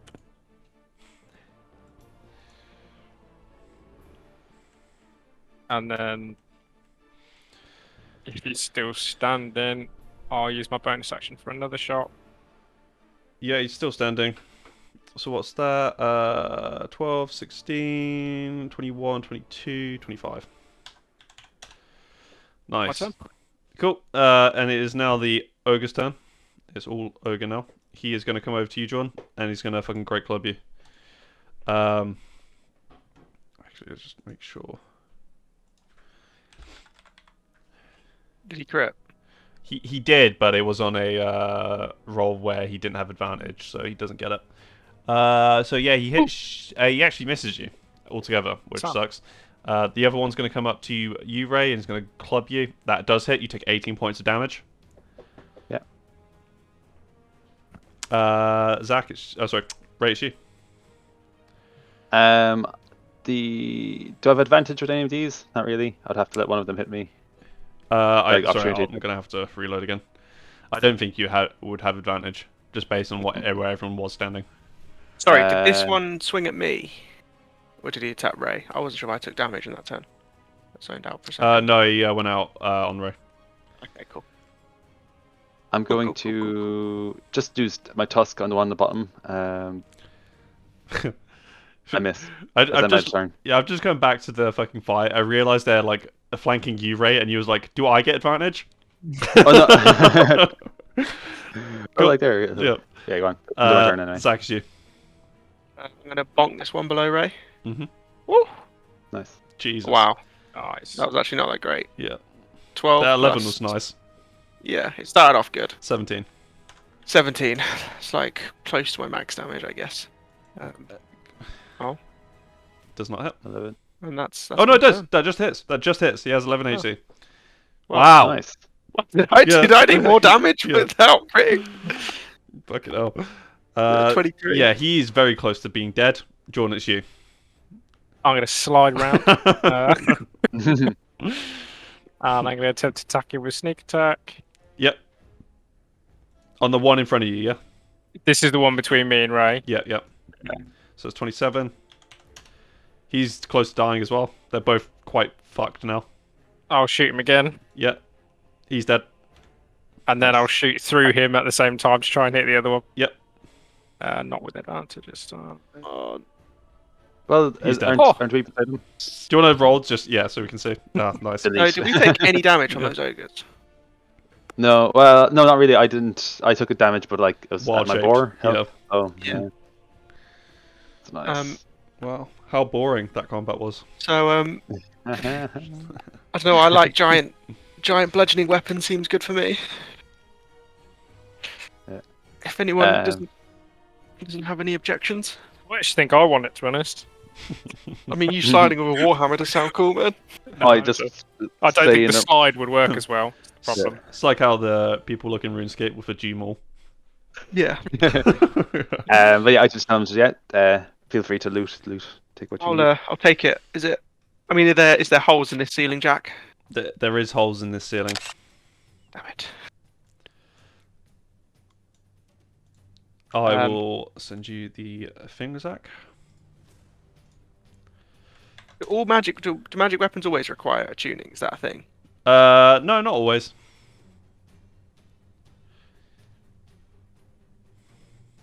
You ever played Overwatch? Yeah. Yeah, that's what it reminds me of. Oh, Reinhardt's hammer. Yeah. That's fine. Mm. Awesome. Power hammer. Oh, wow. Well, I can throw this one as well. Get in. How long does it take to attune, or can I just crack on with It it takes now? a short rest. Okay, I'll put it in my bag for later, but that's up my street. Cool. So, try and stealth back, I assume. A light hammer, is that one-handed? Oh, I actually don't know. I assume so. Do you know what a light hammer was? I was expecting it to be like a two-handed one. Yeah, I think that does mean it's one-handed. That's fucked up. So you can have that in a shield. Oh, but it's a simple weapon. It's not a martial, so it's only 1d4. Yeah, but with the +2. 2d4 plus 2 for me, because it's going to be a very big one. Yeah, And it's a throwing weapon now. yeah, So I can so throw that's it. not bad actually. It's alright. It's alright. It's not as good. It's not as good as you thought it was by a point, Yeah. like a factor I was of expecting it 0.2. to be like 1d12, Mhm. but I suppose it's alright. Cool. Where go, guys? Um, Come I. back now. Oh, I was gonna say Dead end, isn't it? it's easier for me to like protect myself if I'm a giant boar, because like in case I get fire damage, but we won't be stealthing. So what do you think? Well, for now at least, so we can just head back until we get at least like that room of statues. Yeah. You may as well stay in that form, because the only thing that's going to attack us is going to be the guy from the ceiling, Yeah. Versace. So yeah, after and we'll go to the door up here on the left as well, just to see if we missed anything.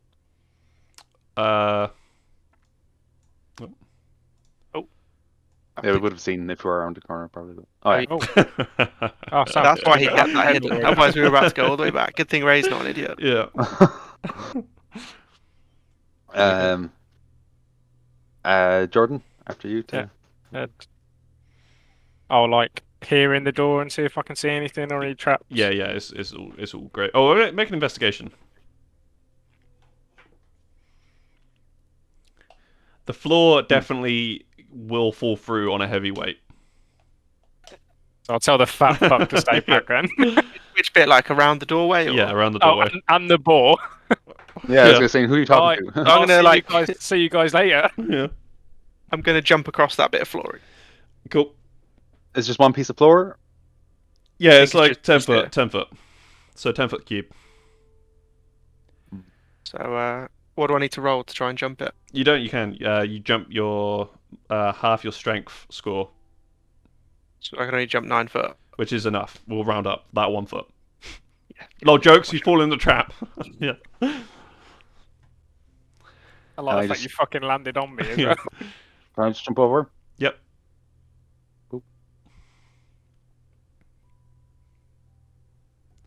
And Oh, not a shade. Well, thumbs up. Where you go now? No. Should we keep heading down? Yeah, I think Just so. check door by door and see what comes up. We'll check the one that I'm at, and then I'll walk through and check down there as well. 10 out of 10. I'll walk Do we back hear up, laughing? and yeah, we'll go And check there's this still one. tunnels Not above us. not in character laughing, just Jack having a great time with this fucking dungeon. Yeah. There's He's still having so tunnels much above fun. us, is there? Hmm? There's still tunnels above us. Yeah, there's tunnels literally in every room. This place is built Like, so he can like jump in on any moment. Okay, just in case there is any rooms that like there is tunnels, like we're looking out for it, so we'll stop asking. But if there is a Yeah. room with no tunnels, let us know. I don't think you need to worry about that. Okay. Hooray! I'm Oh. gonna Die. I'm gonna quickly go to the toilet and then we'll come back. Yes, I'll grab a quick drink. I'll have to go because I got work now. Oh I've fuck! got Okay, 5 well minutes. we'll call it there. Session. As you enter the room, you can see what's his name? Versace, the violent what? By Versace. By Versace. It's like Vivo Zace, I think. Vitho Sace. Yeah, Vivo Zace. Vivo Violent. Zace the violent.